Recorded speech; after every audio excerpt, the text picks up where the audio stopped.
Twilight, New Moon, Eclipse, Breaking Dawn.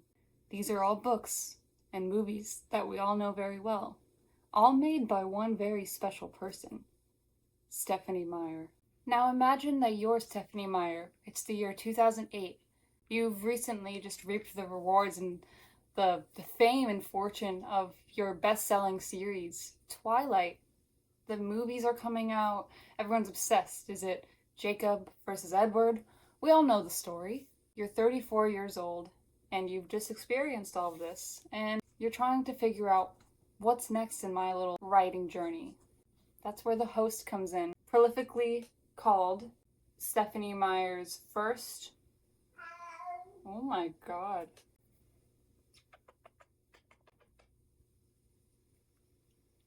Go be bad somewhere else. For whatever reason, The Host was advertised as Stephenie Meyer's first novel for adults. Her predecessors in the Twilight series being young adult novels. This is supposedly... My cat is being so bad. So I don't know what makes The Host different from these other novels, but it is supposed to be her first adult novel. She's done with that teeny bop crap. She is here to make something mature, something thought-provoking. Now, I read The Host when I was younger. During the entire Twilight epidemic, I was a little too young and gay to care about that crap. I just hadn't quite gotten on the Kristen Stewart train, and I love Twilight. Like, the kind where it's like ironic at first, but it's like so ironic that you actually feel genuine love for it. I got stuck in Tennessee with my family for like 10 days because we got snowed in on a mountain, and we watched all of Twilight. Like, I trauma bonded with the Twilight series, and like, this is coming from someone who has a deep appreciation for this author and for what she has made. That being said, I did actually read The Host. I never read the Twilight series, but by the time I was probably in middle school, I remember reading this and really liking it. And then I put it down and didn't think about it for another decade. So, here we are. I remembered it out of nowhere a little while back and was like, I wonder if that thing still holds up, because I do remember actually enjoying it. Let's just say it's something. So obviously I already knew the plot and stuff when I went in. I went in with some nostalgia goggles. I kind of remember looking back on it fondly. But I will say I did not realize some of the problematic aspects of this book when I was young. It didn't even cross my mind. Because when I read it now, as a 22, almost 23-year-old gal, I'll read you the plot summary that Stephenie Myer herself gives, and we will just get into it. I won't really preface much else, because I just want you to experience The Host just like little middle school me did, and just like I did now. My cat just moved the camera. Oh, maybe you heard him. Melanie Strider refuses to fade away. Our world has been invaded by an unseen enemy that takes over the minds of human hosts while leaving their bodies intact. But Wanderer, the invading soul who occupies Melanie's body, finds its former tenant refusing to relinquish possession of her mind. As Melanie fills Wanderer's thoughts with visions of Jared, a human who has avoided invasion and lives in hiding, Wanderer begins to yearn for a man she's never met. Soon, Wanderer and Melanie, reluctant allies, set off to search for the man they both love. The Host was also adapted into a film in 2013, which I proceeded to watch right after finishing this with my girlfriend. I will be intermittently, comparing it or, mentioning the movie because I think it's really funny. Let's get into it. The healer's name was Ford's Deep Waters. I'm sorry. That's right off the bat, that name is really bad. The souls have Sometimes they take their human hosts' names, and other times they like have their own names from like their other planets or whatever. You just like have to get used to it. But that's literally the first line of the book. Because he was a soul, by nature he was all things good, compassionate, patient, honest, virtuous, and full of love. Anxiety was an unusual emotion for Ford's deep waters. We're just gonna keep shoving that name in wherever we can so we don't forget it. Irritation was even rarer, however, because Ford's deep waters lived inside a human body. Irritation was sometimes inescapable, much like how I feel reading this right now. As the whisperers of the healing students buzzed in the far corner of the operation room, his lips pressed together into a tight line. The expression fell out of place on a mouth more often given to smiling. Darren, his regular assistant. See, Darren.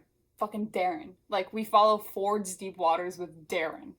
Darren saw the grimace and patted his shoulder. They're just curious Fords, he said quietly. An insertion is hardly an interesting or challenging procedure.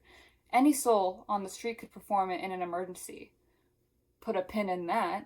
I didn't realize that was literally on the first page of the book. Fords looked at the girl's unconscious body, laid out face down on the operating table. Pity swelled his heart as he remembered the condition her poor broken body had been in when the Seekers had brought her to the healing facility. Such pain she'd endured. Spoiler alert, Melanie literally fucking killed herself so that she wouldn't have to be implanted, but silly girl got implanted anyway. And they have these advanced healing. She's now completely healed and perfect. This soul was specially picked for the assignment, Darren said soothingly. She is exceptional among our kind. Braver than most. Her lives speak for themselves. I think she would volunteer if it were possible to ask her. And the students are all gossiping about this soul that they're putting in this human body, saying that they've heard that she's lived on 6 or 7 different planets. She's been almost everything: a flower, a bear, a spider, a seaweed, a bat, even a dragon. She'll get into more detail of it as it goes on, but they have all of these crazy planets where she's lived in all these different hosts, and it's very out there. But I appreciate the imagination because the movie totally glossed over that and just didn't mention it at all. So I slap her little alien body inside Melanie's body. Melanie, the human, yeah. I knew it would begin with the end, and the end would look like death to these eyes. I had been warned. Not these eyes. My eyes. Mine. This was me now. The memory that was not mine was so frighteningly strong and clear that it sliced through my control, overwhelmed the detachment, the knowledge that this was just a memory and not me, sucked into the hell that was the last minute of her life. I was she, and we were running. I had never felt such emotion as this in all my lives. For another second, my revulsion pulled me away from the memory. A high, shrill keening pierced my ears and pulsed in my head. The sound scraped through my airways. There was a weak pain in my throat. Screaming, my body explained. You're screaming. I froze in shock, and the sound broke off abruptly. This was not a memory. My body, she was thinking, speaking to me. So that is Melanie's first instance of not being gone like she's supposed to be. So the memory ends and she ends up seeing a face. I knew nothing of what passed for beauty among these strangers, and yet I knew this face was beautiful. I wanted to keep looking at it. As soon as I realized this, it disappeared. Mine, spoke the alien. Thought that should not have existed. Again, I was frozen, stunned. There should have been no one here but me, and yet this thought was so strong and so aware. Impossible. How was she still here? This was me now. Mine, I rebuked her. Everything is mine. So why am I talking back to her? I wondered as the voices interrupted my thought. So as the soul is coming to, she is hearing the healer and the seeker arguing about how they believe it might be too much for her, these strong memories, and the seeker's basically just being a bitch, which is kind of unique and unheard of in the souls community. They're always seen or present themselves as honest and kind and very passive, and this girl just won't let it up. She wants her to wake up and get to work, but she literally just got implanted and she's already getting on to her about it. And then she finally wakes up. Welcome to Earth, Wanderer, the female voice said. She won't recognize the new name, the healer murmured. Have I been placed in a damaged host in order to gain the information you need, Seeker? Is the first thing that Wanderer decides to stay. Of course not, Wanderer, the man said reassuringly. Then why doesn't this mind function correctly? There was a pause. The scans were perfect, the seeker said, her words not reassuring but argumentative. The body was entirely healed from a suicide attempt that was perilously close to succeeding. My tone was stiff, still angry. I wasn't used to anger. It was hard to contain it. Everything was in perfect order. The healer cut her off. What is missing? He asked. Clearly, you've accessed speech. Memory. I was trying to find what the seeker wants. Though there was no sound, there was a change. The atmosphere, which had gone tense at my accusation, relaxed. I wondered how I knew this.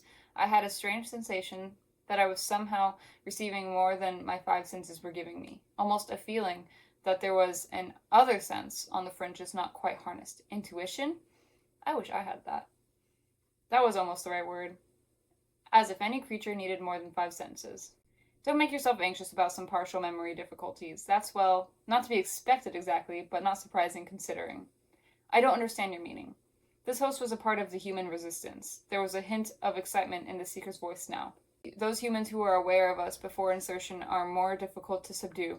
This one still resists. There was a moment of silence while they waited for my response. Resisting? The host was blocking my access? Again, the heat of my anger surprised me. Am I correctly bound? I asked, my voice distorted because it came through my teeth. Yes, the healer said. All 827 points are lashed securely in the optimum positions. You know what else has 827 points of access?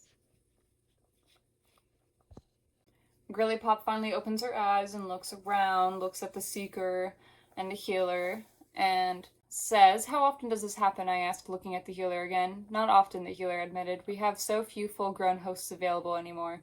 The immature hosts are entirely pliable, but you indicated that you preferred to begin as an adult. Yes.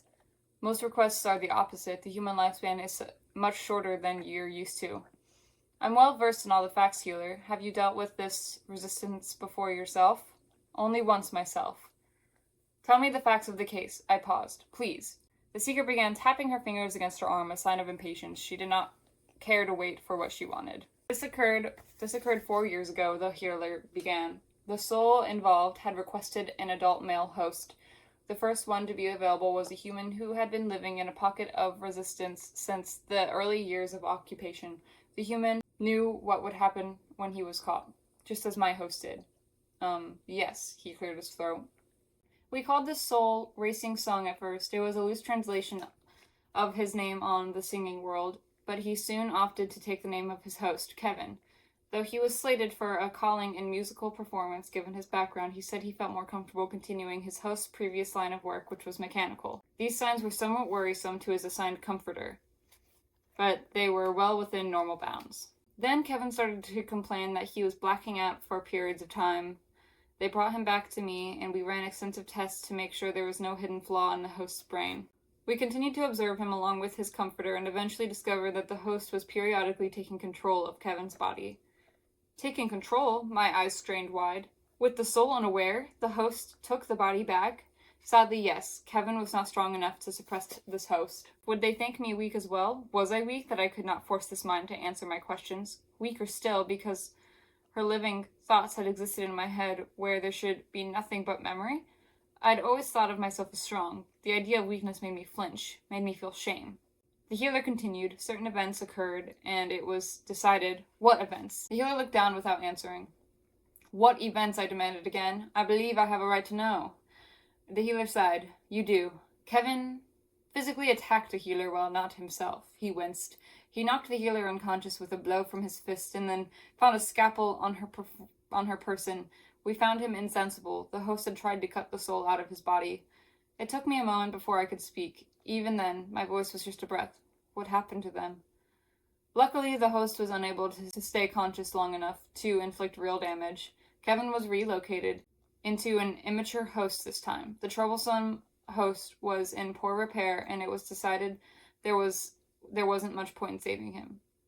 Kevin is 7 human years old now, and is perfectly normal, aside from the fact that he kept the name Kevin, that is. His guardians are taking great care that he is heavily exposed to music, and that is coming along well. The last was added as if it were good news that could somehow cancel out the rest. So, Wanderer are now named Alien Soul, as they've been calling her, is kind of going back and forth with the Seeker a little bit, because the Seeker, like I said, is a bitch, and so she asks her, like, since she's being so adamant about getting her answers quickly, she says, "Did it not occur to you that you could get the answers you seek by being inserted into this body yourself?" I asked. She stiffened. "I'm no skipper." My eyebrows pulled up automatically. "Another nickname," the healer explained, "for those who do not complete a life term in their host." I nodded in understanding. We'd had a name for it on my other world. On no world was it smiled upon, so I quit quizzing the Seeker and gave her what I could.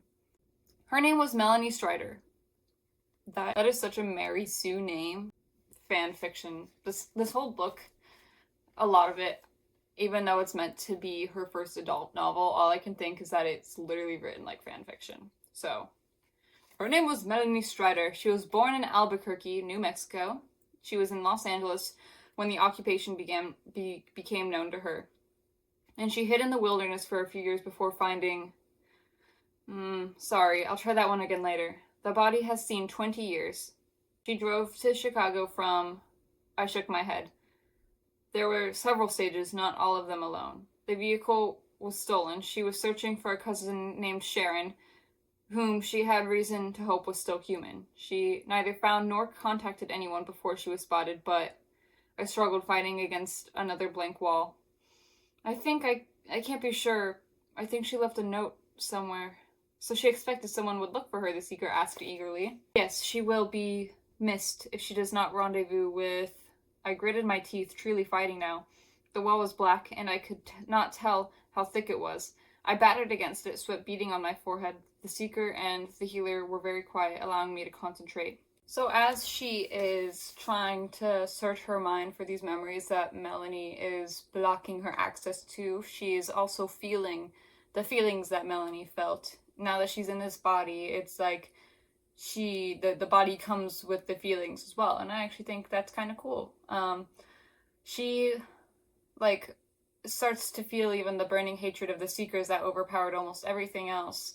The hatred was evil, and she could hardly bear to feel it. That's what's interesting about being put, I guess, in a host that was part of the resistance, is she has now these not tapped into feelings and hatred and fear for Seekers when she's supposed to be on their side.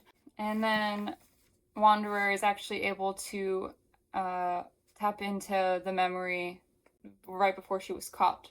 She watched carefully as she tried to hide, and then she knew she could not. A note scratched on a piece of debris with a broken pencil, shoved hastily under a door. Not just any door. The building was supposed to be safe, I continued. They knew it was condemned. She doesn't know how she was discovered. Did they find Sharon? A chill of horror raised goosebumps on my arms. The question wasn't mine, but it flowed naturally through my lips as if it were. The Seeker did not notice anything amiss. The cousin? No, they found no other human, she answered, and my body relaxed in response. This host was spotted entering the building. Since the building was known to be condemned, the citizen who observed her was concerned. He called us, and we watched the building to see if we could catch more than one, and then moved in when it seemed unlikely. Can you find the rendezvous point? It's not somewhere she'd been before, but she knew how to get there. How soon? The Seeker asked. Soon, the answer came automatically. How long have I been here? We let the host heal for 9 days just to be absolutely sure she was recovered, the healer told me. Insertion was today, the 10th day. 10 days, my body felt a staggering wave of relief. Too late, I said, for the rendezvous point, or even the note. I could feel the host's reaction to this, could feel it much too strongly. The host was almost smug. I allowed the words she thought to be spoken so that I could learn from them. He won't be there. He? The Seeker pounced on the pronoun. Who? The black wall slammed down with more force than she'd used before. She was the tiniest fraction of a second too late. Again, the face filled my mind. The face that stirred a strange deep pleasure within me while I viewed it so clearly in my mind. Straight people... Jared, I answered, as quickly as if it had come from me. The thought that was not mine followed the name through my lips. Jared is safe. Next we get a memory. When Wanderer goes sleepy night-night, she's starting to get more memories of Melanie's life before she was captured. She is raiding empty house trying to get food and supplies for her brother Jamie. And this is where she meets the amazing Jared. Jared sneaks up on her and puts a knife to her throat from behind. Melanie says, "Do it." I spit through my teeth. "Just do it. I don't want to be a filthy parasite." I wait for the knife, and my heart is aching. Each beat has a name. Jamie, Jamie, Jamie. What will happen to you now? "Clever," the man mutters, and it doesn't sound like he's speaking to me. Must be a seeker, and that means a trap. How did they know? The steel disappears from my throat, only to be replaced by a hand as hard as iron. I can barely breathe under his grip. "Where are the rest of them?" he demands, squeezing. "It's just me," I rasp. I can't lead him to Jamie. What will Jamie do when I don't come back? Jamie is hungry. I throw my elbow into his gut, and this really hurts. His stomach muscles are as... I throw my elbow into his gut, and this really hurts. His stomach muscles are as iron hard as the hand, which is very strange. Muscles like that are the product of hard living or obsession, and the parasites have neither. He doesn't even suck in a breath at my blow. Desperate, I jab my heel into his instep. This catches him off guard and he wobbles. I wrench away, but he grabs hold of my bag, yanking me back into his body. His hand clamps down on my throat again. "Feisty for a peace-loving body snatcher, aren't you?" That's what they call me. What does that mean? His words are nonsensical. I thought the aliens were all the same. I guess they have their nut jobs too, after all. I twist and claw, trying to break his hold. My nails catch his arm, but this just makes him tighten his hold on my throat. "I will kill you, you worthless body thief. I'm not bluffing." "Do it then." Suddenly he gasps, and I wonder if any of my flailing limbs have made contact. He lets go of my arm and grabs my hair. This must be it. He's going to cut my throat. I brace for the slice of the knife, but the hand on my throat eases up, and then his fingers are fumbling on the back of my neck, rough and warm on my skin. "Impossible," he breathes. Something hits the floor with a thud. He dropped the knife. I try to think of a way to get it. Maybe if I fall. The hand on my neck isn't tight enough to keep me from yanking free. I think I heard where the blade landed. He spins me around suddenly. There's a click, and light blinds my left eye. I gasp and automatically try to twist away from it.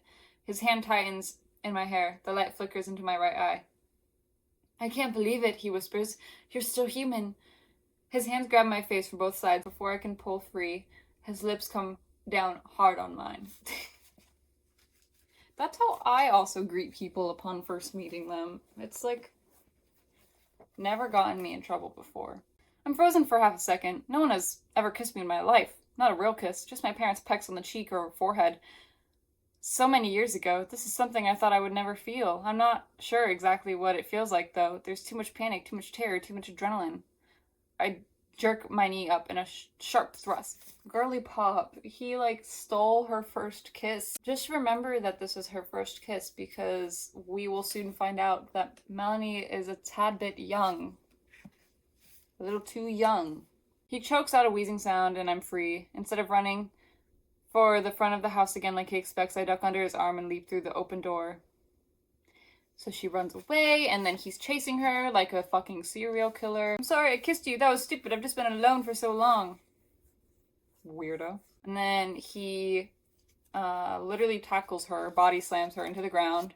He shifts his weight and rolls me over. He straddles my chest, trapping my arms under his legs. He is squishing my food. I growl and try to squirm out from under him. "Look, look, look," he says.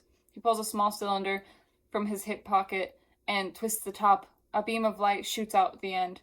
He turns the flashlight on his face and so he's like, "Look at my beautiful eyes." Because look, you see that? Cool shiny feature. So when souls are implanted into human bodies, the main distinguishing thing that makes them look different from humans is that they have silver eyeballs. So that's why they're looking into each other's eyeballs all sexy and stuff. His eyes, clear liquid sienna in the illumination, shine with no more than human reflection. He bounces the light between left and right. See? I'm just like you! Let me see your neck." Suspicion is thick in my voice. I don't let myself believe that this is more than a trick. I don't understand the point of the charade, but I'm sure there is one. There is no hope anymore. And then he doesn't want to show her his neck because he has a makeshift scar there, self-inflicted, because that's where the souls are implanted is the back of the neck. I think I did a pretty good job, though it hurt like hell. I don't have all that pretty hair to cover my neck. This scar helps me blend in. Like, why are you flirting on top of her after you just tackled her and kissed her, you fucking weirdo? I'm already in the Jared hate club. My name is Jared Howe. I haven't spoken to another human being in more than 2 years, so I'm sure I must seem a little crazy to you. Please forgive me and tell me your name anyway. Melanie, I whisper. Melanie, he repeats. I can't tell you how delighted I am to meet you. I grip my bag tightly, keeping my eyes on him. He reaches his hand down toward me slowly, and I take it.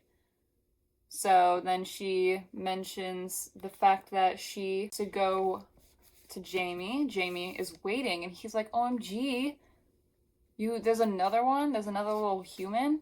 Well, I have a cool car, so why don't I just give you a ride? You think I'm gonna let you out of my sight so easily? No. We're like this now.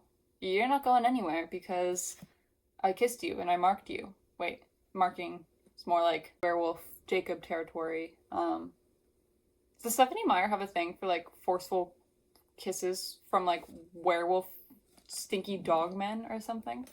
That's when Wanderer wakes up from her dream. She wakes up covered in sweat. Me too, girl. I'm just kidding.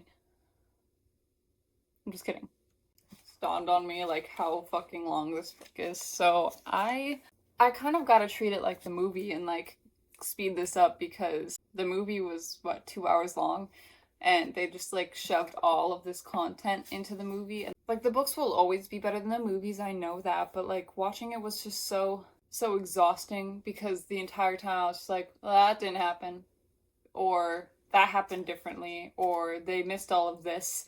And it's like I'm going off on a tangent, but I was just a little peeved off because they had so short of time to fit the content of the book into this movie, and they just like would change scenes or like add stupid shit that wasn't even in the book. Whatever. I don't even know what I'm talking about.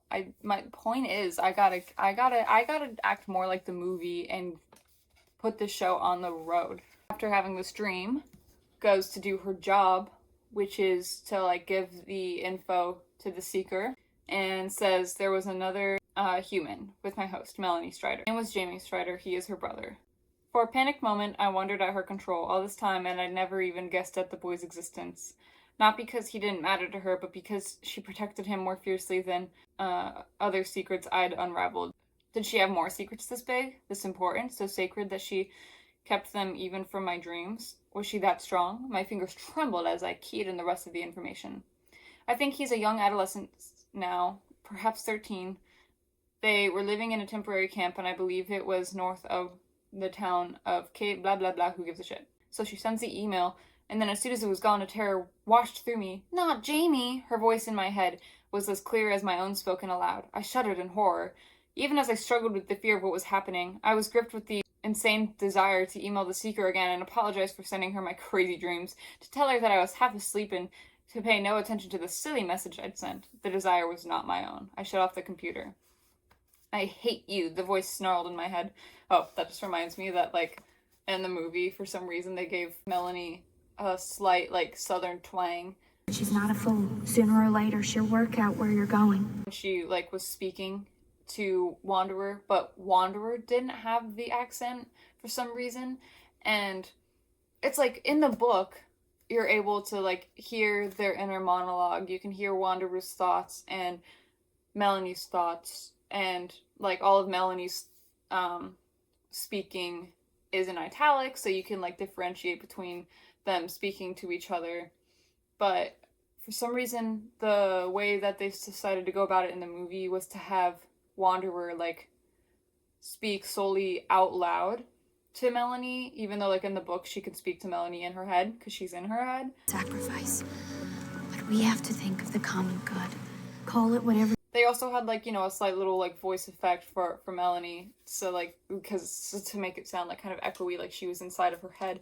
So that's why I'm confused, because like did they give her the little like southern accent to like help differentiate when they're talking to each other? But like they didn't even have to do that because they had Wanderer speaking out loud, and like there were so many other ways to go about it. And then like I'm getting ahead of myself, but I think that means that when Melanie speaks, I should give her a little southern twang myself so that you guys can I got this. Don't worry about it. I hate you, the voice snarled in my head. See? Did you like that? I hate you. Maybe you should leave, I snapped. The sound of my voice answering her aloud made me shudder again. She hadn't spoken to me since the first moments I'd been here. There was no doubt that she was getting stronger, just like the dreams. And there was no question about it. I was going to have to visit my comforter tomorrow. Tears of disappointment and humiliation welled in my eyes at the thought. It's a comforter instead of a therapist. Guys, I have a comforter appointment next week. She talks to her comforter, whose name is Kathy, about like her past, just trying to like get to know her a little bit. And what's interesting is how they get into the fact that Kathy also took her human host's name, and since, like I said, the feelings and emotions that the body had come with the body when the soul is implanted, a lot of the times these souls will end up still feeling love for like their partners or family members that the human actually had.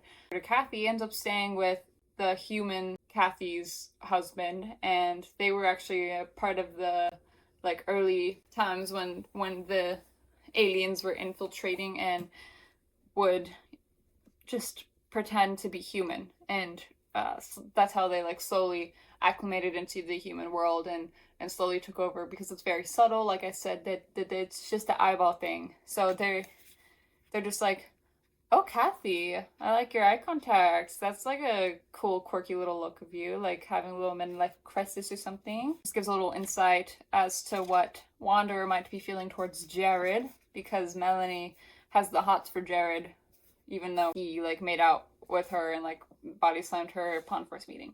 So they talk about that, how she's trying to handle the feelings that Melanie has for Jared, and Kathy clocks like, you like Jared, because duh. And then she ends up actually being honest about how Melanie is still there. And that's when Kathy is like, she's still that present? Like, she's still like there?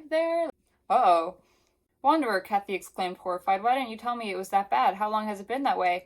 It's getting worse. Instead of fading, she seems to be growing stronger. It's not as bad as the healer's case yet. We spoke of Kevin. Do you remember? She hasn't taken control. She won't. I won't let that happen. I wish you'd have told me earlier. We need to get you to a healer. It took me a moment, emotionally distracted as it was, to understand. A healer? You want me to skip? No one would think badly of that choice, Wanderer. It's understandable if a host is defective. Defective? She's not defective. I am. I'm too weak for this world. My head fell into my hands as humiliation washed through me. Fresh tears welled in my eyes. I was struggling so hard to control my wild emotions that I didn't pull away, though it felt too intimate. It bothered Melanie, too. She didn't like being hugged by an alien. I crushed the alien. I crushed the alien. And so she's like, hang on a second, what would even happen to Melanie if I was put in a new body? And Kathy says, well, I don't think this host would be considered for reuse. And like down the trash chute she would go. Wanderer's not a fan of it. She's like not a quitter. She doesn't want to be a skipper because she's already like, she has this reputation of living like all of these lives and like being strong and epic and sexy. She is not gonna do that. So Kathy gives her some advice, you know, like, well, if you don't want to change your host, then maybe you can just try to like take a warm bath, find a new love, go live life. Like, that doesn't involve, like, Melanie. She is not a fan of that, so then Kathy's like, well, maybe then they'll, like, find Melanie's love and then you can be together. If his feelings are as fervent as hers, the new soul will probably be amenable. If they caught him kind of like Kathy and her husband, since the body comes with the feelings, it'd be like this. Like he could get taken over by a soul and it would be like happily ever after. She shouts, no! I wasn't sure who had shouted. It could have been me. I was full of horror, too. I was on my feet, shaking. The tears that came so easily were, for once, absent. My hands trembled in tight fists. Wanderer? But I turned and ran for the door, fighting the words that could not come out of my mouth. Words that could not be my words. Words that made no sense unless they were hers, but they felt like mine. That's killing him. That's making him cease to be. I don't want someone else. I want Jared, not a stranger in his body. The body means nothing without him. I heard Kathy calling my name behind me as I ran into the road. Imagine she just gets like run over by a car. Sorry. So she goes on a little cute run, and then that goddamn stupid ass seeker from the beginning, I guess like she's like her assigned seeker because she's like wanting Wanderer to give her the info about the resistance. She is like stalking her, and so she comes up and is like, "Hey girly pop, why are you running? That's weird." And is like, "What if we went to the healer, because obviously you're having like a little issue." Melanie kind of takes over Wanderer's body for the first time. Starts shaking the seeker. My hands jerked open and landed on my face. "Excuse me, I'm sorry, I don't know what I was doing." The seeker scowled at me and smoothed the front of her outfit. "You're not well. I suppose I startled you. I wasn't expecting to see you," I whispered. "Why are you here? Let's get you to a healing facility before we speak." I would not lose control again in front of this woman. "It's been a while since I heard anything from you, so I thought I would check in personally. We've still made no headway in your case." "That seems overzealous. Besides, I sent you a message last night." Melanie wanted so badly to make another denial, to claim the boy was just a part of a dream. "Don't be stupid," I told her. "That would be so obvious." It said much for the repellent nature of the seeker that she could put Melanie and me on the same side of an argument. I hate her. Forgot about this something. "I hate her." Melanie's whisper was sharp, painful like a cut. I know. I wish I could deny that I felt similarly. Hate was an unforgivable emotion, but the seeker was very difficult to like. "So, other than the new location to review, you have no more help for me on the road maps?" I felt my body react to her critical tone. "I never said they were lines on a road map. That's your assumption. And no, I have nothing else." She clicked her tongue quickly 3 times. "But you said they were directions." "That's what I think they are. I'm not getting anything more." "Why not? Haven't you subdued the human yet?" She laughed loudly, laughing at me. I turned my back to her and concentrated on calming myself. I tried to pretend that she wasn't there. The seeker sighed. "I expected more of you. Your track record seems so promising." "I'm sorry I can't help you further," I said the words firmly, trying to make the dismissal clear. I was ready to have my house to myself again. "To ourselves," Melanie inserted spitefully. I sighed. She was so full of herself now. "Sorry, oh my gosh. To ourselves." "You really shouldn't have troubled yourself to come so far." "It's the job," the seeker said, struggling. "You're my only assignment. Until I find the rest of them, I may as well stick close to you and hope I get lucky." Later on, the seeker has been following Wanderer again and catches her after class because Wanderer is kind of like a teacher in her spare time. Since she has all this knowledge of these other planets, not a lot of souls have as much experience as her. "Tell me something, Wanderer. Do you pity them?" "Who?" I asked blankly. "The walking flowers?" Walking flowers were another fucking weird-ass alien race. "No, the humans." I stopped walking, and she skidded to a halt beside me. "The humans?" "Yes. Do you pity them?" "Don't you?" "No. They were quite the brutal race. They were lucky to survive each other as long as they did. Not every one of them was bad. It was a predilection of their genetics. Brutality was part of their species. But you pity them, it seems. It's a lot to lose, don't you think? In your other lives, you can't have felt anything so vivid. Wouldn't you pity anyone who had taken this away from them?" Her expression stayed flat, unmoved. I made an attempt to draw her in, to make her consider another viewpoint. "Which other worlds have you lived on?" She hesitated, then squared her shoulders. "None. I've only lived on Earth." That surprised me. She was as much a child as Robert. Robert was a kid in her class who, like, basically if this is like their first life being on Earth, even like if they're in an older host, they're essentially babies or like children because like this is their first life. So the seeker's kind of just like, we're a little baby. She doesn't know shit. "Only one planet, and you chose to be a seeker in your first life." She nodded once, her chin set. Well, that's your business." I started walking again. Maybe if I respected her privacy, she would return the favor. "I spoke to your comforter." "And maybe not," Melanie thought sourly. "What?" I gasped. "I gather you've been having more trouble than just accessing the information I need. Have you considered trying another, more pliable host?" She suggested that, did she not?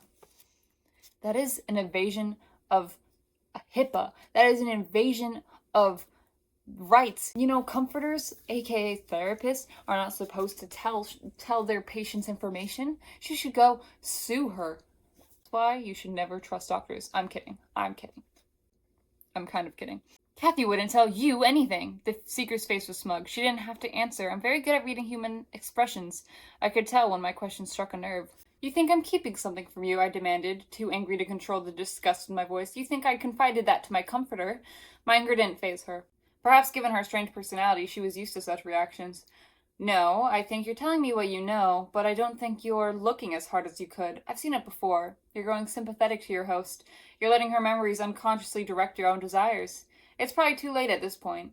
I think you'd be more comfortable moving on, and maybe someone else will have better luck with her. Ha! I shouted. Melanie would eat them alive. I find it very interesting that you speak of her in the present tense. I ignored that, trying to pretend I hadn't made the slip. If you think someone else would have better luck breaking into her secrets, you're wrong. Only one way to find out. Did you have someone in mind? I asked, my voice frigid with aversion. She grinned. I've gotten permission to give it a try. Shouldn't take long. They're going to hold my host for me. Okay. I guess maybe it doesn't count as skipping if she, just hops into Melanie's body just for a little bit and then goes back into her other body. And then they could just, throw Melanie away. We don't need her anymore. I had to breathe deeply. I was shaking, and Melanie was so full of hate that she was past words. The idea of having the seeker inside me, even though I knew that I would not be here, was so repugnant that I felt a return of last week's nausea. Too bad for your investigation that I'm not a skipper. The seeker's eyes narrowed. Well, it does certainly make this assignment drag on. History was never much interest to me, but it looks like I'm in for a full course now. You just said it was probably too late to get any more from her memories, I reminded her, struggling to make my voice calm. Why don't you go back to wherever you belong? She shrugged and smiled, a tight smile. I'm sure it is too late for voluntary information, but if you don't cooperate, she might just lead me to them yet. Lead you? When she takes full control, you're no better than that weakling. Once Racing Song, now Kevin. Remember him? The one who attacked the healer? I stared at her, wide eyes. Nostrils flared. Yes, it's probably just a matter of time. Your comforter didn't tell you the statistics, did she? Well, even if she did, she wouldn't have the latest information that we have access to. The long-term success rate for situations such as yours, once a human host begins to resist, is under 20%. Did you have any idea it was so bad? They're changing the information they give potential settlers. There will be no more adult hosts offered. The risks are too great. We're losing souls. It won't be long before she's talking to you, talking through you, controlling your decisions. I hadn't moved an inch or relaxed a muscle. The seeker leaned in, stretched up on her toes to put her face closer to mine. Are they gonna kiss? Her voice turned low and smooth in an attempt to sound persuasive. There's kind of sexual tension right now. Ooh. Is that what you want, Wanderer? To lose? To fade away, erased by another awareness? To be no better than a host body? I couldn't breathe. It only gets worse. You won't be you anymore. She'll beat you, and you'll disappear. Maybe someone will intervene. Maybe they'll move you like they did Kevin, and you'll become some child named Melanie who likes to tinker with cars rather than compose music or whatever it is she does. You're losing yourself, Wanderer. All these worlds you've seen, all the experiences you've collected, they'll all be for nothing. I saw in your file that you have the potential for motherhood. If you gave yourself to be a mother, at least all that would not be entirely wasted. Why throw yourself away? Have you considered motherhood? Propaganda! Let her be child-free by choice. Wanderer is an independent woman, and she doesn't want any children. She doesn't want to be a mama, and neither do I. I jerked away from her, my face flushing. I'm sorry, she muttered, her face darkening too. That was impolite. Forget I said that. I'm going home. Don't follow. I have to, Wanderer. It's my job. Why do you care so much about a few spare humans? Why? How do you justify your job anymore? We've won. It's time for you to join society and do something productive. My questions, my implied accusations did not ruffle her. Wherever the fringes of their world touch ours, there is death. She spoke the words peacefully, and for a moment I glimpsed a different person in her face. It surprised me to realize that she deeply believed in what she did. Part of me had supposed that she only chose to seek because she illicitly craved the violence. If even one soul is lost to your Jared or your Jamie, that is one soul too many. Until there is total peace on this planet, my job will be justified. As long as there are Jareds surviving, I am needed to protect our kind. As long as there are Melanies leading souls around by the nose. I'm actually kind of with her on the protecting us from Jareds. That guy is sus. Let's get her canned. Tell her higher-ups that she did something unacceptable. Assaulted us. It's our word against hers. In a human world, I reminded her, there are no higher-ups in that sense. Everyone works together as equals. They won't remove her from an assignment she wants. You see, it works like, who cares how it works if it doesn't help us? I know. Let's kill her. Yeah! A gratuitous image of my hands tightening around the Seeker's neck filled my head. That sort of thing is exactly why my kind is better left in charge of this place. Get off your high horse. You would enjoy it as much as I would. The image returned, the Seeker's face turning blue in our imagination, but this time it was accompanied by a fierce wave of pleasure. That's you, not me. Ooh, kinky. My statement was true. The image sickened me, but it was also perilously close to false, in that I would very much enjoy never seeing the Seeker again. What do we do now? I'm not giving up. You're not giving up, and that wretched Seeker sure as hell not giving up. I didn't answer her. I didn't have a ready answer. It was quiet in my head for a brief moment. That was nice. That would be nice. I wish that would happen to me. I wish the silence could last, but there was only one way to buy my peace. Was I willing to pay the price? Did I have a choice anymore? Melanie slowly calmed. By the time I was through the front door, locking behind me the bolts I had never before turned, human artifacts that had no place in a peaceful world, her thoughts were contemplative. I'd never thought about how you all carry on your species. I didn't know it was like that. We take it very seriously, as you can imagine. Thanks for your concern. She wasn't bothered by the thick edge of irony in the thought. She was still musing over this discovery while I turned on my computer and began looking for shuttle flights. It was a moment before she was aware of what I was doing. Where are we going? The thought held a flicker of panic. I felt her awareness begin to rifle through my head. I decided to stay for the search. I'm going to Chicago. The panic was more than a flicker now. Why? I'm going to see the healer. I don't trust her. I want to talk to him before I make my decision. There was a brief silence before she spoke again. The decision to kill me? Yeah, that one. So, Wanderer and Melanie are going to take a drive to Chicago, against the Seeker's wishes, because she would rather her just fly there together so that it's faster. But Wanderer says, like, it's fine, I want to, see more of the world, blah, blah, blah. I just want to, have a nice little road trip and think some thoughts. And the Seeker's all like, that's really lame and gay and takes too long and I'm impatient. So I'm going to fly there and meet you there, and then we're going to pull you out of that body. Okay? Okay. So while they're having this peaceful drive through the desert and stuff, Melanie is getting Wanderer kind of caught up in some memories of the past. And in this memory, it is when Jared, Melanie, and Jamie have kind of set up their own little life together in this cabin that Jared has that's kind of away from civilization. So they're kind of having their own little family moment. Melanie is all infatuated with Jared, and she's like, he hasn't kissed me since that night. His touch is so whatever straight people say. They're talking about their sleeping situation, and she's like, well, we can just sleep in the bed together. And then Jared's like, you don't owe me that, Melanie. You don't owe me anything at all. It's hard for me to swallow. I'm not saying I didn't mean that I felt obligated, and you shouldn't either. Forget I said anything. Not likely, Mel. He sighs, and I want to disappear. Give up. Lose my mind to the invaders if that's what it takes to erase this huge blunder. Trade the future to blot out the last 2 minutes of the past. Anything. Mel, it doesn't have to be like that. Just because we're together, just because we're the last man and woman on Earth. He struggles for words. Something I don't think I've ever seen him do before. That doesn't mean you have to do anything you don't want to. I'm not the kind of man who would expect you. You don't have to. I think you are the kind of man to do that, seeing as you kissed her the first time you met her out of nowhere, but we'll move past that. He looks so upset, so frowning away, that I find myself speaking, though I know it's a mistake before I start. That's not what I meant. That's not what I mean, I mutter. Have to is not what I'm thinking, what I'm talking about, and I don't think you're that kind of man. No, of course not. It's just that I love him. I grit my teeth together before I can humiliate myself more. I should bite my tongue off right now before it ruins anything else. Just that, he asks. He leans closer to me. His face is different suddenly. There is a new conflict I don't recognize in his expression, even though I don't understand it completely. It erases the feeling of rejection that's making my eyes sting. While you talk to me, Please, he murmurs.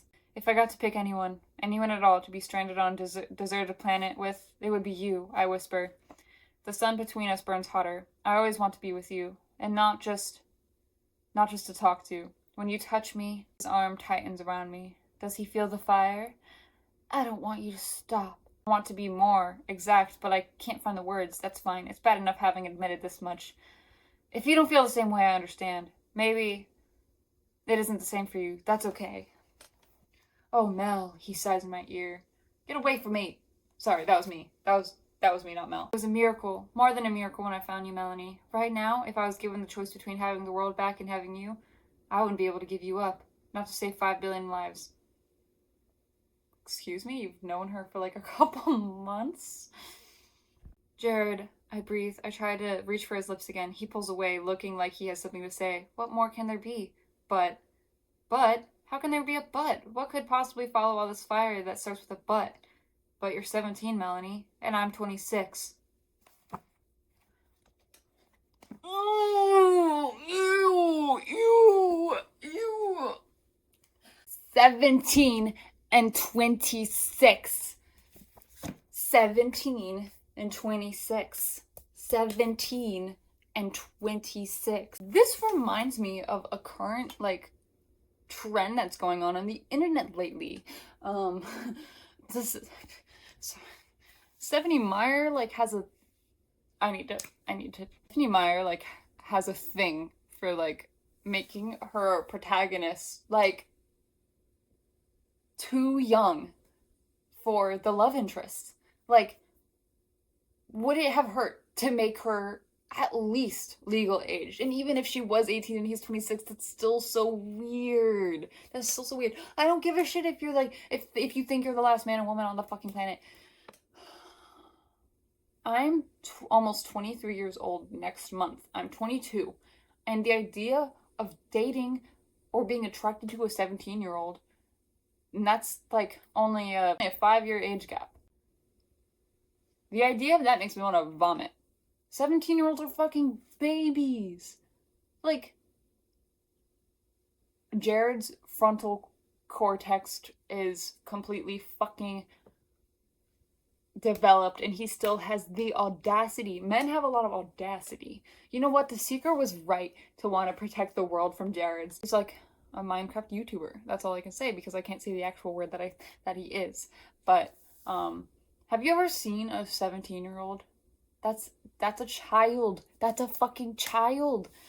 Oh my god. We're not gonna breeze past this like the book wants us to. No. We're not gonna just breeze past it because I think that's ridiculous. Why is this, like, so common?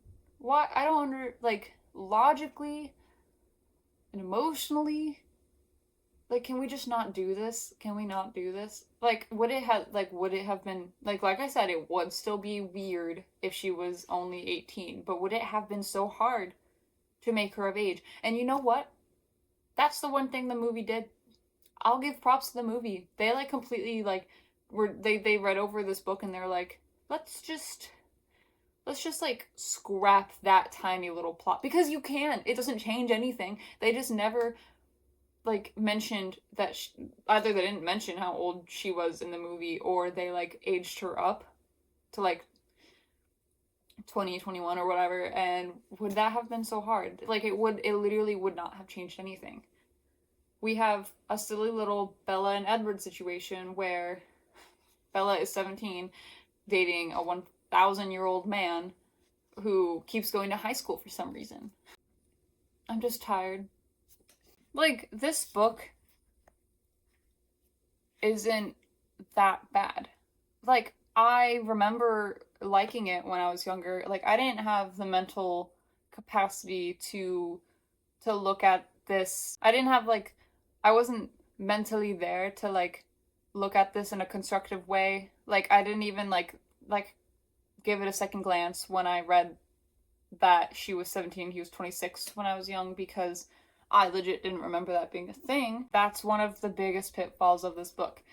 I will say, like, the weird age gaps, the fan fiction-y dialogue, the love triangle. Like, that's where this book has its faults. Stephenie Myer is not necessarily a bad author. The premise of this is actually entertaining. Like, it was an entertaining read. I'll give it that. But when I want to just, like, fully submit myself into it and enjoy it, they do something like this, where they're just like, oh, I'm only 17. Like, why? Why, though? Did you have to do that? And this isn't even the only instance of this in the book, which is why I'm, like, going on about it, because later on it gets worse. It gets worse. Let's just keep going. Knowing this now. So, you're 17, Melanie, and I'm 26. What's that got to do with anything? Girl, child, sweet young thing. Oh, you poor thing. She's so young. She's so naive. She doesn't know. He doesn't answer. His hands stroke my arm slowly, painting them with fire. Stop touching her! Get your fucking hands off of her! You've got to be kidding me. I lean back to search his face. You're going to worry about conventions when we're past the end of the world? He swallows loudly before he speaks. Most conventions exist for a reason, Mel. I would feel like a bad person, like I was taking advantage. You're very young. Oh my god, he knows. Like, he's aware. He's self-aware. That makes it even worse. This man is a fucking predator. Most conventions exist for a reason. Yeah, they do. I would feel like I was taking advantage. Yeah, you are. Oh my god. Oh my god, it's like written plain as day. Like, it's the self-awareness that gets me. No one's young anymore. Anyone who survived this long is ancient. Says that really sounds like something a 17-year-old would say. 'Cause she is. There's a smile pulling up one corner of his mouth. Maybe you're right, but this isn't something we need to rush. What is there to wait for, I demand? He hesitates for a long moment, thinking. Well, for one thing, there are some practical matters to consider. I wonder if he's just searching for a distraction, trying to stall. That's what it feels like. I raise one eyebrow. I can't believe the turn this conversation has taken. If he really does want me, this is senseless. See, he explains, hesitating. Under the deep golden tan of his skin, it looks like he might be blushing. When I was stalking this place, I wasn't much planning for guests. What I mean is, the rest comes out in a rush. Birth control was pretty much the last thing on my mind. I feel my forehead crease. Oh. So you are thinking of sex. Having sex with this minor. Huh. Logic is interesting. Because, of course, if I were in this situation, not that it would ever be a problem for me because I don't like men, so I would never be at risk of getting pregnant. But yeah, you don't want to bring babies into like a post-apocalyptic world where there's aliens taking over and stuff. I get that. But then you put it on, layer it on with the fact, coupled with the fact that she's 17. Like, he's putting all of the points out there only to, like putting it out there for what? Like, if you're already gonna bypass the fact that she is a minor and you're a predator, why don't you just have some good pull-out game, buddy? Besides, we've got plenty of time to think about this. Stalling again, I suspect. Do you realize how very, very little time we've been together so far? It's just been 4 weeks since we found each other. Oh my god, it's worse than I thought. They've literally only known each other for 1 month, and this man was like, literally like, if I had to choose between you and saving literally the entire planet and all of my family and stuff, I would choose you. Is that not manipulation and like coercion and taking advantage of this? Yeah. Oh my god. You've known each other for 1 month. 1 month. And he's like, that can't be, because like they just love each other so much. They're so in love. 29 days. I'm counting. I think back. It's not possible that it's only been 29 days. 29 days. It seems like Jamie and I have been with Jared every bit as long as we were alone. 2 or 3 years, maybe. We've got time, Jared says again. An abrupt panic, like a warning premonition, makes it impossible for me to speak for a long moment. He watches the change of on my face with worried eyes. You don't know that. The despair that softened when he found me strikes like a lash of a whip. You can't know how much time we'll have. You don't know if we should be counting in months or days or hours. He laughs a warm laugh, touching his lips to a tense place where my eyebrows pull together. Don't touch her! Sorry. Don't worry, Mel. Miracles don't work that way. I'll never lose you. I'll never let you get away from me. That's so scary. She can't escape. I'll never. Like, let me just like read it as though like it's like a horror movie. Like all you have to do is add like some scary music, and it's like, don't worry, Mel. I'll never lose you. I'll never let you get away from me. But it's supposed to be comforting, so that's so nice. Thank you so much. Brought me back to the present, to the thin ribbon of highway winding through the Arizona wasteland, baking under the fierce noon sun, without my choosing to return. I stared at the empty place ahead and felt the empty place inside. Her thoughts sighed faintly in my head. You never know how much time you'll have. The tears I was crying belonged to both of us. How moving, how emotional, how sweet. So the drive continues, and Wanderer is actually, obviously trying to cope with the feelings of wanting to be in control of her host body, but also feeling for Melanie and for Jared and for Jamie, because she feels the same things that Melanie is feeling. And so she's like, I actually do care about Melanie. Like, I want to keep her away from the Seeker. I don't want the Seeker to be put in her body because gross. We would hate that. If I could find a way, I would keep Melanie out of the Seeker's hands. So that's nice. We're getting a little, like, bonding between them. They're, like, becoming gal pals. Then as she's driving, she realizes that she's a little hungies, and she looks at the map and sees a little pit stop called Picacho Peak. Sorry if I pronounced that wrong. As I thought of this unfamiliar name, Picacho Peak, there was a strange stifled reaction from Melanie. I couldn't make it out. Had she been there before? I searched for a memory, a sight, or a smell that corresponded, but found nothing. Picacho Peak. Again, there was that speck of interest that Melanie repressed. What did the words mean to her? She retreated into faraway memories, avoiding me. This made me curious. I drove a little faster, wondering if the sight of the place would trigger something. A solitary mountain peak, not massive by normal standards, but towering above the low, rough hills closer to me, was beginning to take shape on the horizon. It had an unusual, distinctive shape. Melanie watched it grow as we traveled, pretending indifference to it. Why did she pretend not to care when she so obviously did? I was disturbed by her strength when I tried to find out. I couldn't see any way around the old blank wall. It felt thicker than usual, though I'd thought it was almost gone. I tried to ignore her, not wanting to think about that she was growing stronger. I watched the peak instead, tracing its shape against the pale, hot sky. There was something familiar about it. Something I was sure I recognized, even as I was positive that neither of us had been here before. Almost as if she was trying to distract me, Melanie plunged into another vivid memory of Jared catching me by surprise. Memory is about how Melanie is about to leave to go search for Sharon, even though it's such a long shot that Sharon is still human. She had seen her on the news during a raid, and during these raids, like when the souls are like, I don't know, out on vacation or some shit, they go into these houses. They had the TV on as they cleaned the pantry and fridge just to get the weather forecast, and saw her cousin on the news. Trying to find her doesn't even seem like a choice, really. If there's a chance there are more humans out there, we have to locate them. And I have to go alone. Sharon will run from anyone but me. Well, she will run from me, too, but maybe she will pause long enough for me to explain. I'm sure I know her secret place. And you? I ask him in a thick voice. I'm not sure I can physically bear this looming goodbye. Will you be safe? Neither heaven nor hell can keep me apart from you, Melanie. Sorry.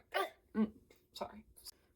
Without giving me a chance to catch my breath or wipe away the fresh tears, she threw another one at me. Jamie being worried that she's not going to come back. Jamie and Melanie very much have, like Melanie's very maternal towards him. He's her kid brother, so, like, she's trying to comfort him, be like, you'll be fine with Jared.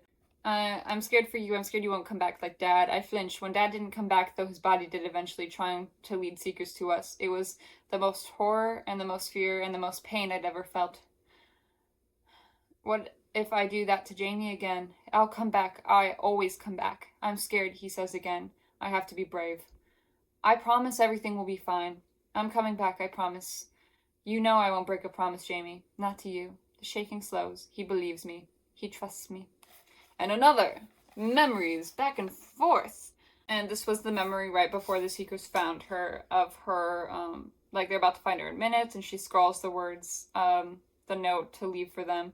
Not fast enough. Love you, Jamie. Don't go home. Not only do I break their hearts, I steal their refuge too.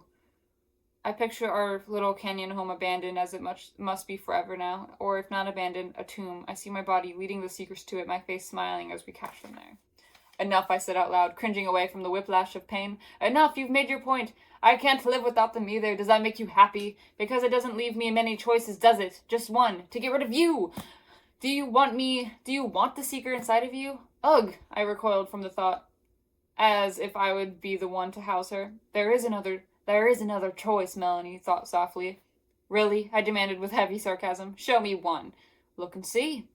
I was still staring at the mountain peak. It dominated the landscape, a sudden upthrust of rock surrounded by flat scrubland. Her interest pulled my eyes over the outline, tracing the uneven two-pronged crest.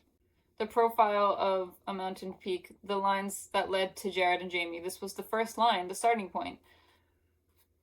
So those, lines that the Seeker thought might have been road maps were actually the outline of, the mountain peaks, wherever the fuck they are. You could find them. You don't know all the directions, just like with the cabin. I never gave you everything. I don't understand. Where does it lead? How does a mountain lead us? My pulse beat faster as I thought of it. Jared was close. Jamie, within my reach. She showed me the answer. They're just lines, and Uncle Jeb is just an old lunatic, a nut job, like the rest of my dad's family. I try to tug the book out of Jared's hands, but he barely seems to notice my effort. A nut job like Sharon's mom, he counters, still studying the dark pencil marks that deface the back cover of the photo album. It's the one thing I haven't lost in all the running. She talks about how her uncle and aunt were always, referred to as the crazies, and how they, were the kind of people who would, have booby traps and, a bunker, and always prepared for, the apocalypse, which those are the kind of people you want during an actual apocalypse. Oh, that's exactly what... I had the same thought that Jared has. He says nut jobs are exactly the kind of people who will have survived. Ew. Okay, I agree with the theory, but these lines don't mean anything. Tell me again what he said when he drew them. So, when Uncle Jeb was drawing these lines in this photo album, he was telling Melanie's family, before the, souls truly took over. It didn't make sense at the time, but what he was saying upset Melanie's dad, and he ordered Uncle Jeb out of the house. Jeb wouldn't leave at first, kept warning us not to wait until it was too late. He grabbed my shoulder and pulled me into his side. Don't let him grab you, honey, he whispered. Follow the lines. Start at the beginning and follow the lines. Uncle Jeb will keep a safe place for you. That's when Dad shoved him out the door. Jared nods absently, still studying. The beginning. It has to mean something. Does it? They're just squiggles, Jared. It's not a map. They don't even connect. There's something about the first one, though. Something familiar. I could have sworn I've seen it somewhere. I sigh. Maybe he told Aunt Maggie. Maybe she got better directions. Maybe, he says, and continues to stare at Uncle Jeb's squiggles. And, of course, it turns out that this Picacho Peak, the mountain, is the outline, the first outline that leads to where Jamie and Jared might be. So that's why she was interested. Wow. And she's saying that Jared would have figured it out too. And that he probably put it together, and that's probably where everyone is. So we should go find them. So Wanderer muses on what to do. Not sure whether she should, still align with the souls and do her duty, or go with what she's feeling and her love for Jared and Jamie. What now, I wondered. Stop for a late lunch or an early dinner, fill my gas tank, and then continue on to Tuscan in order to reveal my fresh discoveries to the Seeker? The thought was so repellent that my jaw locked against the sudden heave of my empty stomach. I slammed on the brake reflexively, screeching to a stop in the middle of the lane. I was lucky there was no cars to hit me from behind. There were also no drivers to stop and offer their help and concern.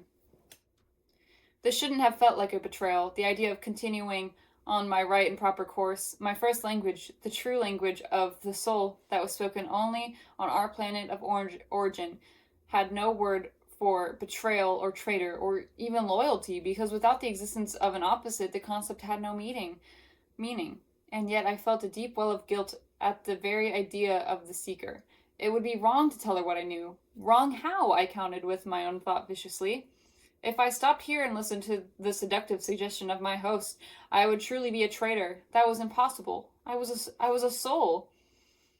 So that's a big trend in this book is Wanderer like trying to deal with the like her not listening to like what she as a soul should do and feeling a need to like go against what the souls are doing. Ooh. And yet I knew what I wanted more powerfully and vividly than anything I'd ever wanted in all 8 lives I've lived. The image of Jared's face danced behind my eyelids when I blinked against the sun. Not Melanie's memory this time, but my memory of hers. She forced nothing on me now. I could barely feel her in my head as she waited. I imagined her holding her breath as if that were possible for me to make my decision. I could not separate myself from this body's wants. It was me, more than I'd ever intended it to be. Did I want it, or did it want?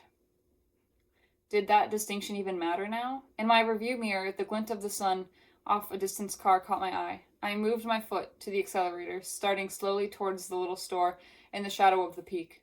There was really only one thing to do. So in this part, Wanderer stops at a little convenience store in order to get supplies because she has like unconsciously or consciously already been like kind of giving way to what Melanie and her are feeling, and she is going to get supplies for their journey to hopefully find Jared and Jamie. But what I find really funny, can I just mention, is what the movie did instead of what the book does, where she like has this inner mental turmoil like of what to do, and then she like logically and smartly goes to get supplies because they're like in a fucking desert and it's like gonna be like a long journey. And the stores and stuff, like since the souls are all like trusting and honest beings, you don't have to buy shit. So you literally just walk in and take what you need, and like that's just how souls work. They're all very honest. But Wanderer feels like she's a really bad liar because it's not like in her it's not natural for her to lie or to like to do things against what she's supposed to do, but she's trying, and it even though it's not stealing, it feels like stealing because she's doing it for like bad reasons. Anyway, point is, what the movie decides to do instead of having this like logical thing, I mean maybe it's because it's just not as interesting, like, and then she went to the store and got supplies. So instead, the movie just decides to have like Melanie like take over her body and like crash the fucking car. No!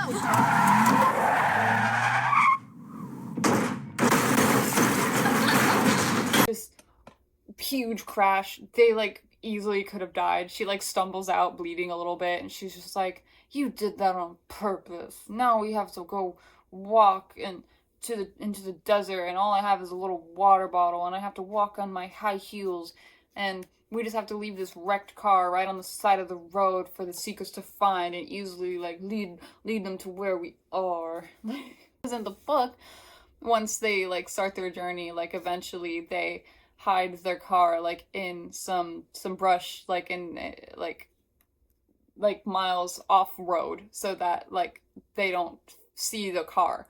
And then like it's just really funny to me. Will it still work?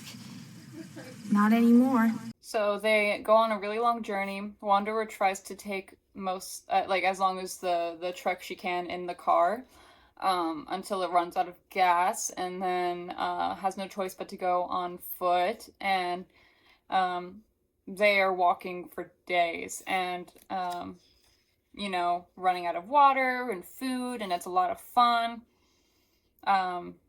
Kind of just walking blindly, hoping that Jeb's directions are real and that they're not just like walking to their death. Eventually, though, they finally find, like, the last outline that they were supposed to come to. The last of Jeb's directions. And she sees it, unmistakable, but it was so far away in the distance. Every step we'd walk had been in the wrong direction. The last marker was farther to the west than we'd come in all of our journeying. And, like, so they, like, can't really go any farther. Like, it's, like, double of what they've already walked. They've already run out of food and water, and supplies, already, like, basically on death's door with how dehydrated and sunburnt they are. Their skin's peeling. It's all yucky and gross. And so they're like, oh my god, Uncle Jeb was a crazy lunatic after all. Melanie was frozen in my head, unthinking, blank, trying desperately to reject this new comprehension. Her silent keen of defeat echoed in my head and added one more layer to the pain. He was just a deluded old lunatic after all, I murmured to myself. A strange shudder rocked my chest, and a hoarse coughing gripped its way up my throat. There was never anything out here, I gasped between spasms of hysteria. I staggered forward as though I were drunk, my footprints trailing unevenly behind me. No, Melanie uncurled from her misery to defend the faith she still clung to. I got it wrong or something. My fault. I laughed at her now. The sound was sucked away by the scorching wind. Wait, she thought, trying to pull my attention from the joke of it all. You don't think... do you think they tried this? Her unexpected fear caught me mid-laugh. I choked on the hot air, my chest throbbing from my fit of morbid hysteria. By the time I could breathe again, all trace of my black humor was gone. Instinctively, my eyes swept the desert void, looking for some evidence that I was not the first to waste my life this way. The pain was impossibly vast, but I couldn't halt the frenetic search for remains. No, of course not, Melanie was already comforting herself. Jared's too smart. He would never come out here unprepared like we did. He'd never put Jamie in danger. Blah, blah, blah. We kept moving. And then they kind of have to come to terms like, we're gonna die, I said. I was surprised that there was no fear in my rasping voice. This was just a fact like any other. The sun is hot. The desert is dry. We're gonna die. Yes, she was calm too. This, death, was easier to accept than that our efforts had been guided by insanity. That doesn't bother you? She thought for a moment before answering. At least I died trying, and I won. I never gave them away. I never hurt them. I did my best to find them. I tried to keep my promise. I died for them. I counted 19 steps before I could respond. Then what am I dying for? I wondered, the prickling feeling returning in my desiccated tear ducts. I guess it's because I lost then, right? Is that why? I counted 34 crunches before she had an answer to my question. No, she thought slowly. It doesn't feel that way to me. I think that maybe you're dying to be human. There was almost a smile in her thought as she heard the silly double meaning to the phrase. After all the planets and all the hosts you've left behind, you finally found the place and the body you die for. I think you found your home, wanderer. I'm sorry. I think you found your home, wanderer. 10 crunches. I didn't have the energy to open my lips anymore. Too bad. I didn't get to stay longer then. I wasn't sure about her answer. Maybe she was trying to make me feel better. A sop for dragging her out here to die. She had won. She had never disappeared. My steps began to falter. My muscles screamed out for mercy, as if I had any means to soothe them. I think I would have stopped right there, but Melanie was, as always, tougher than I. I could feel her now, not just in my head, but in my limbs. My stride lengthened. The path I made was straighter. By sheer force of will, she dragged my half-dead carcass toward the impossible goal. There was an unexpected joy to the pointless struggle. Just as I could feel her, she could feel my body, our body now, my weakness ceded to control her. She gloried in the freedom of moving our arms and legs forward, no matter how useless such a motion was. It was bliss simply because she could again. Even the pain of the slow death we had begun dimmed in comparison. But that's another funny thing in the movie is, like, it seems like they gave Melanie, like, more instances of control over Wanderer's body, even though, like, in the book it was always, like a huge effort for Melanie to, like, have any control over the body, or it had to be through, like, really big emotions and stuff. Like, instead of driving, like, just, like, leaving and going to the healer and, like, with the seeker, like, she has to, like, jump out of her balcony, like, into the pool underneath and then, like, run away. I don't know. But, like, yeah, Melanie, like, Wanda was like, I can't jump, what the freak? And Melanie's like, well, I can. And then they just, like, she forced her to jump. Now jump. I can't. It's a good thing I can. Takes some of, like, the, like, power away from it, the specialness away from it, just a little bit. That was our last conversation. It was too hard to concentrate enough to form words. There was more pain than we thought there should be. All the muscles in our body rioted, cramping and spasming as they fought death. We didn't fight. We drifted and waited, our thoughts dipping in and out of memories without a pattern. While we were still lucid, we hummed ourselves a lullaby in our head. It was the one we'd used to comfort Jamie when the ground was too hard, or the air was too cold, or the fear was too great to sleep. We felt his head press into the hollow just below our shoulder and the shape of his back under our arm, and then it seemed that it was our head cradled against a broader shoulder, and a new lullaby comforted us. Our lids turned black, but not with death. Night had fallen, and this made us sad. Without the heat of day, we would probably last longer. See, I do like that, like, we don't get this whole sequence in the movie because, like I said, we don't, like, get the inner, like, thoughts of Wanderer and Melanie together, but this was, like, all of their struggles getting to their family was, like, a little bonding exercise for them. Like, she starts referring to herself as us, or we, because, like, she is seeing Melanie as distinctly, like, in the body with her, and instead of, like, something that she wants to get rid of. Like, they're coexisting together. And even though Melanie is in a prison, like, imprisoned in her own body, she is working together with Wanderer and, like, starting to, like, understand where Wanderer is coming from. So, like, I don't want you to think I hate this whole book. I like some of it, okay? It is not a horrible read. I don't only read bad books or, like, read books to hate them, okay? Like, if there was anything this book did right, I think they did a nice job with, or I think Stephenie Myer did a good job with the friendship and, like sisterly bond that Wanderer and Melanie build together, like, being in one body and of one mind together, like, have character development, and they, like, learn to, like, literally, like, love each other and care for each other as sisters, which, like, puts a lot more emotional emphasis on, like, their situation instead of, like, I don't know, there's some, like, emotional depth there, and I like it. If this book were just, like, about them two and didn't, like, sprinkle in the weird, like, predator love triangle thing in there as well, like, we would have a good time. Something shook us, pulled our numb arms, dragged at them. We couldn't form the words to wish that it would be quick now, but that was our hope. We waited for the cut of teeth. Instead, the dragging turned to pushing, and we felt her face roll toward the sky. It poured over our face, wet, cool, and impossible. It dribbled over our eyes, washing the grip from them. Our eyes fluttered, blinking against the dripping. We thought we heard a sigh. And then the water flowed into our mouth, and we gulped at it and choked on it. We definitely heard a sigh this time. Something pressed to our cracked lips, and the water flowed again. We drank until our belly stretched and ached. The water trickled to a stop. We cried out hoarsely in protest. Another rim was pressed to our lips, and we gulped frantically until it was empty too. Like a blade, light cut into our eyes. We moaned at the pain of it, and our hand flew up to cover our closed eyes.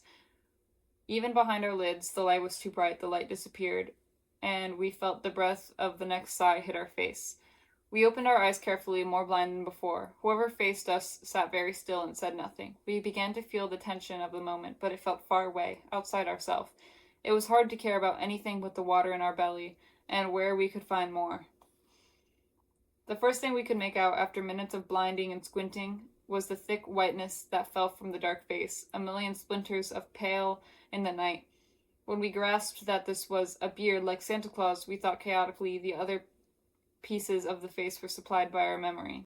"Uncle Jeb," we croaked in surprise. "You found us." Uncle Jeb, squatting next to us, rolled back on his heels when we said his name. "Well now," he said, his gruff voice brought back 100 memories. "Well now, here's a pickle." Uncle Jeb found them! Are they here? We choked out the words. They burst from us like the water in our lungs had expelled. Like after water, this question was all that mattered. Did they make it? Uncle Jeb's face was impossible to read in the darkness. Who? He asked. Jamie. Jared. Our whisper burned like a shout. Jared was with Jamie, our brother. Are they here? Did they come? Did you find them too? See, she's using us, we, our, in her like delirious little states, and Uncle Jeb is not one to like keep these things unnoticed. No, his answer was forceful and there was no pity in it, no feeling at all. No, we whispered. We were not echoing him. We were protesting against getting our life back. What was the point? We closed our eyes again and listened to the pain in our body. Look, Uncle Jeb said after a moment, I have something to take care of. You rest for a bit and I'll be back for you. We didn't hear the meaning in his words, just the sounds. Our eyes stayed closed. His footsteps crunched quietly away from us. We couldn't tell which direction he went. We didn't care anyway. Uncle Jeb comes back. Someone says, why did you give it water, Jeb? An angry voice demanded, close behind our back. We whirled, twisting onto our knees. What we saw made our heart falter and our awareness splinter apart. There were 8 humans half-circled around where I knelt under the tree. There was no question they were humans. All of them. I'd never seen faces contorted into such expressions. Not on my kind. These lips were twisted with hatred, pulled back over clenched teeth like wild animals. I felt the blood drain from my face as I realized why they held their hands so oddly, gripping tightly in front of them, each balancing an object. They held weapons. Some held blades, a few short ones like those I had kept in my kitchen. Some longer, one huge and menacing. This knife had no purpose in a kitchen. Melanie supplied the name. A machete. I recognized Uncle Jeb in their midst. Held loosely in his hands was an object I'd never seen in person, only in Melanie's memories. Like the big knife. It was a rifle. I saw the horror, but Melanie saw all of this with wonder, her mind boggling at their numbers. 8 human survivors, she thought.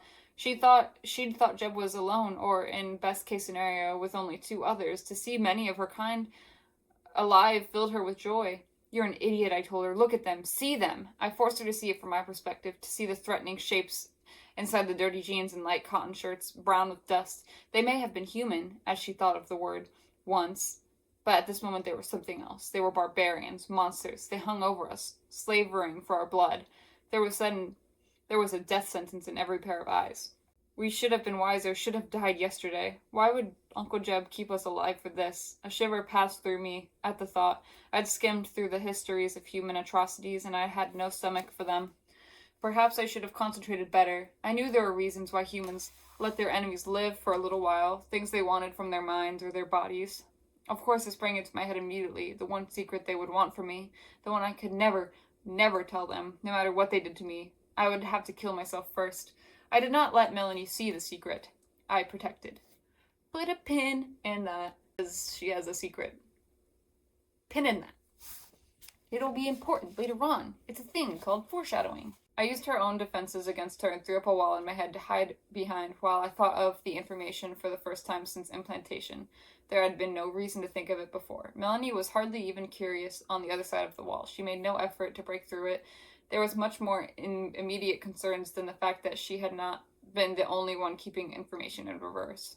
How much pain could I stand before I gave them anything they wanted? My stomach heaved. Suicide was a repugnant option, worse because it would be murder too. Melanie would be part of either torture or death. I would wait for that until I had absolutely no other choice. No, they can't. Uncle Jeb will never let them hurt me.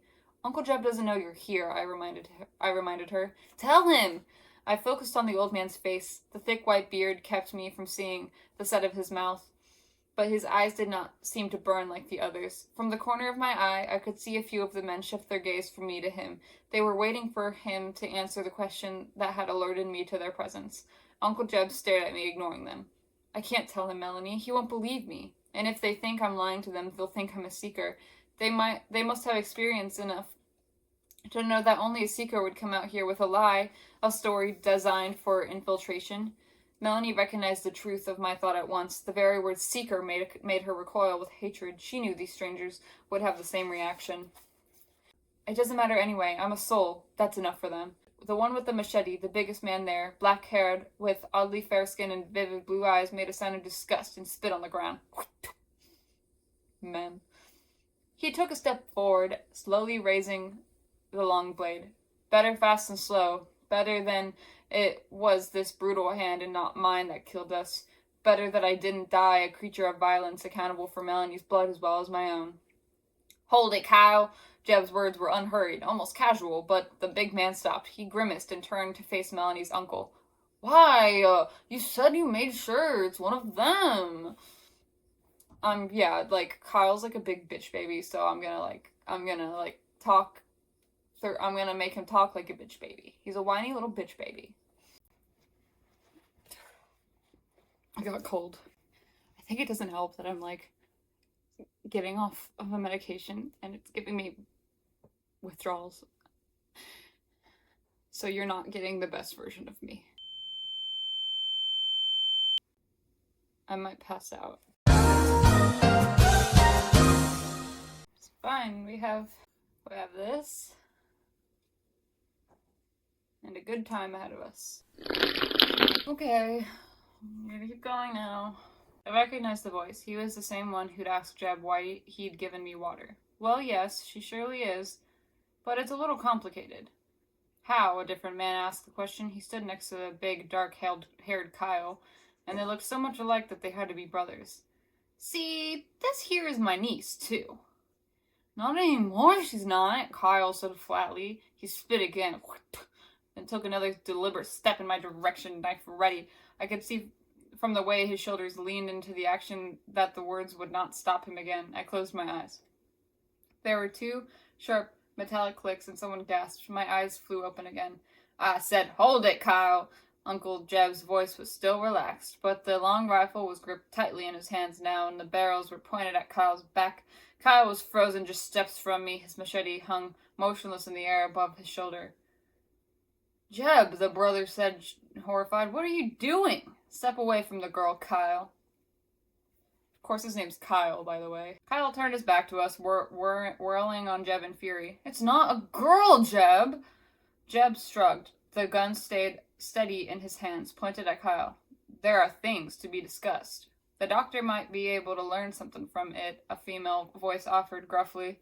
I cringed at the words, hearing in them my worst fears. When Jeb had called me his niece just now, I'd foolishly let a spark of hope flame to life. Perhaps there would be pity. I'd been stupid to think that, even for a second, death would be the only pity I could hope from these creatures. I looked at the woman who'd spoken, surprised to see that she was as old as Jeb, maybe older.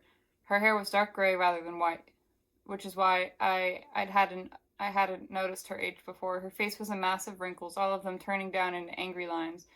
But there was something familiar about the features behind the lines. "Aunt Maggie, you're here. How? Is Sharon?" The words were all Melanie, but they gushed from my mouth, and I was unable to stop them. Sharing for so long in the desert had made her stronger, or me weaker. Or maybe it was just that I was concentrating on which direction the death blow was going to fall from. I was bracing for our murder, and she was having a family reunion.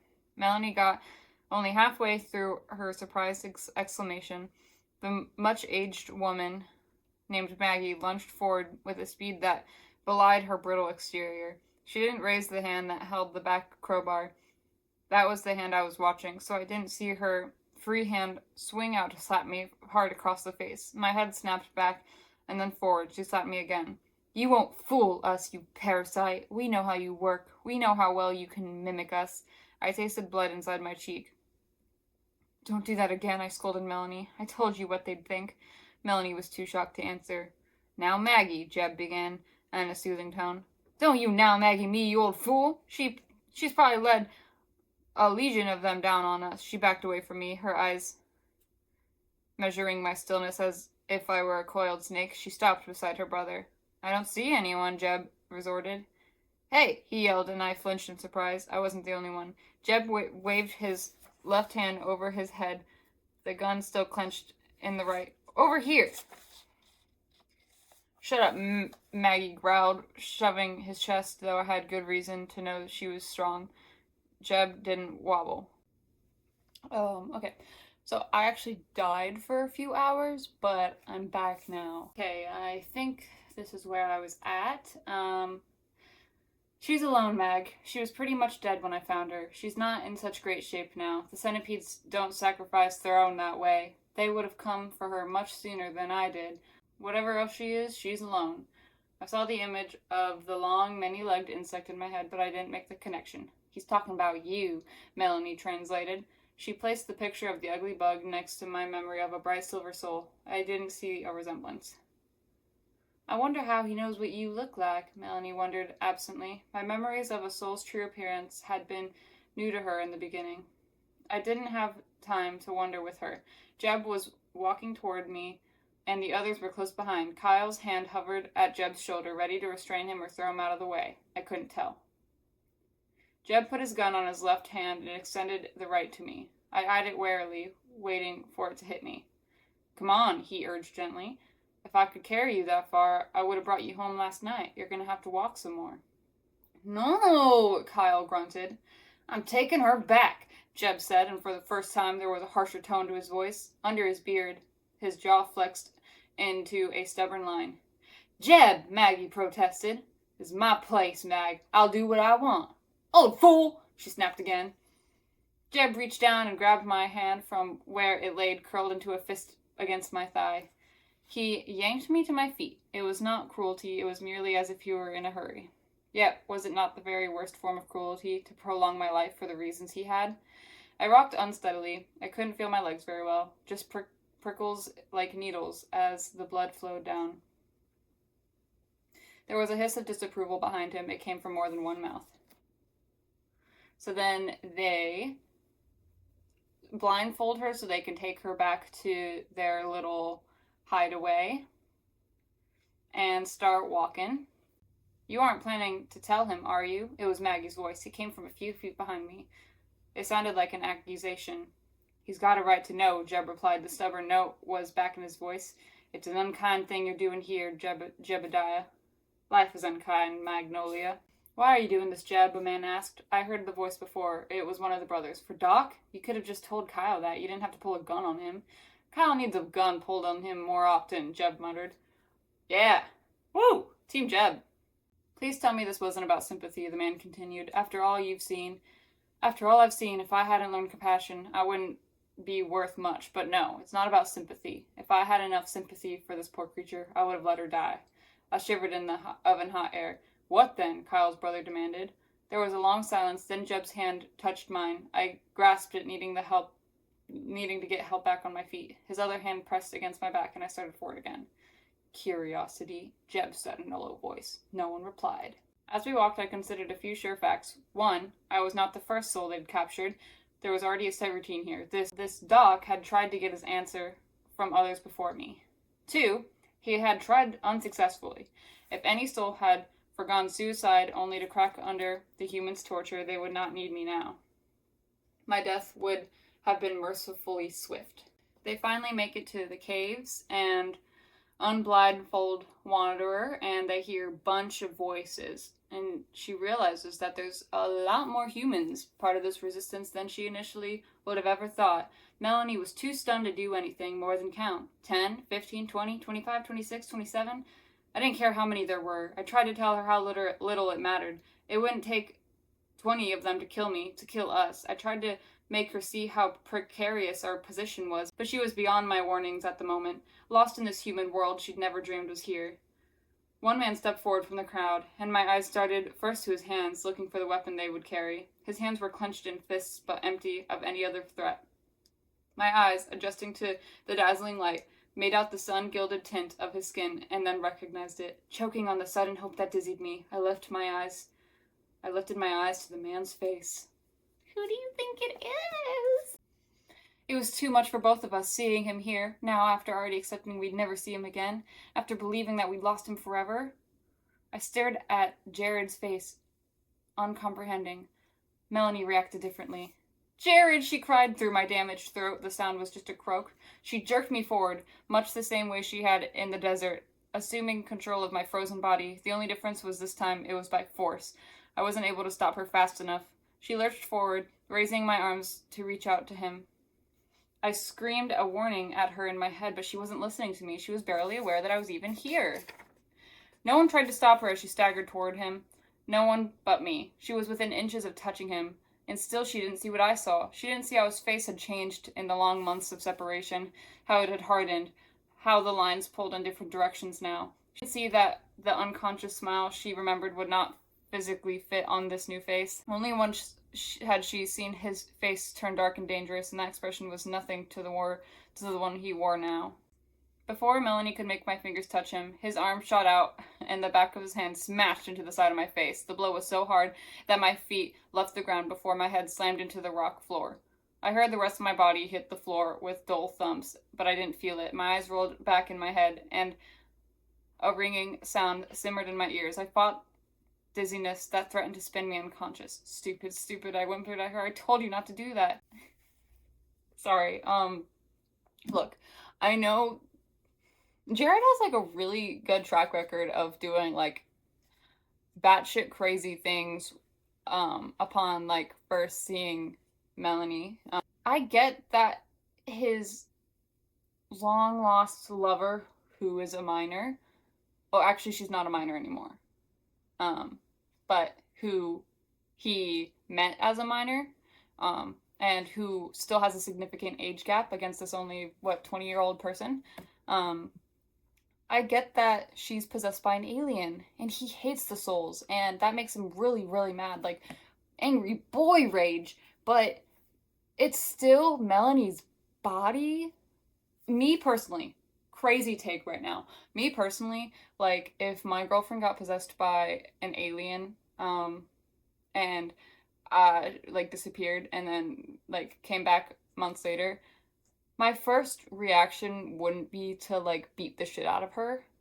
Like, even if it was a soul that had taken over her body, I don't know if I could bring myself to hurt that body that was once my partner. Crazy take, I know. Little difference between me and Jared. Cause he's a man. He's got angry man rage. Too late now. Bella, get back. Oh, calm down now. He literally has murder in his fucking eyes. Looking at her, like...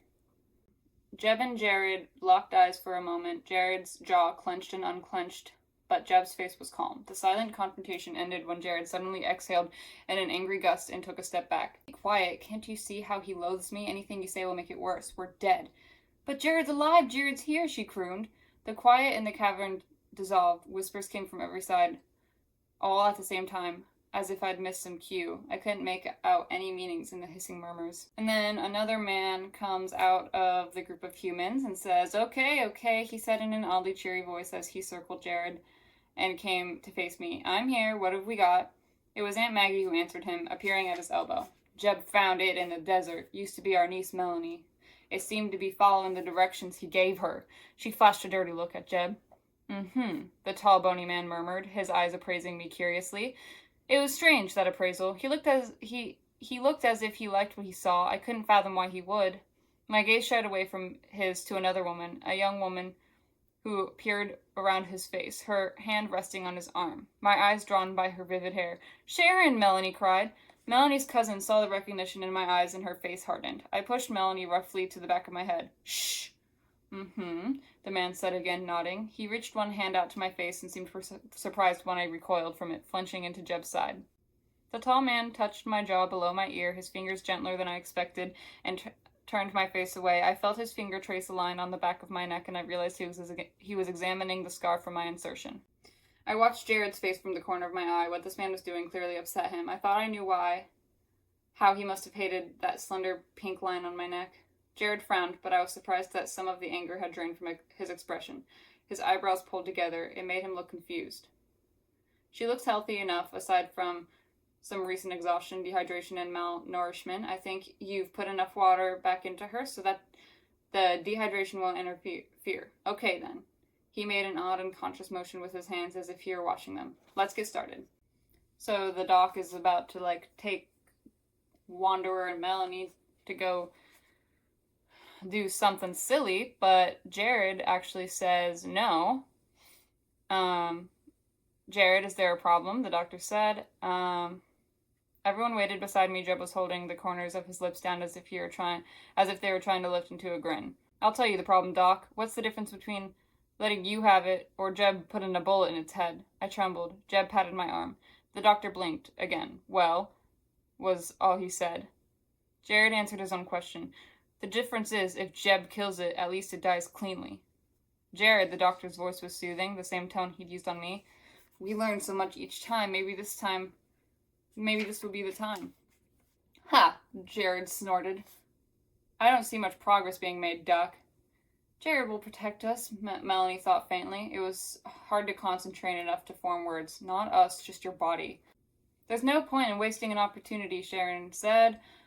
We all realize this is hard for you, Jared, but in the end it isn't your decision to make. We have to consider what's best for the majority. Jared glowered at her. No. The word was a snarl. And then, Wanderer's not feeling so good, but right before she passes out, as they're all arguing, she sees Jamie. So, yeah, both of her guys are there. Happy. Gotta do what's best for everyone. She's gotta go to Doc's place, just like the rest. Ain't that right, Doc? No!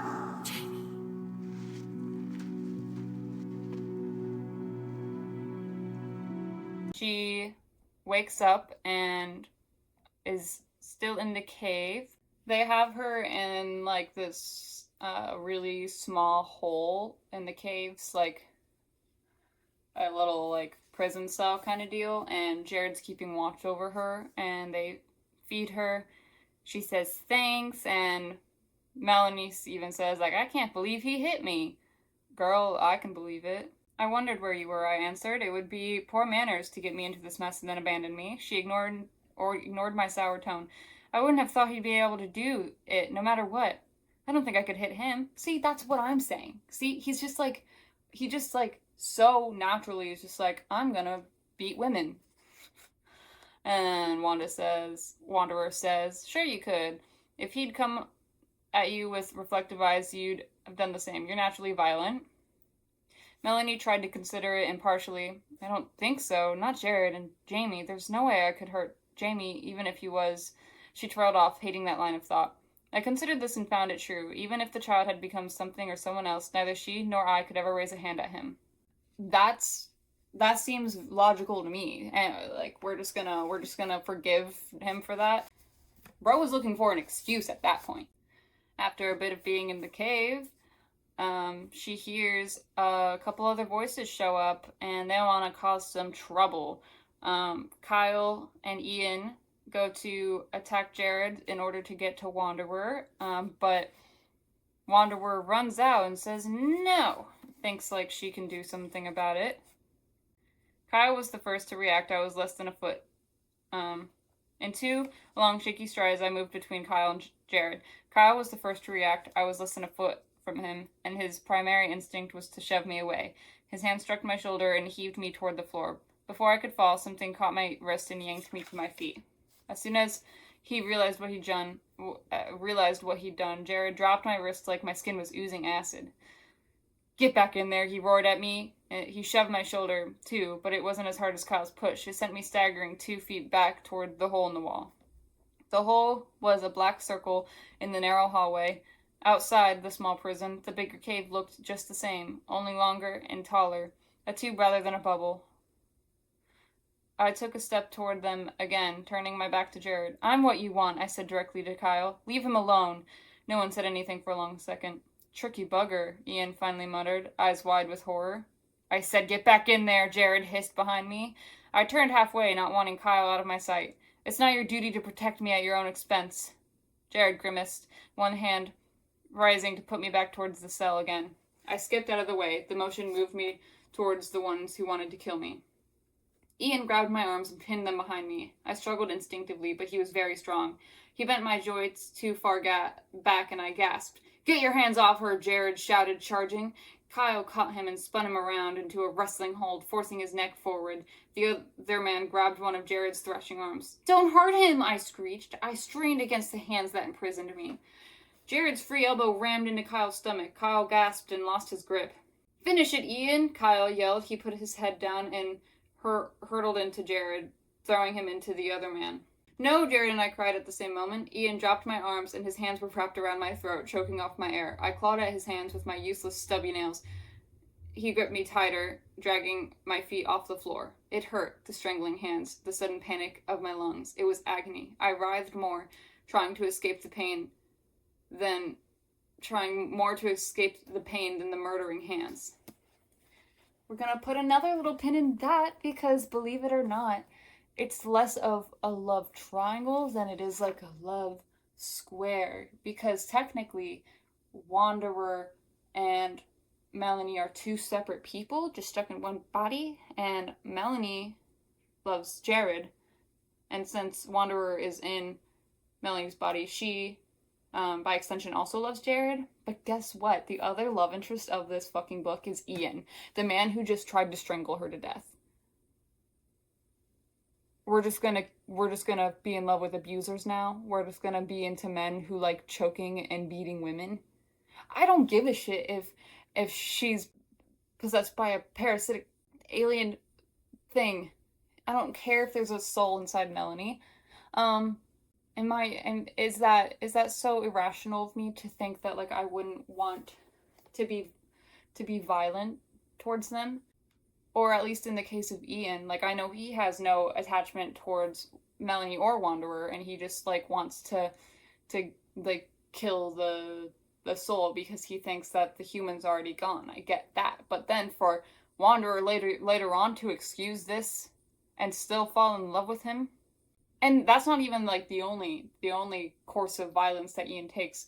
Both of these baby men are throwing tantrums, baby rages, like getting all angies all the time, getting all violent. Like they're literally all fucking babies. Every single man in this book throws a little hissy fit, and if they don't get what they want, and they can't be reasoned with. Jeb interrupts them with the gun, saying to get away from her, and that currently Wanderer is his guest at the moment, and they're offended because he's defending a gross little alien girl.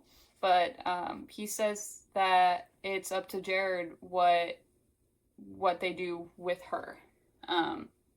She's your responsibility, Jared, Jeb said in a firm voice. I'll help you out, of course, if there's any more trouble like this, and with keeping track of her and all that, but when it comes to making decisions, that's all yours. He raised one hand when Kyle tried to protest again. Look at it this way, Kyle. If someone found your Jody on a raid and brought her back here, would you want me or Doc or a vote deciding what we did with her? Jody is dead, Kyle hissed, blood spraying off his lips. He glared at me with much the same expression Jared had just used. Well, if her body wandered in here, it would still be up to you. Would you want it any other way? The majority, my house, my rules, Jeb interrupted harshly. No more discussion on this. No more votes. No more execution attempts. You three spread the word. That's how it works from now on. New rule. If unlikely as it may be, somehow this ever happens again, whoever the body belongs to makes the call. Whoever the body belongs to. We're taking away bodily autonomy out of this conversation. Jared now has ownership over Melanie's body. His body. It's not Wanderer's or Melanie's. It's Jared's now. Jeb takes over, keeping watch over Wanderer so that Jared can go have a little break and go like be a little piss baby somewhere else. And Jeb is much more kind to her, treats her with more humanity, if you will, lets her get out of her little hole and stretch, and takes her to the bathroom, takes her on like kind of tour of the caves, kind of well, since it's actually like black in the caves, like they know how to navigate the caves blindly, but he's taking her all these twisty turny ways so that she can't remember like where they're going and try to escape or anything like that. But she gets to go potty and get washed up and all of that stuff. It's a lot of like fun. They have like this little stream, stream of water, and like the cave used to be like a volcano, I guess. So there's like, who gives a shit? So they actually have running caves and water throughout, rivers in the caves, where they can, like, use the bathroom and wash themselves, and they've gotten very crafty and making this whole, like, underground society pretty cool, pretty neat. Then, upon going back to their little cell area, Jamie actually is there and wants to talk to Melanie, the little kid. And Melanie is like losing her shit because she wants to be able to talk to Jamie, but she's stuck in this body, you know? Fun stuff like that. But they start to talk. "You're not Melanie," he said in a low voice. It was harder not to speak to him because I was the one who wanted to speak. Instead, after a brief hesitation, I shook my head. "You're inside her body, though." Another pause, and I nodded. "What happened to her face?" I shrugged. I didn't know what my face looked like, but I could imagine. "Who did this to you?" he pressed with a hesitant finger. He almost touched the side of my neck. I held still, feeling no urge to cringe away from this hand. "Aunt Maggie, Jared, and Ian," Jeb listed off in a bored voice. We both jumped at the sound. Jeb hadn't moved. His eyes were still closed. He looked so peaceful, as if he had answered Jamie's questions in his sleep. Jamie waited for a moment, then turned back to me with the same intense expression. "You're not Melanie, but you know all her memories and stuff, right?" I nodded again. "Do you know who I am?" I tried to swallow the words, but they slipped through my lips. "You're Jamie." I couldn't help how my voice wrapped around the name like a caress. He blinked, startled that I had broken my silence. Then he nodded. "Right," he whispered back. We both looked at Jeb, who remained still, and back at each other. "Then you remember what happened to her?" he asked. I winced, then nodded slowly. "I want to know," he whispered. I shook my head. "I want to know," Jamie repeated. His lips trembled. "I'm not a kid. Tell me." "It's not pleasant," I breathed, unable to stop myself. It was very hard to deny this boy what he wanted. His straight black eyebrows pulled together and up in the middle over his wide eyes. "Please," he whispered. I glanced at Jeb. I thought that maybe he was peeking from between his lashes now, but I couldn't be sure. My voice was as soft as breathing. "Someone saw her go into a place that was off limits. They knew something was wrong. They called the Seekers." He flinched at the title. "The Seekers tried to get her to surrender. She ran from them. When they had her cornered, she jumped into an open elevator shaft." I recoiled from the memory of the pain, and Jamie's face went white under his tan. "She didn't die?" he whispered. "No. We have very skilled healers. They mended her quickly. Then they put me in her. They hoped I would be able to tell them how she had survived so long." I had not meant to say so much. My mouth snapped shut. Jamie didn't seem to notice my slip, but Jeb's eyes opened slowly and fixated on my face. "Why didn't you let her die?" he asked. He had to swallow hard. A sob was threatening his voice. This was all the more painful to hear because it was not the sound a child makes, frightened of the unknown, but the fully comprehending agony of an adult. It was so hard not to reach out and put my hand on his cheek. I wanted to hug him to me and beg him not to be sad. "I wasn't in on the decision," I murmured. I was still in a hibernation tank in deep space when that happened. Jamie blinked again in surprise. My answer was nothing he'd expected, and I could see him struggling with some new emotion. I glanced at Jeb. His eyes were bright with curiosity. "Where were you coming from?" he asked. In spite of myself, I smiled at his unwilling interest. "Far away, another planet." What was, he started to ask, but he was interrupted by another question. "What the hell?" Jared shouted at us, frozen with fury in the act of rounding the corner at the end of the tunnel. "Damn it, Jeb! We agreed not to—" Jamie wrenched himself upright. "Jeb didn't bring me here, but you should have." So they get in a little hissy fit because Jared didn't want Jamie to see Wanderer and Melanie. "You shouldn't have tried to keep this a secret from me," Jamie said between his teeth, "and you shouldn't have hurt her." One of his hands unclenched and flew out to point at my face. Jared spit on the floor. "That's not Melanie. She's never coming back, Jamie." "That's her face," Jamie insisted, "and her neck. Don't the bruises there bother you?" Everyone is speaking facts about this. And Jared just, breezes on over it. He, didn't think twice. I swear, he was ready to hit her. He was like, finally. Then he makes him leave and takes over watch and makes her go back in her little hole.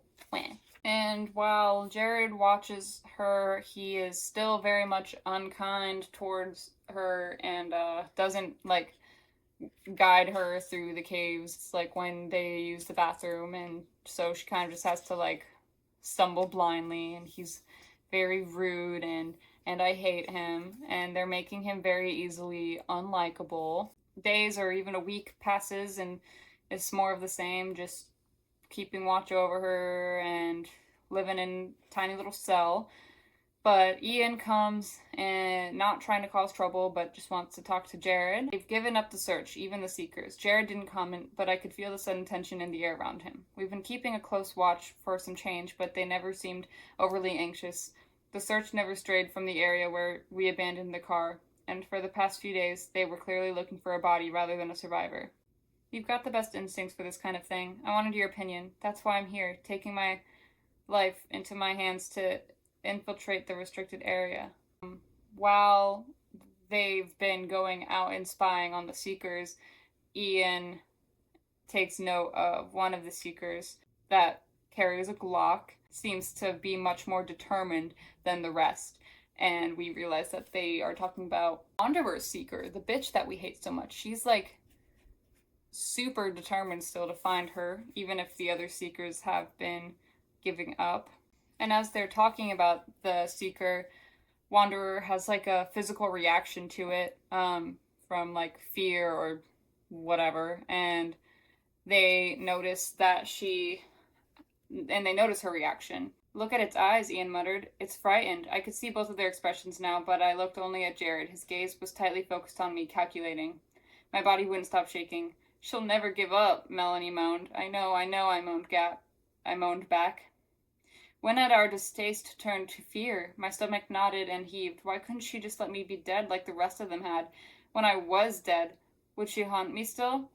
Who is the Seeker in black? Jared suddenly barked at me.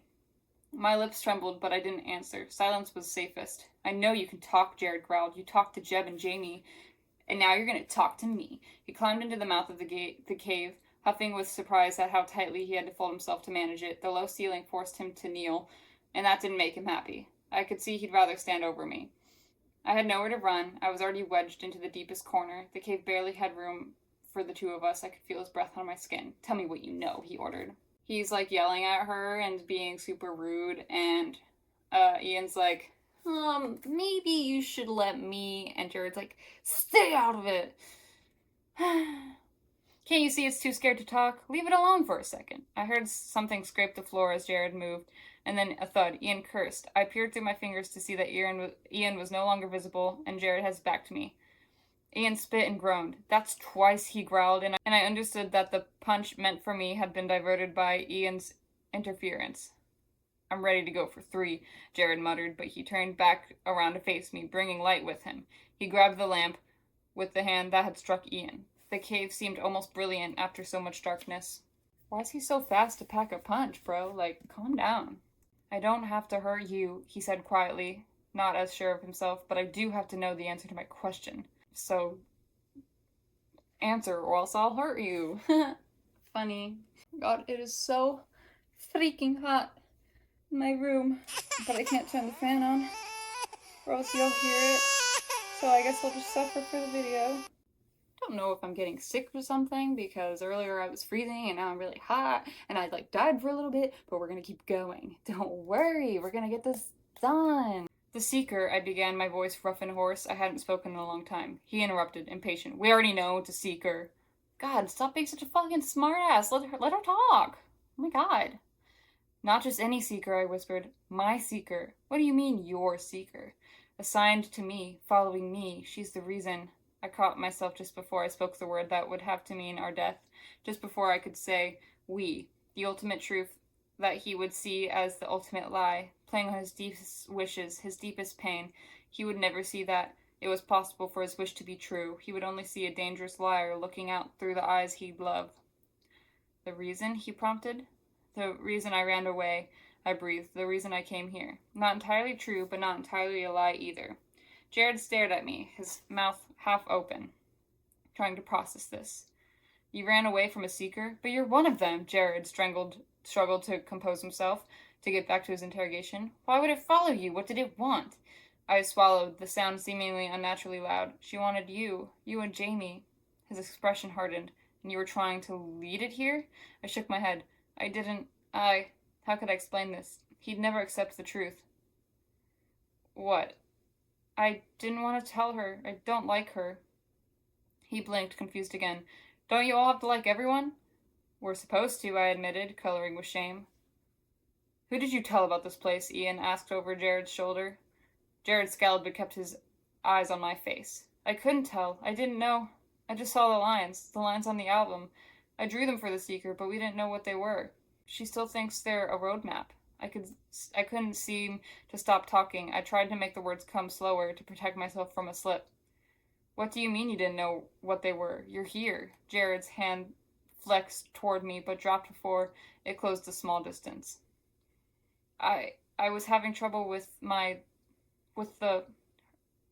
her memory. I didn't understand. I couldn't access everything. There were walls, that's why the Seeker was assigned to me, waiting for me to unlock the rest. Ian and Jared exchanged a look. They'd never heard anything like this before. They didn't trust me, but they wanted so desperately to believe it was possible. Jared's voice whipped out with a sudden harshness. Were you able to access my cabin? Not for a long time. And then you told the Seeker? No. No, why not? Because by the time I could remember it, I didn't want to tell her. Ian's eyes were frozen wide. Jared's voice changed, became low, almost tender, so much more dangerous than shouting. Why didn't you want to tell her? My jaw locked hard. It was not the secret, but still it was a secret he would have to beat out of me. Why weren't you able to access everything? Is that normal? She fell a long way. The body was damaged. Lying did not come easily to me. This lie fell flat. Jared and Ian both reacted to the false note. Jared's head cocked to the side. One of Ian's ink-black eyebrows rose. Why isn't the Seeker giving up like the rest? Ian asked. I was abruptly exhausted. I don't know, I whispered. She's not like the other souls. She's annoying. Ian laughed once, a startled sound. And you? Are you like other souls? Jared asked. I opened my eyes and stared at him warily for a long moment. What a stupid question, I thought. So they back off because Wanderer is having a hard time answering any more questions, and they talk amongst themselves, trying to decide whether or not she's telling the truth. Do you remember that first night when it jumped between you and Kyle? That was bizarre, Ian said. He was just trying to find a way to stay alive, to escape. By giving Kyle the go-ahead to kill her? Good plan. It worked. Jeb's gun worked. Did she know he was on his way? You're overthinking this, Ian. That's what it wants. I don't think you're right. I don't know why, but I don't think she wants us to think about her at all. I heard Ian get to his feet. You know what's really twisted, he muttered, his voice no longer a whisper. What's that? I felt guilty. Guilty as hell watching her flinch away from us, seeing the black marks on her neck. When men learn how to have empathy for the first time, he learned what guilt was. You can't let it get to you like that. Jared was suddenly disturbed. It's not human. Don't forget that. Just because she isn't human, do you think that means she doesn't feel pain? Ian asked, his voice faded into the distance. That she doesn't feel like a girl who's been beaten by us? Get a hold of yourself, Jared hissed after him. So, like, I don't like Ian or Jared, but if we had to choose between the two, like, both of them are unbearable. But I will say, Ian came around a lot faster to the idea of not wanting to be violent and abusive towards her, so that's a win for Ian. A win, kind of. Like, we'll take what we can.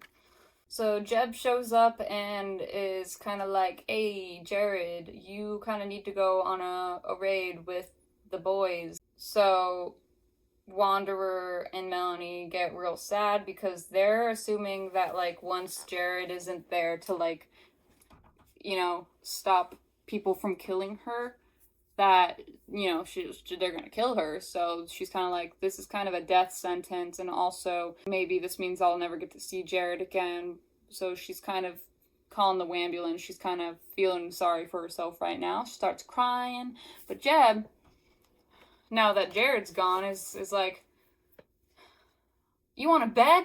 Like, we're gonna, like, you know, this area is used for storage. So once the boys come back from their raid, you're not going to be able to stay here. So let's get you comfy cozy. All set up in the cave. Okay? And Jeb's doing this on purpose, because Jeb's always thinking ahead. He's not just some crazy kook. He's like, let's get these people acclimated to you, see what goes on. He's a curious little feller. He wants to just, like, experiment a little bit. He shows her, like, their farms and shows her all around the caves, and everyone is looking at him like he's crazy and being like, what the fuck? Get this... Excuse me. But yeah, Jamie and Ian and Doc end up joining the tour and being, like, curious about what's going on. And eventually Jeb's like, you know what, Jamie?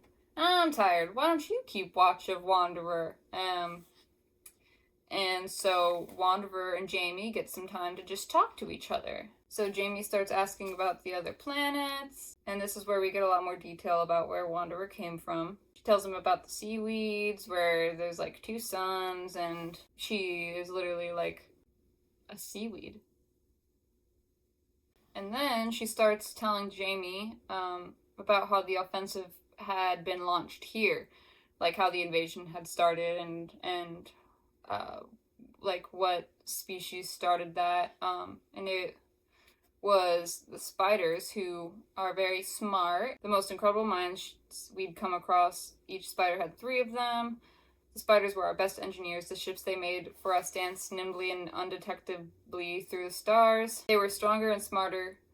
They were stronger than humans, smarter than humans, and prepared, which the humans were not. She stops, and then she stops, realizing that she's talking about, you know, like Jamie's planet and what happened to his humans and all that. And so she stops. Jamie starts crying. Idiot, Melanie chastised me. Did you think what your story would mean to him? Didn't you think of warning me sooner? She didn't answer. No doubt she had been caught up in this storytelling, as I was. Jamie, I murmured. My voice was thick. Jamie, I'm so sorry, I wasn't thinking. It's okay, I asked. I wanted to know how it happened. His voice was gruff, trying to hide the pain. And she goes to comfort him. For a short second, he pretended to ignore her, but then he rolled forward, and we have a nice little, like, sappy moment where they cry and hold each other. I didn't drop my arms when his anguish quieted. I was in no hurry to let him go. It seemed as though my body had been starving for this from the beginning, but I'd never understood before now what would feed the hunger. The mysterious bond of mother and child, so strong on this planet. So yeah, like I said, she has very maternal feelings towards Jamie. And she practically raised Jamie for a long time. So then Jeb shows up and scares them, and he's like, get out of here. As he turns to leave, Jamie looks back and it's like, hey, what's your name? Because no one's asked her name yet. She says, they called me Wanderer. Jeb says, that's a real interesting name you've got there. Maybe sometime you'll tell me how you got it. But it's kind of a mouthful, don't you think, Wanderer? And he says, mind if I call you Wanda for short? It flows easier. So that's how Wanderer becomes Wanda. See, everyone's getting close. They're like getting used to her. Not really, just like I said, Jeb's a curious guy. He's got a plan, and he's waiting to see how his fellow humans react to what's going on. And what I mean by that is he has really been thinking about this and keeping an eye on everything that Wanda's been saying. He says, saw something a few years ago that stuck with me. Old man and woman, well, the bodies of an old man and an old woman, been together so long that the skin on their fingers grew ridges around their wedding wings. They were holding hands, and he kissed her on her cheek, and she blushed under all those wrinkles. It occurred to me that you have all the same feelings we have because you're really us. Not just hands and a puppet. Yes, I whispered. We have all the same feelings. Human feelings. Hope and pain and love. So if you aren't acting, well then I'd swear to it that you love them both. You do, Wanda, not just Mel's body.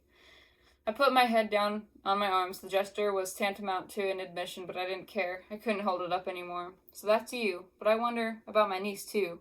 What it was like for her. What it would be like for me when they put somebody inside your head. Are you just gone? Erased? Like being dead? Or is it like being asleep? Are you aware of the outside control? Is it aware of you? Are you trapped there screaming inside? I sat very still, trying to keep my face smooth. Plainly, your memories and behaviors, all that is left behind, but your consciousness. Seems like some people wouldn't go down without a fight. Hell, I know I would try to stay. Never been one to take no for an answer. And you know, I would have pegged Mel for a fighter too. Yeah, I've wondered about that a lot. Why did we ever think he was crazy, Mel wondered. He sees everything. He's a genius. He's both. Well, maybe this means we don't have to keep quiet anymore. He knows. She was hopeful. She's been very quiet lately, absent almost half the time. It wasn't as easy for her to concentrate when she was relatively happy. She'd won her big fight. She'd gotten us here. Her secrets were no longer in jeopardy. Jared and Jamie could never be betrayed by her memories. With the fight taken out of her, it was harder for her to find the will to speak, even to me. I could see how the idea of discovery, having the other humans recognize her existence, invigorated her. Jeb knows, yes. Does that really change anything? But I think Jamie, well, he doesn't know or guess, but I think he feels the truth. You might be right. I guess we'll see if that does him or us any good in the end. Pretty interesting stuff. I'd like to hear more about those spider thingies. I'm real curious. And so Wanda gets to telling him the stories about the other planets. Jamie comes back, and we have a nice little moment where Wanda kind of just talks to Jeb and Jamie for a little bit, and they have a little bonding moment. Jamie's sprawled across her lap, and Jeb gets to thinking. He's like, what if... It's like, you tell a good story, Wanda, Jeb said when we were all done. It's what I did before. I was a teacher at the University in San Diego. I taught history. A teacher, Jeb repeated excitedly. Well, ain't that amazing? There's something we could use around here. Mag's girl Shannon does the teaching for the 3 kids, but there's a lot she can't help with. She's most comfortable with math and the like. History now. I only taught our history, I interrupted. I wouldn't be much help as a teacher here. I don't have any training. Your history is better than nothing. Things we human folks ought to know, seeing as we live in a more populated universe than we were aware of. But I wasn't a real teacher, I told him. I was sort of an honorary professor, almost a guest lecturer. They only wanted me, well, because of the story that goes along with my name. That's the next one I was going to ask for, Jeb said complacently. We can talk about your teaching experience later. Now, why did they call you Wanderer? I've heard a bunch of odd ones. Dry water, fingers in the sky, falling upward. What was that healer's name? Ford's Deep Waters or some bullshit like that? Real dumb names. Then it's nighttime, and Wanda tries to go to sleep even though Doc is keeping watch of her, and she's deathly afraid of Doc because of, well, the implication. Because of the implication. Not that implication. Like, the implication that he wants to try to murder her. Then Jamie shows up and decides to sleep with her, even though he's not supposed to, but that's fine. And then, was there something you wanted, I asked? He didn't answer right away, but I could feel him struggling, so I waited. If I asked you something, would you tell me the truth? It was my turn to hesitate. I don't know everything, I hedged. You would know this. When we were talking, me and Jeb, he was telling me some things. Things he thought, but I don't know if he's right. Melanie was suddenly very there in my head. Uncle Jeb thinks that Melanie might still be alive, inside there with you, I mean. I said nothing. I didn't know what could happen. I didn't know that could happen. Does that happen? His voice broke. I could hear that he was fighting tears. Does it, Wanda? Tell him, please tell him that I love him. Why won't you answer me? Jamie was really crying now, but trying to muffle the sound. I crawled off the bed, squeezing into the hard space between the mattress and the mat, threw my arm over his shaking chest. Is Melanie still alive, Wanda? Please. He was probably a tool. The old man could have sent him just for this. Jeb was smart enough to see how easily Jamie broke through my defenses. It was possible that Jeb was seeking confirmation for his theory, and he wasn't against using this boy to get it. I didn't think he meant me harm, but could I trust my own judgment? Humans were deceitful, treacherous creatures. Couldn't appreciate their darker agendas when such things were unthinkable to my species. Jamie's body shook beside me. He's suffering, Melanie cried. She battered ineffectually at my control. But I couldn't blame this on Melanie if it turned out to be a huge mistake. I knew who was speaking now. She promised she would come back, didn't she? I murmured. Would Melanie break a promise to you? Jamie slid his arms around my waist and clung to me for a long time. After a few minutes, he whispered, Love you, Mel. She loves you too. She's so happy that you're here and safe. He was silent long enough for the tears on my skin to dry, leaving a fine, salty dust behind. Is everybody like that? Jamie whispered long after I thought he'd fallen asleep. Does everyone stay? No, I told him sadly. Melanie is special. She's strong and brave. Very. Do you think... He paused to sniff. Do you think that maybe Dad is still there too? I swallowed, trying to move the lump further down my throat. It didn't work. No, Jamie. No, I don't think so. Not like Melanie is. Why? Because he brought the Seekers looking for you. Well, the soul inside him did. Your father wouldn't have let that happen if you were still there. Your sister never let me see where the cabin was. She didn't even let me know that you existed for the longest time. She didn't bring me here until she was sure that I wouldn't hurt you. Why would you do that? Not hurt us. Isn't that what you want? No, I don't want to hurt you. Why? Your sister and I have spent a lot of time together. She shared you with me, and I started to love you too. Jared too? I gritted my teeth for a second. Of course, I don't want anything to hurt Jared either. He hates you, Jamie told me, painfully grieved by the fact. Yes, everyone does, I sighed. I can't blame them. Jeb doesn't, and I don't. You might, after you think about it more. But you weren't even here when they took over. You didn't pick my dad or my mom or Melanie. You were in outer space then, right? Yes, but I am what I am, Jamie. I did what souls do. I've had many hosts before Melanie's, and nothing stopped me from taking lives again and again. It's how I live. Does Melanie hate you? I thought for a minute. Not as much as she used to. No, I don't hate you at all. Not anymore. I'm giving her a country accent, just like in the movie. So, you know. Did you mention that too? Yeah. That's funny. It went away, apparently, after she came back. Yeah, it was really consistent.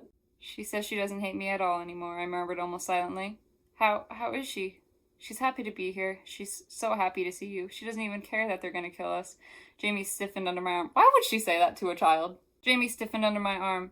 They can't! Not if Mel's alive! You've upset him, Melanie complained. No fucking shit, Sherlock. He just figured out that his sister is still alive, and then Wanda is just like, it's okay. Like, she's happy, even though, like, we're gonna get murdered soon. Go to sleep, Jamie. They won't believe that, Jamie, I whispered. They'll think I'm lying to trick you. They'll just want to kill me more if you tell them that only Seekers lie. But you're not lying, I know it, he said after a moment. I won't let them kill her. His voice, though quiet as a breath, was fierce with determination. Then the next morning, Jeb shows up. Jamie goes to school, and Jeb says that we're gonna put you to work. You're gonna be an indentured servant, and slavery's awesome. At least you're not an indentured servant. So, brings her to the field, and they start doing some fun farm stuff. Everyone, all the other humans there are like, what the scallop? What the frick? Why the freak is this thing here? But they all ignore her.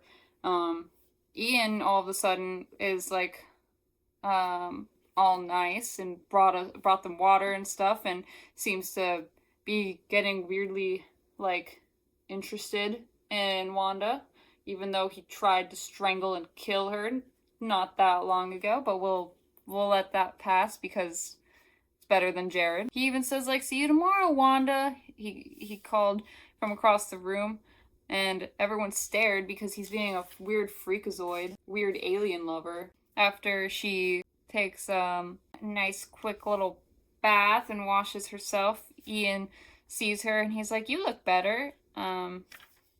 He raised one arm, extending his long pale fingers toward my neck. I flinched away and he dropped his hand quickly. Sorry about that, he muttered. Well, then that makes it okay. Did he mean for scaring me now, or for marking up my neck in the first place? I couldn't imagine that he was apologizing for trying to kill me. Surely he still wanted me dead, but I wasn't going to ask. This is the perfect circumstances for a budding romance. And every day Jeb has been leaving Wanda, like, alone a little more.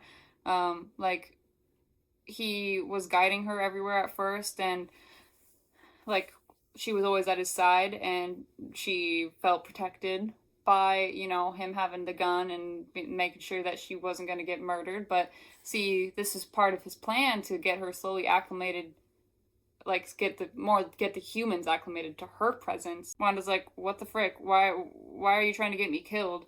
And Jeb's like, no, I'm just, like, doing a little experiment. And Wanda just has to kind of deal with it. And he even stopped taking the gun around, and it actually works because everyone listens to Jeb, and they don't have a choice. And so everyone is becoming best pals with Wanda, even though Jared is still away on a raid, and will surely come back soon, and we'll hope that nothing bad will happen then. Another conversation between Ian and Wanda. She asks, why haven't you killed me yet? He snorted, that's direct. You could, you know. Jeb might be annoyed, but I don't think he'd shoot you. What was I saying? It sounded like I was trying to convince him. I bit my tongue. Ooh, is she into that? I know, he said, his tone complacent. It was quiet for a moment, just the sounds of our footsteps echoing. It doesn't seem fair, Ian finally said. I've been thinking about it a lot, and I can't see how killing you would make anything right. It would be like executing a private for a general's war crimes. Now, I don't buy all of Jeb's crazy theories. It would be nice to believe, sure, but just because you want something to be true doesn't make it that way. Whether he's right or wrong, though, you don't appear to mean us any harm. I have to admit, you seem honestly fond of that boy. It's very strange to watch. Anyway, as long as you don't put us in danger, it seems cruel to kill you. What's one more misfit in this place? Once again, when grown men learn empathy for the first time? That's amazing. Then Jeb kind of pokes and convinces Wanda to do some teaching, even though she really doesn't want to. And by teaching, she kind of just tells stories, like, during mealtime around the other humans to once again get them more used to her. How old are you? Ian asked, leaning toward me, his brilliant blue eyes penetrating. Ew. Blue-eyed fucking stare. I don't know in Earth years. An estimate, he pressed. Thousands of years, maybe? I shrugged. I lose track of the years spent in hibernation. Ian leaned back, stunned. Wow, that's old. Jamie breathed. But in a very real sense, I'm younger than you, I murmured to him. Not even a year old. I feel like a child all the time. Why? Why do we have to say that? Let's just like putting nails into the fucking coffin. Let's continue to infantilize her. Let's give an age gap to everyone, and make it weird and predatory for the relationships she's in, and then take away her bodily autonomy, and then also just say that. Because even though she's technically super old, kind of like an Edward situation where technically, even though he's in a young body, he's like 1,000 years old dating a 17-year-old, and that's really sus. Like, we could have had the tables turned. Could have been like, weirdo, why is this 1,000-year-old gal dating these men, even though she's in a young person's body? It's weird all around. I don't like it. What's the aging process for your kind? Doctor asked. The natural lifespan. We don't have one, I told him. As long as we have a healthy host, we can live forever. Then, of course, eventually, Jared comes back and says, what is the meaning of this Jeb, in his big, angry, piss boy baby voice. He's about to throw a temper tantrum. Wanda is teaching us all about the universe, Jamie babbled, excited, eagerly, completely unaware of the fact that Jared is literally about to, like, kill her. Jeb had wasted his efforts on the wrong people. It didn't matter that Trudy or Lily was speaking to me, that Ian would put himself between his brother and me, that Sharon and Maggie made no hostile move towards me. The only one who had to be convinced had now finally decided. I don't think anyone needs to calm down, Jared said through his teeth. Jeb, he continued, not looking to see if the old man had followed him forward. Give me the gun. Don't happen to have it on me, Jeb drawled. And then Jeb finds a little loophole in the rule that he made about, like, her body belonging to Jared, and is like, well, if you recall, the rule was that whoever the body belonged to got to make the decision. A vein in Jared's forehead pulsed visibly, and seems to me like there's someone here with a claim just as strong as yours, maybe stronger. Jared stared straight ahead, processing this. After a slow moment, understanding furrowed his brow. He looked down at the boy still hanging on his arm. All the joy had drained from Jamie's face, leaving it pale and horror-struck. You can't, Jared, he choked. You wouldn't. Wanda's good. She's my friend. And Mel, what about Mel? You can't kill Mel. Please, you have to. So, yay. Wanda lives another day. How could you let this happen, Jeb? He whispered. There is a need for some talk, Jeb answered. Why don't you take a breather first? Maybe you'll feel more up to conversation after a bath. I don't know if the footage got deleted or something, but it basically, Wanderer went to go be by herself because she feels like she doesn't belong ever since Jared came back, and so she went back to her little cell area to go pout and be by herself, and then Jamie comes to comfort her. That's all you missed last time on Glee. And that's what you missed on Glee. Then, of course, Jared finds them and is here to throw another hissy fit and tells Jamie to get away from her. Coward, Jamie screamed at Jared. She wouldn't hurt you to save her own life. Why can't you leave her alone? I watched as Jared grabbed Jamie's shoulders and yanked the boy from his crouch. The boxes this displaced fell on me like a small avalanche. I rolled away, covering my head with my arms. A heavy one caught me right between the shoulder blades, and I cried out in pain. "Stop hurting her!" Jamie howled. There was a sharp crack, and someone gasped. I struggled to pull myself up from under the heavy carton, rising up on my elbows dizzily. Jared had one hand over his nose, and something dark was oozing down over his lips. His eyes were wide with surprise. Jamie stood in front of him with both hands clenching a fist, a furious scowl on his face. Jamie's scowl melted slowly, while Jared stared at him in shock. Hurt took its place, hurt and betrayal so deep that it rivaled Jared's expression in the kitchen. "You aren't the man I thought you were," Jamie whispered. He looked at Jared as though Jared were very far away, as if there were a wall between them, and Jamie was utterly isolated on his side. Jamie's eyes started to swim, and he turned his head, ashamed of showing weakness in front of Jared. He walked away with quick, jerky movements. "Oh, damn it," he suddenly shouted. "Jamie, get back here." "I'm sorry, okay, don't cry, kid," he called out, more angry apologies, as he turned the corner and left me lying in the darkness. Jared leaves and goes to follow Jamie, and eventually Wanda falls asleep in the cell area / storage until Jared returns and wants to talk. Or was it Jamie? It's Jamie. We're gonna pretend that an entire day didn't pass and that nothing significant happened in that time besides me getting these socks. So, anyway, peep the shirt as well real quick, and then we can move on. Okay, so Jamie convinces Wanda to go get some breakfast because since they've gone on the raid, they have some more variety in food. Ooh, eggs instead of like the gross like regular food that they always have to eat. But Wanda can still tell that something's kind of bothering Jamie that he isn't telling her about, and like Jamie never lies, so she's a little confused about it. And like everyone in the kitchen too is like really forlorn and sad for some reason, so the vibes are off, and Wanda can tell. And when Ian shows up and he comes in, okay, ignore any cat sounds you hear. I can't stop them. They're monsters. Ian shows up and grabs Wanda to take her somewhere, and she overhears Kyle and Jared speaking and heard them saying, "Don't know why we let him keep trying. When it's over, Jared was saying. He really thought he had it this time. He was so sure. Oh well, it will be worth all this if he figures it out someday," Kyle disagreed. "If," Jared snorted. "I guess it's a good thing we found that brandy. Doc's gonna blow through the whole crate by nightfall at the rate he's going." "He'll pass out soon enough," Kyle said, his voice beginning to fade in the distance. I wish Sharon would, and then I couldn't make out anymore. Ian waited until the voices faded completely, and then a few minutes more, before he finally released my arm. "Jared promised," Jamie muttered to him. "Yeah, but Kyle didn't," referring to, like, promising not to kill Wanda. So the three of them all walked.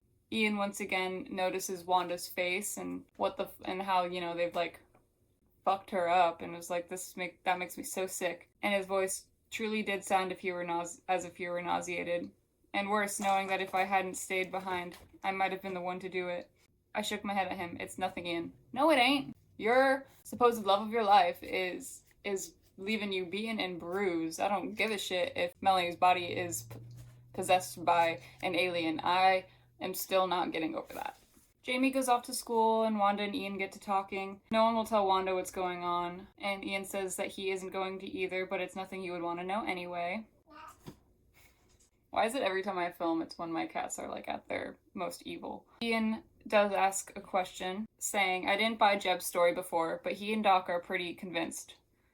Is she still in there with you, the girl whose body you wear?"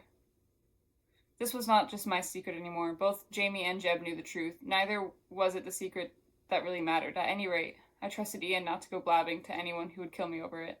"Yes," I told him. "Melanie is still here." He nodded slowly. "What's it like? For you? For her?" "It's frustrating. For us both. At first I would have given anything to have her disappear the way she should have, but now I've gotten used to her," I smiled wryly. "Sometimes it's nice to have the company. It's harder for her. She's like a prisoner in many ways, locked away in my head. She prefers that captivity to disappearing, though." I didn't know there was a choice. There wasn't in the beginning. It wasn't until your kind discovered what was happening that any resistance started. That seems to be the key, knowing what's going to happen. The humans who were taken by surprise didn't fight back. So if I were caught, I praised his fierce expression, the fire in his brilliant eyes. I doubt you would disappear. Things have changed, though. When they catch full-grown humans now, they don't offer them as hosts. Too many problems. I half smiled again. Problems like me, going soft, getting sympathetic to my host, losing my way. What would they do with me then if they caught me now? He finally asked. They'd still do an insertion, I think, trying to get information. They'd probably put a seeker in you. He shuddered. But they wouldn't keep you as a host. Whether they found the information or not, you would be discarded. The word was hard to say. The idea sickened me. And if they caught you? He asked. If they realized who I was, if anyone was still looking for me, they would take me out and put me in another host, someone young, tractable. They would hope that I would be able to be myself again. Maybe they would ship me off planet, get me away from the bad influences. Would you be yourself again? I met his gaze. I am myself. I haven't lost myself to Melanie. I would feel the same as I do now, even as a bear or a flower. They wouldn't discard you? Not a soul. We have no capital punishment for our kind, or any punishment really. Whatever they did, it would be to save me. I used to think there was no need for any other way, but now I have myself as proof against that theory. It would probably be right to discard me. I'm a traitor, aren't I?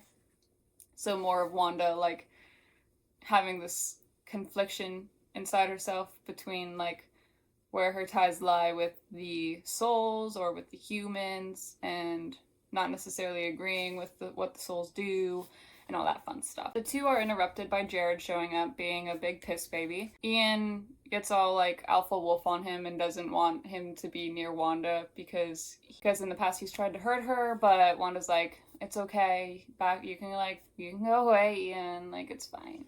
So Jared and Wanda are gonna have maybe a little civil conversation. I'm sorry about last night, about your face. I shouldn't have done that. I stared at my hands, knotted together in a double fist on my lap. You don't have to be afraid of me. Bitch! Yes, she has every right to be afraid of you. I would be more concerned if she wasn't afraid of him. He goes to sit next to Wanda, and, like, her body naturally reacts, like, all, like, hard to breathe, and it's, like, getting all flustered and stuff, but Melanie gets irritated by that, and she's like, I don't like him next to you. It doesn't feel right. I don't like the way you want him there. Though Melanie knows that, like, Wanda's love for Jared is separate from hers, in the fact that she can't help that she loves him. She also is still, like, jealous by it and dislikes it, and that'll be something that they utilize later. Of course, he asks, is Melanie still alive? Still part of you? Tell me the truth. Melanie and Wanda kind of have their own little conflict. In her head, Wanda not knowing how Jared would react to this, or like if he would think she's lying or not. And Jared and poor Melanie is stuck in there screaming like, Jared, I love you, I'm right here. And through this struggle in their head, Melanie and Wanda get thrown into a memory of the past. Kind of dumb and insignificant, but just like on one of their raids, Jared tells her to sit and relax and watch TV with them, and she says, I know if Jamie and I survived alone for 20 years, we would never find this feeling of our own, this feeling of safety, more than safety, even happiness, safe and happy, two things I thought I'd never feel again. Jared makes us feel that way without trying, just by being Jared. Jared makes everything safe, everything happy, even houses. He still makes me feel safe, Melanie realized, feeling the warmth where his arm was just an inch from mine, though he doesn't know I'm here. I didn't feel safe. Loving Jared made me feel less safe than anything else I can think of. I was interrupted without any cue that I perceived. Suddenly Jared was talking, speaking as if we were in the middle of a conversation. And so, because of you, Jeb and Jamie are convinced that it's possible to continue some kind of awareness after being caught. They're both sure Mel is still kicking in there. He wrapped his fist lightly against my head. I flinched away from him, and he folded his arms. Bitch, don't touch me. Don't touch me. Jamie thinks she's talking to him. He rolled his eyes. Not really fair to play the kid like that, but that's assuming a sense of ethics that clearly does not apply. Jeb does have a point, though. That's what's killing me. What are you after? The Seeker's search wasn't well directed or even suspicious. They only seemed to be looking for you, not for us, so maybe they didn't know what you were up to. Maybe you're freelancing, some sort of undercover thing. Maybe they're right. About the killing you part, anyway. Unexpectedly, his fingers brushed lightly Once, across the goosebumps his words had raised on my arm, his voice was softer when he spoke again. Nobody's gonna hurt you now. As long as you aren't causing any trouble, he shrugged. I can sort of see their point, and maybe in a sick way, it would be wrong like they say. Maybe there's no justifiable reason to, except that Jamie... My head flipped up.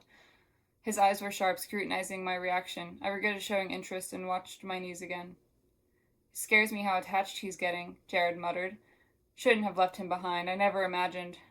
And I don't know what to think about it now. He thinks Mel is alive in there. What'll it do to him when... I noticed how he said when, not if. No matter what promises he'd made, he didn't see me lasting in the long term. I'm surprised you got to Jeb, he reflected, changing the subject. He's a canny old guy. He sees through deception so easily, till now. Melanie struggled again to speak, not as viciously as before, this time without hope of breaking through. I kept my arms and lips locked. Jared moved, shifting away from the wall so that his body was turned toward me. I watched the movement from the corner of my eye. Why are you here? He whispered. I peeked up at his face. It was gentle, kind, almost the way Melanie remembered it. I felt my control slipping. My lips trembled. Keeping my arms locked took all my strength. I wanted to touch his face. I wanted it. Melanie did not like this. If you won't let me talk, then at least keep your hands to yourself, she hissed. I'm trying. I'm sorry. I was sorry. This was hurting her. We were both hurting, different hurts. It was hard to know who had it worse at the moment. You know, Jeb has this crazy idea that you're here for me and Jamie. Isn't that nuts? My mouth half opened. I quickly bit down on my lip. Jared leaned forward slowly and took my face between both his hands. My eyes closed. Won't you tell me? My head shook once, fast. I wasn't sure who did it. Was it me saying won't, or Melanie saying can't? His hands tightened under my jaw. I opened my eyes and his face was inches from mine. My heart fluttered. My stomach dropped. I tried to breathe, but my lungs did not obey. I recognized the intention in his eyes. I knew how he would move, exactly how his lips would feel, and yet it was so new to me. A first more shocking than any other, as his mouth pressed against mine. Ew! Ew, he's kissing her. Ew, he has cooties. But then as he's kissing her, it's like Melanie kind of kicks in and is like, don't you fucking kiss her, and punches Jared in the face, so deservedly so. He deserves to get punched a lot of times, so I'm not upset about that. But this was all a test, you see. Jared wanted to kiss Wanda to see, because he's like, oh, if I know anything about my Melanie, then she would punch me in the face if I ever kissed another woman. I stared down at the still clenched fist, as repulsed as if I'd found a scorpion growing on the end of my arm. A gasp of revulsion choked its way out of my throat. This was not what he had expected, and he'd had expectations, that was plain to see. This had been a test he'd thought he was prepared to evaluate, a test with results he'd anticipated with confidence. But he'd been surprised. Did that mean pass or fail? The pain in my chest was not a surprise. In a fight or flight situation, I had never had a choice. It would always be flight for me, because Jared was between me and the darkness of the tunnel exit. I wheeled and threw myself into the box-packed hole. The box was crunched and crackled, and cracked as my weight shoved them into the wall, into the floor. I wriggled my way into the impossible space. So Wanda, loses her shit because she realizes, he didn't kiss me because he loves me. He kissed me as a test to try to see if Melanie was still there. And so she literally just goes, into a mental breakdown, starts, shoving herself into, the storage space that her cell used to be in, contorting herself to get in there, sobbing, screaming, crying, and Jared's there, being a straight man, oopsies. Melanie was writhing in agony inside me, and it was hard to make sense of the double pain. So she's really going through it. She has literally two people's feelings inside of her, and she's so torn up. She feels betrayed. Men are trash.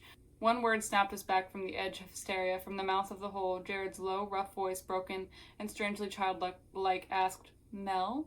Shut the fuck up. Yeah, dumb nut. Men have to, confront with emotions. He just keeps digging the hole further. You know that was for you, Mel. You know that, not for her. I know, you know I wasn't kissing it. He fucking calls her an it again. Can't even respect her goddamn pronouns. He's not an ally. Ian at least is an ally. He's you call her by her name. My sob was louder a moan. Why couldn't I shut up? I tried holding my breath. If you're in there, Mel, he paused. Melanie hated the if. A sob burst excuse me. Sob burst up through my lungs. I love you, Jared said. Even if you're not there, if you can't hear me, I love you. And then he finally leaves, which, like, good, like, you're not helping. And so now Melanie and Wanda are kind of just there confronting, like, having to confront whatever they're feeling and, like, sit there just in the darkness, feeling used and upset at their situation. No! No! I knew it. You're really in there. You hit me for kissing it. I know you can't say it back, but I love you.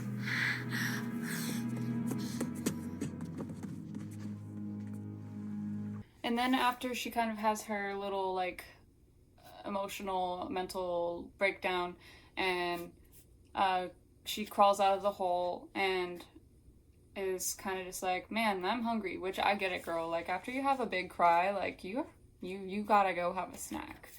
She goes, and during the mealtime, as per usual, people come out to listen to her teach or give stories, and Wanda's like, what the hell? And Jeb's like, I told you nothing changed. Just because the dumb boy toys are back doesn't mean that, like, you're not gonna be, like, entertaining us. Like, dance.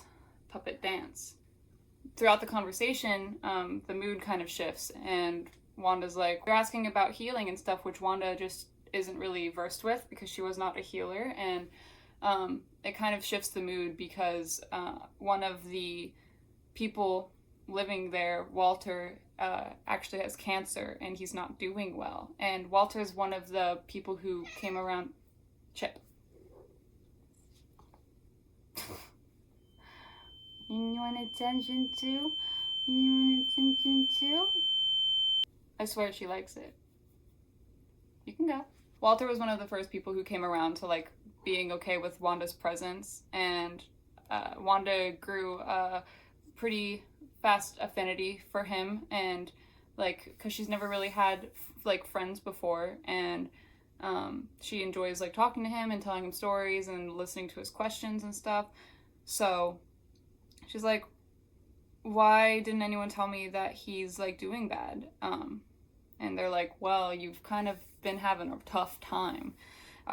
So Ian and Jamie take her to go visit Walter, and this is the first time that Wanda has had to kind of grapple with the face of death, which is hard in another sense because knowing, like, what medicine advancements the souls have made, she knows for a fact, like, there is, like, medicine out there that could help him, but they just don't have access to any of that, so she just has to sit here and watch her friend die, and they, like, don't even, like, really have, like, pain meds, and so he's kind of, the doc's just been kind of giving him, like, hard liquor to soothe the pain, the only, like, humane thing that they have to, like, help soothe his pain. Walter's not all there, like, he's really in and out, like, he's passing out from the pain and from the liquor, and is just, like, kind of delirious. So Wanda takes it upon herself to, like, stay there, sit with him, and doesn't want to leave his side. But while she's sitting there, they actually hear, like, helicopters ahead, or a helicopter. Brant and I think his name is Aaron, I don't know, in the movie, they just, like, killed these guys off. Like, they did not matter. Like, they killed them off, and, like, we're just like, oh, they're dead. Because, I mean, like, they are kind of just, like, another Kyle. Like, they don't like Wanda, and they want to kill her. So when they see that there's, like, a seeker looking for them, they come looking for Wanda to kill her, saying, like, where's the freaking parasite? Because they think it's her fault, and that, like, they brought her here. Wanda is very afraid of the seeker, and doesn't understand why she can't just, like, fucking leave them alone, because she just wants to, like, live her own little weird human life down in the caves. Jared had ended up going to get, to look for what he could for Walter, and unfortunately all he could find was morphine for the pain, but not, like, it's like the cancer's too far, and he has to kind of break it to Wanda, like, they have enough morphine to be able to give Walter an overdose, like, it's kind of the last thing that they can do, so they end up putting Walter to sleep, and it's really hard for Wanda. It's the, like, first time she's had to watch, you know, one of her friends die in front of her. I think that would be hard for anyone, so I'll let her grieve, I'll let her have her little moment. But Wanda's like, wait, before you, like, kill him, let me go, like, wash up, get some food, like, I am totes exhausted. So they go to wash up, and, of course, while they're in the, like, bathing area, they hear someone who is not a big fan of Wanda, classic Kyle, and he's come to literally murder her. It's dark in there, so Kyle can't see her at first, but they kind of have this little kerfuffle within the darkness, and there's a waterfall in the river that, like, if they fell into the stream, like, they would die. Like, they would fall and they would die. So that is where Kyle's trying to literally, like, throw her off the cliff and kill her. As they're having their little confrontation, he, like, jumps and the ground breaks beneath them. They fall, not into the waterfall, but it's starting to break off, and, like, he hits his head. He's, like, unconscious, and his body is, like, kind of, like, about to fall into the waterfall. And so Melanie's like, girl, let him die. Like, he was literally just trying to murder us. But of course, Wanda's like a pacifist. Even though he was just trying to murder her, she continues to kind of risk her life to try to save him because he's unconscious and is about to die any moment. So she's holding on to him, and eventually Ian comes, sees what's going on, and they both pull Kyle up before he can die, unfortunately. Wanda is notoriously a bad liar, and Ian's all like, what happened? But Wanda doesn't want Kyle to, like, get in trouble because she's, like, too good of a person. Like, Wanda, she has no faults. She's just so perfect, and she's like, nothing, I fell, teehee, but she's, like, such a bad liar, so, like, Ian can see through her bullshit. Clearly he just tried to murder you, but okay. So, but since she is refusing to admit what happened to anyone, they can't give Kyle much repercussions. But then while they're in, like, Doc's hospital area, Kyle wakes up and he's like, damn it, it didn't fall. Like, bro, she was literally covering for you. And Wanda finally stands up for herself. She's like, I am female. Jared blinked in surprise. The face settled. Then his face settled back into harder lines. He's like, because of the body you wear? Because of me, I hissed. By whose definition? How about by yours? In my species, I'm the one that bears young. Is that not female enough for you? That stopped him short. I felt almost smug. As you should, Melanie approved. He's wrong, and he's being a pig about it. Thank you. We girls have to stick together.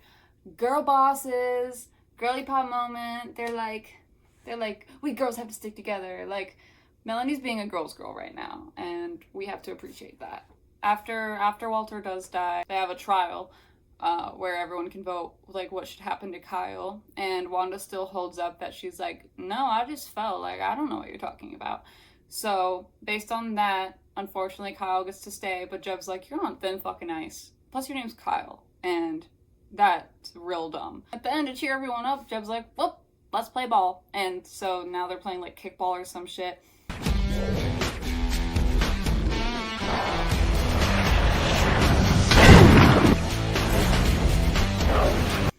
Kyle comes up while they're, like, all hanging out, because Wanda can't even play, because guess what? She has, like, a broken rib or, like, a hurt leg. She's probably both. She's, like, fucked up. Like, she keeps getting to beat the hell up. And Kyle's like, I'm not sorry, by the way. And he's like, I still think it was the right thing to do. And Ian's like, what the hell? But then he's like, hang on. I don't think what I did was wrong, but you did save my life. I don't know why, but you did, so I figure life for life, I won't kill you. I'll pay the debt that way. So now, at the very least, Wanda doesn't have to sit around worrying that Kyle's gonna murder her. Yay! After the game's over, Jared and Ian come to Wanda and they're like, it's time to eat. And this is where we get the dumb, like, fucking love triangle kind of fanfic-y stuff, because now that Jared realizes that Melanie's in there, like, Ian is into Wanda. Jared, of course, loves Melanie, and they're both in the one body, so Ian has been taking care of her all this time, and he's like, here, I'll help you get to the kitchen to eat. And Jared's like, no, I'm gonna do it. And they're like really dumb and childish about it. They're just like they're all like, I'm the big alpha man. They're literally fighting like for the alpha position. I'll get her where she needs to go, Ian said. Jared still held my hand. Did he realize how tightly he was gripping it? The pressure was starting to get uncomfortable, but he didn't seem aware. And I certainly wasn't going to complain. Like, get your fucking hands off of her. These men are violent. Why don't you get lunch, Jared suggested to Ian. You look hungry. I'll take her wherever you planned. Ian chuckled, a low and dark sound. I'm fine. And honestly, Jared, Wanda needs a bit more help than a hand. I don't know if you're comfortable with the situation, enough with the situation to give her that. You see, Ian paused to lean down and pull me quickly into his arms. I gasped at the movement. Jared didn't free my hand. My fingers' hips were turning red. Oh my god, let go, you freak. She's actually had enough exercise for one day, I think. You go ahead onto the kitchen. They stared at each other while my fingertips turned purple. Oh my god. I can carry her, Jared said finally in a low voice. Can you? Ian challenged. He held me out, away from his body, an offer. Jared stared at my face for a long moment. Then he sighed, dropping my hand. They're such fucking bitch babies. Both literally fighting over her like she's a toy or an object. Melanie's like all butthurt because Jared let go of their hand, and Wanda's like, sorry, what do you want me to do about it? And Melanie's like, he's not yours. And Wanda's like, I know that. What do you, like, we're stuck in this situation together. Hi. Do you want an Oreo? I'm gonna have an Oreo. Okay. Thanks. I love you. A Oreo.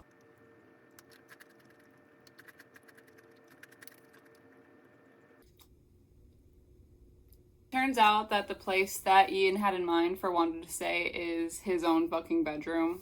But he lays her down to sleep because she's just a little girl and she can't take care of herself. Literally think that she's like a helpless little baby. Like, they're like, oh, here, tuck you in. Do you need food? Are you okay? Jared's like, well, aren't you gonna go eat? And Ian's like, I think I'll hang around. And Jared says, oh, and they're like right outside of the room, but like the rooms are like little caves, so they don't really have doors. So like obviously like she can hear everything they're saying. But he's like, that body doesn't belong to her. Your point? Jared's voice was hard when he answered, keep your hands off of it. A low chuckle from Ian. Jealous how? How is his last name. Like Howe. Because they like call each other by their last names, like some like football jockey like are fighting over a girl. That's where we are. This is where we're at in Stephenie Meyer's first adult novel. That's how they advertise it. It's like this is her first adult novel. It's like not a young adult like teeny bop writer. This is serious. This is adult and mature. Wanda seems to be more or less cooperating with Melanie. It sounds like they're almost on friendly terms, but obviously Wanda's making the decisions. What if it were you? How would you feel if you were Melanie? What if you were the one invaded that way? What if you were trapped and someone else was telling your body what to do? If you couldn't speak for yourself, wouldn't you want your wishes as much as they could be known, respected? At the very least by other humans? Okay, point taken, I'll keep that in mind. What do you mean you'll keep that in mind?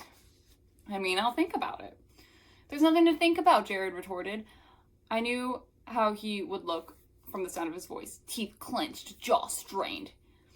The body and the person locked inside it belong to me. Not him still saying that, like, Melanie, like, is his possession and that she belongs to him. No bodily autonomy here. You're sure that Melanie still feels that Melanie will always be mine and I will always be hers? And then Melanie chimes in, always. Shut up, girl. You're such a pick-me. Melanie and I were on opposite ends of the spectrum. She was flying, elated. I was not. We waited anxiously through the next silence. But what if it were you? Ian asked in a little more than a whisper. What if you were stuffed in a human body and let loose on this planet only to find yourself lost amongst your own kind? What if you were such a good person, you tried to save the life you'd taken, that you'd almost died trying to get her back to her family? What if you then found yourself surrounded by violent aliens who hated you and wanted to hurt you, tried to murder you over and over again? His voice faltered momentarily. What if you just kept doing whatever you could to save and heal those people despite that? Wouldn't you deserve a life too? Wouldn't you have earned that much? Jared didn't answer. I felt my eyes getting moist. Did Ian really think so highly of me? Did he really think I'd earned the right to a life here? Point taken, Ian pressed. I'll have to think about that one. Do that. But still, Ian interrupted him with a sigh. Don't get worked up. Wanda isn't exactly human, despite the body. She doesn't seem to respond to physical contact the same way a human would. Now Jared laughed. Is that your theory? What's funny? She is quite capable of responding to physical contact, Jared informed him. His tone suddenly sober again. She's human enough for that, or her body is anyway. My face went hot. Ian was silent. Jealous, O'Shea? Ian's last name. Actually, I am. Surprisingly so. Ian's voice was strained. How would you know that? Now Jared hesitated. It was sort of an experiment. An experiment? It didn't go the way I thought it would. Mel punched me. I could hear that he was grinning at the memory, and I could see in my head the little lines fanning out around his eyes. Melanie punched you? It sure wasn't Wanda. You should have seen her face. What? Hey, easy, man. Did you think for one moment what it must have done to her? Ian hissed. Mel? No, you fool. Wanda. Done to Wanda? Jared asked, sounding bewildered by the idea. Oh, get out of here. Go eat something. Stay away from me for a few hours. Ian didn't give him a chance to answer. He yanked the door out of his way, roughly but very quietly, then slid into his room and put the door back in its place. He turned and met my gaze. From his expression, he was surprised to find me awake. The fire in his eyes blazed and then slowly dimmed. He pursed his lips. He cocked his head to one side, listening. I listened too, but Jared's retreat made no sound. Ian waited another moment, then sighed and plunked down on the edge of his mattress across from me. I guess we weren't as quiet as I thought, he said. Sounds carry in these caves, I whispered. He nodded. So, he finally said, what do you think? What do you mean, what do I think? You want to know what I think? I think that Jared needs to go to jail for dating and grooming a minor, and then also punching and abusing said person, even if they're an adult now. Domestic violence! And, I think that Ian and Jared need to get over this whole, like, fighting over a prize kind of thing, or over, like, a toy, because it's getting really annoying. And, like, the book isn't bad, but when it gets, like, whenever Jared and Ian talk to each other about Wanda or around Wanda, or they're all talking, like, I literally can't stop rolling my eyes, and I literally want to, like, just skip all of it.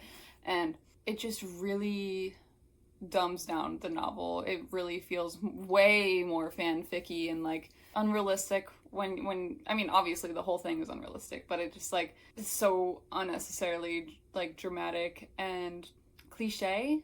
Yeah, that's what I think. And the fact that, like, Jared's like a sociopath. He literally has, like, no fucking emotional intelligence. Like, he literally, after he kissed them, when Wanda, like, goes and has her mental breakdown, he's all like, Melanie, are you in there? I guess I'll leave you to it. And then when Ian's like, did you even think about how, like, Wanda felt about that? And he's like, what do you mean? Like, what do you not understand? Like, you saw that she literally, like, went and, like, started sobbing and, like, screaming and stuff. She was obviously hurt by it. Like, she just has no emotional intelligence. He's like a 12-year-old fucking frat boy, and I can't take it, and I hate him. If this were a, like, Twilight Edward versus Jacob, I do have to say Jacob would be Jared, and Edward would be Ian. And I don't like either of them, and they're both toxic and manipulative and bad, and also have a tendency for violence that's kind of weird, but is supposed to be hot. Big bitch baby vibes, even though both Ian and Jared are in their late 20s. Of course, even though Wanda's, like, grieving the death of her friend Walter, and is also trying to cope with what happened with Jared and the kiss, and honestly this whole situation, like, being kind of beat up and almost murdered by Kyle, like, after all of this, Ian takes this as his chance to get butthurt over Jared kissing Wanda, and he's like, well, I want to do that too. But Wanda has a hard time with that. She's really conflicted about it because her body comes with these feelings for Jared. She can't help it. So the idea of even, like, trying to be with Ian feels wrong to her, because of Mel and because of Mel's body. And also, Jared did kind of have a point, like, if Ian wanted to pursue Wanda, then that would be really shitty for Melanie because she's trapped in her own body and would have to, like, get physical and kiss someone she doesn't want to. So, that's weird and morally not very good. Ian's like, well, can Mel maybe just go to the other room for a little bit, like give us some privacy? And sir, do you think if Wanda could have figured that out, she would have done it a long time ago? They try anyway, and by they try I mean like Ian kind of just does it, and then he's like, does that feel good or bad to you? Like, that's such a gross question. And Melanie's like, bad, she insisted, and Wanda says, but it doesn't hurt, I protested. It doesn't hurt? That is, like, the bare minimum? Like, her standards are down here. She's like, well, his kiss didn't feel like when Jared punched me in the face, so I guess it's okay. Girl, this is what I mean, like, even though she's technically, like, 1,000 years old, she said herself, like, being in a human body, like, she hasn't even been in a human body for, like, a full year or two, and so she's very much, like, so innocent and naive when it comes to these kinds of things. Like, she didn't even realize that Ian was, like, flirting or, like, interested in her in a romantic way. Like, Melanie was the one that's like, I don't like how close he is to you or how much he likes you too much, and Wanda was oblivious. So that's not what he's asking. When he says good, oh, it's like talking to a child. Like, see, even Melanie says it. It's like talking to a fucking child. I hate when they infantilize these women. And she literally says, I'm not even a year old, you know? Why are we making it weirder? Like, morally, this is all just like a bunch of fuckery. Like, this shouldn't be happening. Good to him means the way it feels when Jared touches us. The memory she provided was not from the caves. It was in the magic canyon. At sunset, Jared stood behind her and let his hands follow the shape of her arms from her shoulders to her wrists. I shivered at the pleasure of the simple touch. Like that. Oh. Ew. I wonder if she was a minor at that time. Melanie says bad, I whispered. What do you say? I say, I don't know. Like, go away, leave her alone. She clearly is conflicted and doesn't know what she thinks about anything. She says she's confused, and he does ask, like, would you like me to stop? And she says yes. That, what you're doing, it makes me hard for me to think, and Melanie is angry at me. That also makes it hard to think. I'm not angry at you. Tell him to leave. Ian is my friend. I don't want him to leave. He leaned away, folding his arms across his chest. I don't suppose you'd give us a minute alone? Of all the nerve, you tell him I said no chance in hell. I do not like this man. I'm kind of with her on that one. I don't like either of them. I think that Melanie and Wanda should just go off on their own, like, and have like a little girlhood moment where they're like the girl, like the Barbie and the Diamond Castle, and they can have like either like sisterly like love. Or, my brain does immediately take me to, like, let's go, like, be cottagecore lesbians together and be like, do you want jam and bread or bread and jam? What do you like for lunch? Looks like we have bread and jam or jam and bread. Wanda brings up to Ian, like, well, you don't really like me. Like, it's the body. Like, she's pretty, isn't she? And that's a good point. Technically, Wanda... well, is an alien. Like, she's a silver little worm thingy. The alien. As they keep describing her as. And so Wanda's like, what if I were put into an old lady's body? Like, would you have still, like, fallen in love with me or whatever? Nobody here separates us the way they should. Not you, not Jamie, not Jeb. The truth came out in a rush, more heated than I meant it to be. You couldn't care about me. If you could hold me in your hand, me, you would be disgusted. You would throw me on the ground and grind me under your foot. His pale forehead creased as his black brows pulled together. Not if I knew it was you. I laughed without humor. How would you know? You couldn't tell us apart. His mouth turned down. It's just the body, I repeated. That's not true at all, he disagreed. It's not the face, but the expressions on it. It's not the voice, but what you say. It's not how you look in that body, but the things you do with it. You are beautiful. I've never known anyone like you. Ian, what if I'd come here in Magnolia's body? He grimaced and then laughed. Okay, that's a good question. I don't know. Or Wes's. But you're female. You so far. And I always request whatever a planet's equivalent is. It seems more right, but I could be put into a man, and I would function just fine. Would... Hang on.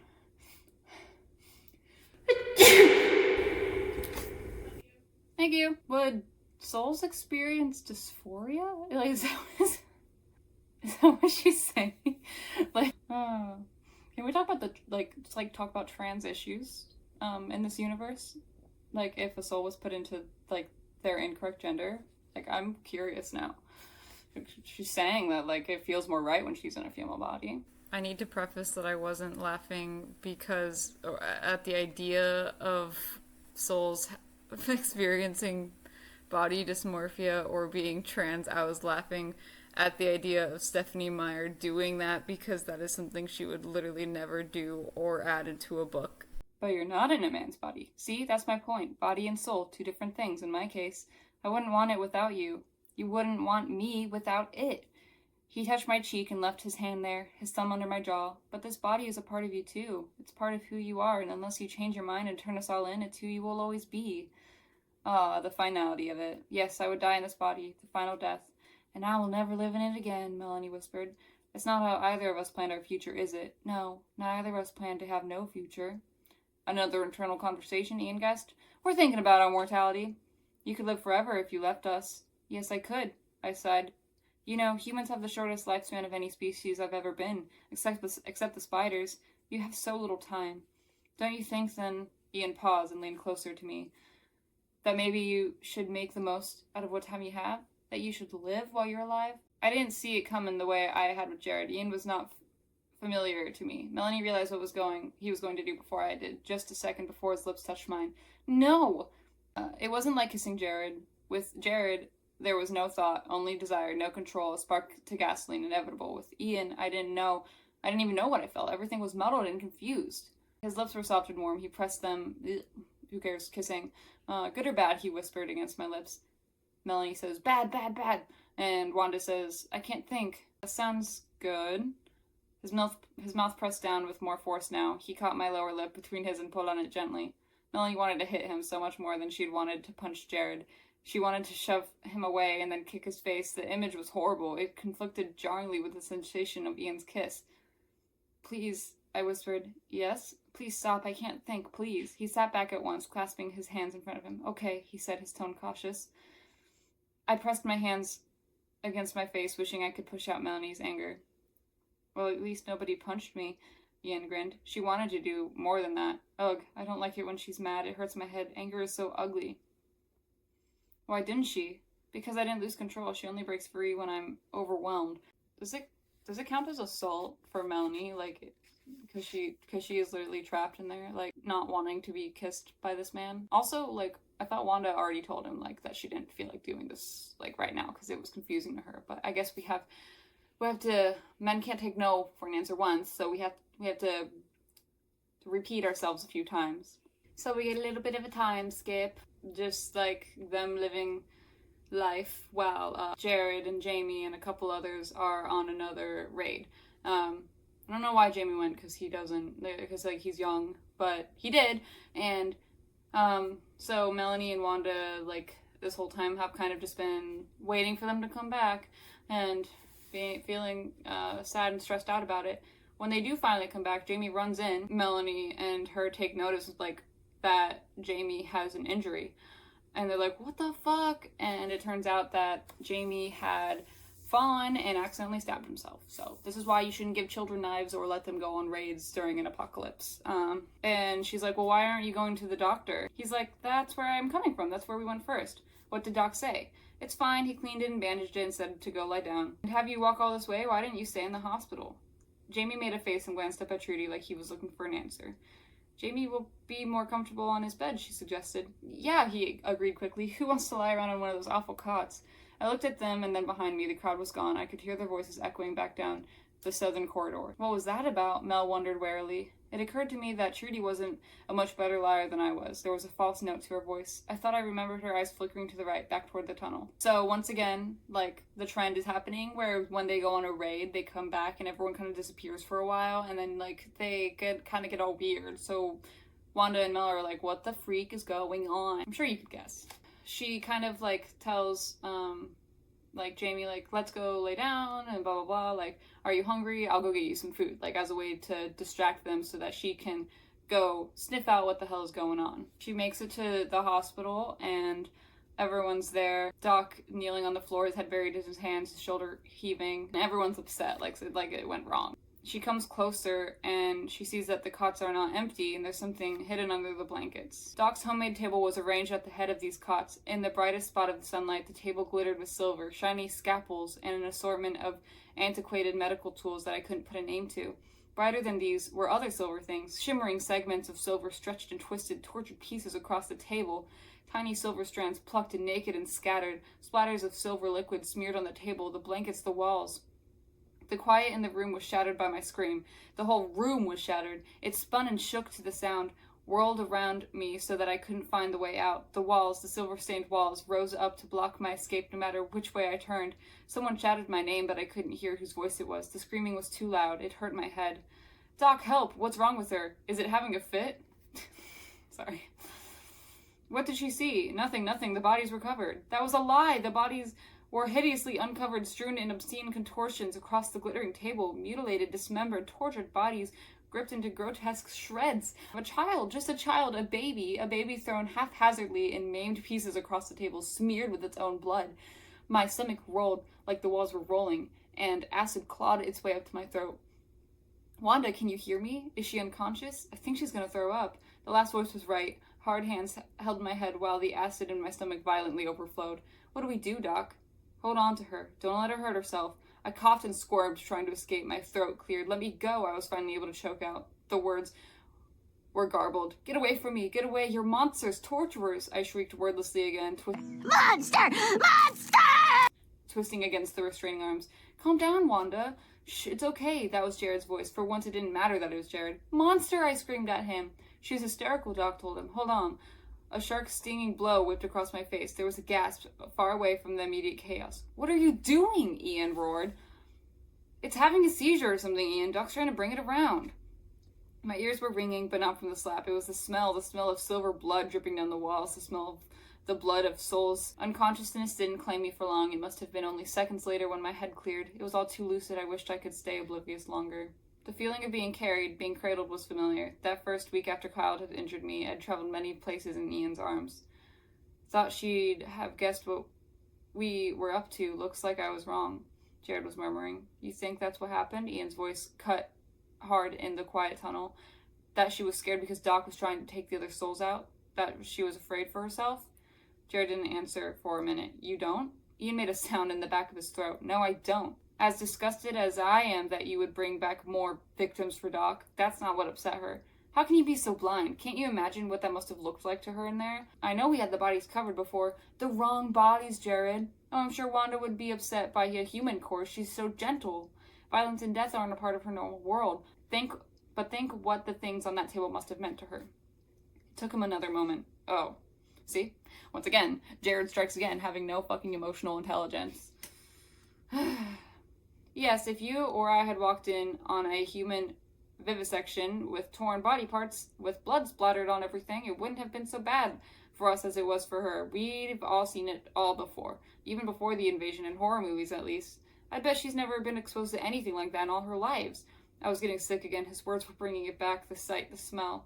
Let me go, I whispered. Put me down. During the raids, they kidnap souls, like knock them unconscious and bring them back, and so Doc can try to remove the soul in order to bring the human back. But it hasn't been working. Who knows how many countless times it hasn't worked, but it always ends up with the soul and the human dying.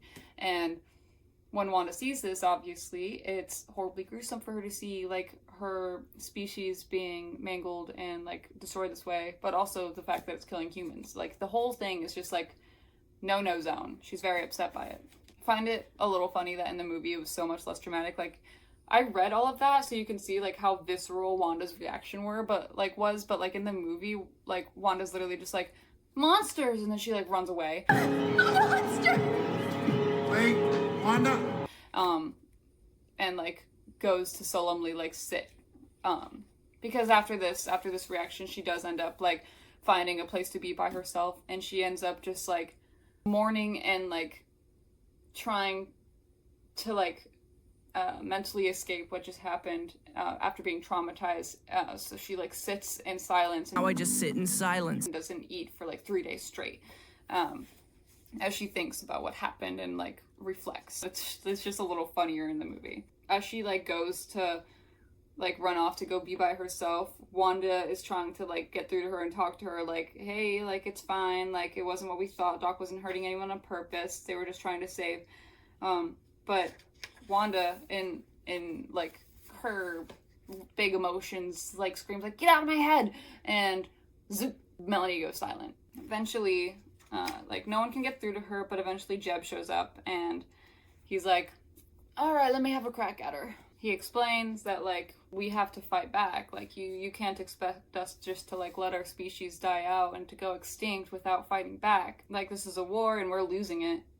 It isn't easy. It nearly kills Doc each time he fails, and you've seen that. But this is our reality, Wanda. This is our world. We've lost a war. We're about to be extinct. We're trying to find ways to save ourselves.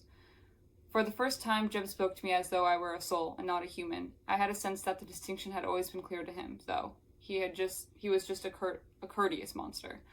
I couldn't deny the truth of what he was saying or the sense of it. The shock had worn off, and I was myself again. It was in my nature to be fair. Of course they would think violence was the answer. They wouldn't be able to imagine any other solution. I cleared my throat, but my voice was still hoarse with disuse. Hacking up babies won't save anyone, Jeb. Now they're all dead. He was quiet for a moment. We can't tell you're young from your old. No, I know that. Your kind don't spare our babies. We don't torture them, though. We never intentionally cause anyone pain. You do worse than that. You erase them. You do both. We do, yes, because we have to try. We have to keep fighting. It's the only way we know. It's keep trying or turn our faces to the wall and die. He raised one eyebrow at me. That must have been what it looked like I was doing.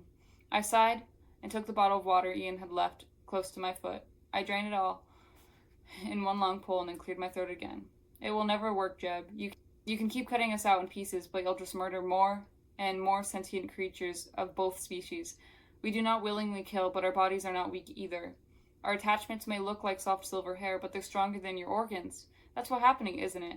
Doc slices up my family, and their lips and their limbs shred through the brains of yours. Like cottage cheese, he agreed. I gagged and then shuddered at the image. It makes me sick too, he admitted. Doc gets real bent out of shape. Every time he thinks he's got it cracked, it goes south again. He's tried everything he can think of, but he can't save them from getting turned into oatmeal. Your souls don't respond to injected sedation or poison. My voice came out rough with new horror. Of course not. Our chemical makeup is completely different. Once one of yours seemed to guess what was going to happen. Before Doc could knock the human out, the silver thing tore up his brain from the inside. Of course, we didn't know that until Doc opened him up. The guy just collapsed. I was surprised, strangely impressed. That soul must have been very brave. I did not have the courage to take that step, even in the beginning when I was sure that they were going to try to torture this information out of me. I didn't imagine they would try to slash the answer out for themselves. That course was so obviously doomed to failure. It had never occurred to me. Jeb, we are relatively tiny creatures, utterly dependent on unwilling hosts. We wouldn't have lasted very long if we didn't have some defenses. I'm not denying that your kind have a right to those defenses. I'm just telling you that we're going to keep fighting back however we can. We don't mean to cause anyone pain. We're making this up as we go, but we will keep fighting. I just don't see how I can live here anymore. Not if you're going to be slaughtering my family in the other room. And I can't leave, obviously. See what I mean? What else is there for me but Doc's pointless cutting? I shuddered. He nodded seriously. Now that's a real valid point. It's not fair to ask you to live with that. My stomach dropped. If I get a choice, I'd rather you shot me, actually, I whispered. Jeb laughed. Slow down there, honey. Nobody's shooting. My friends are hacking them up. I know you're not lying, Wanda. If you say doing it our way isn't going to work, then we're going to have to rethink things. I'll tell the boys they're not to bring back any more souls for now. Besides, I think Doc's nerves are toast. He can't take much more of this. You could be lying to me, I reminded him. I probably couldn't tell. You'll just have to trust me then, because I'm not going to shoot you, and I'm not going to let you starve yourself either. Eat something, kid. That's an order. Ian comes back, and they, reconnect, and they both say sorry, and all is well. But, unfortunately, I just lied, because it's not well. What Jeb and Ian really came to say to Wanda is that, hey, now that you're talking and eating and stuff again, Jamie's not doing well. The cut he got on his leg is getting mad infected, like super bad, and they obviously don't have the like very good medical supplies to take care of it, and so the infection is spreading and causing him to get like a fever, and he could be like knocking on death's door soon. And obviously that freaks the fuck out of Wanda, so she's like, oh my gosh, Mel, what do we do? But uh-oh, Melanie's not there. Turns out when she said, get out of my head, she really did get out of her head. Out of my head! Get out! And she realizes, like, god damn, I haven't heard Melanie talk in, like, the past 3 days, and, like, I can't reach her. I don't know where she is. And she panics. She's like, what if I got rid of Melanie? Like, oh my god, I didn't mean to. So she has to figure something out, try to get her back. And this wouldn't be a Stephenie Myer's book if that didn't mean, like, kissing a bunch of buff, mean, angry boys. Goes up to Ian and she's just like, kiss me. Ian's like, alright. But like, not really. He's like, what do you mean? And she's like, I'll explain later. You just gotta kiss me. I can't find Melanie. Ah! And they start making out and stuff, but nothing. Like, it's just them two. They're alone. She gave up and she's like, she's not here. I can't find her. Not even now. I can't hear her, Ian. How can I go back to Jamie? He'll know that I'm lying. How can I tell him that I've lost his sister now? Ian, he's sick. I can't tell him that. I'll upset him. I'll make it harder for him to get well. Ian's like, shh. Okay, let's think about this. We're gonna figure this out, girl. Don't worry. Ian's like, I think I got an idea. So he goes and grabs Jared. And so we're like kissing one boy after the other. We're like, come on over here. Come on over here. I gotta kiss you and stuff. I was so embarrassed forcing him to touch me this way. What if he thought it was a trick, my idea, not Ian's? I wonder if Ian was still there watching how much this would hurt him. But Jared agrees and he starts making out with Melanie, or like Wanda, but like he's trying to get to Melanie. He tried to kiss me softly. I could tell that he tried, but his intentions went up in smoke just like before. There was fire everywhere because he was everywhere. His hands traced my skin, burning it. His lips tasted every inch of my face. Ew, is he like licking her like a fucking dog? This is what I mean. He's literally Jacob from Twilight. He's just like blah, blah, blah, blah, slobbering all over her. It's disgusting. But eventually they're like literally touching each other everywhere and like wrapping each other around each other like a bunch of like dogs. And he pulled his mouth free and pressed his lips into my ear again. He's, Melanie Strider! It was so loud in my ear. A growl that was almost a shout. He's literally like screaming right in her ear. You will not leave me! Don't you love me? Prove it! Prove it, damn it, Mel! Get back in here! Is that supposed to be sexy? He's like right in her ear screaming like, Melanie Strider! Get the fuck back here, goddammit! His lips attacked mine again. I don't like when people, like when books say that, like his lips attacked me. Like, that's, like, this is so gross. I can't deal with this. Melanie groans weakly in her head, ends up like clawing at his skin and shoved him away really hard. And she's like, no!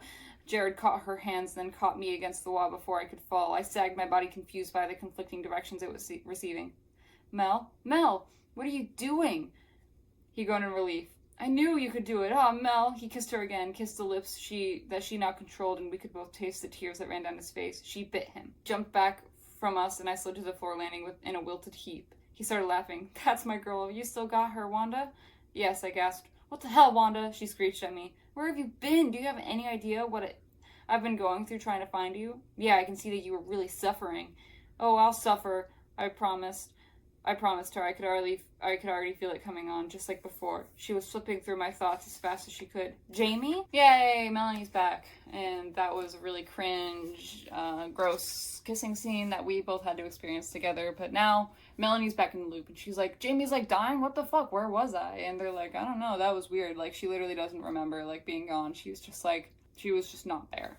But she's back. Good for her. Was that her before, talking to me, talking out loud? Yes. Can you let her do that now? I sighed. I was already exhausted. I can try. I closed my eyes. Melanie struggled, but there was no way out. Jared's lips came down on mine hard. My eyes flew open in shock. His gold-flecked eyes were open too, half an inch away. She jerked our head back. Cut that out! Don't touch her! He smiled, little creases feathering out around his eyes. Hey, baby. Ew. Sorry. That's not funny. I tried to breathe again. She's not laughing. He left his arm around me, around us. We walked into the tunnel junction. There was no one here, no Ian. I'm warning you, Mel, Jared said, still smiling widely, teasing. You better stay right here. I'm not making any guarantees about what I will or won't do to get you back. My stomach fluttered. Ew, what is he implying there? That's nasty. Because of the implication. Why couldn't she talk before when you were trying to let her? I don't know, Jared. There isn't really enough room for both of us. I can't seem to get myself out of the way completely. It's like, not like holding your breath, like trying to pause your heartbeats. I can't make myself not exist. I don't know how. He didn't answer and my chest throbbed with pain. How joyful he would be if I could figure out how to erase myself. Melanie wanted to not contradict me, but make me feel better. She struggled to find the words to soften my agony. She couldn't come up with the right ones. But Ian would be devastated and Jamie. Jeb would miss you. You have so many friends here. Thanks. I was glad that we were back to our room now. I needed to think about something else before I started crying. They get back to Jamie, who's obviously still not doing well, and this is when it dawns on Wanda, like, he needs real medicines. Like, this is not going to be another Walter situation where we watch him die. Why haven't I thought about this before? Like, I'm a soul. I could just go out and get them. Like, they wouldn't even suspect a thing. But everyone's like, girl, we don't trust you enough for that. Like, you're just going to go out there and, like, tell on us. Even though, like, clearly she has her allegiances with these humans down here. But whatever, they don't trust her, they think it's too risky, and they're like, no, you gotta stay down here. But Jared, on the other hand, he doesn't say it with everyone else there, because the majority have already decided, like, no, that's a bad idea. But then later on, at night, he finds Wanda, and he's like, come on, we're gonna go do this, because, like, he trusts Wanda and Mel, and he knows, like, this is the right thing to do. It started storming, so sorry if you hear any storm. But yeah, he blindfolds her because more for the sake of, like, when they do come back and everyone's all mad, he can be like, look, it's fine. She doesn't even, like, know where this place is because I still blindfolded her. They run off, and it's at this point that when they get to, like, the hospital, Wanda realizes, like, shit, like, I can't go on looking like this, because all the souls, you know, like, since they have such advanced medicine, they never have any, like, scars or bruises or, like, cuts and stuff. And as we know, Wanda's been through it. She's been beat the fuck up since she went down in that cave, and so she looks like shit. So she obviously can't have, like, old scars and stuff because that would be weird. Like, that, like, if she was a regular soul, she would have gone in and gotten that bitch healed already. So they at least do have some clean clothes that she changes into. And it's kind of icky, but, like, she has, like, this big old scrape on the side of her face from when Jared, like, I don't know, bashed her head against the rocks or something. I don't even remember. She's been injured so many times at this point.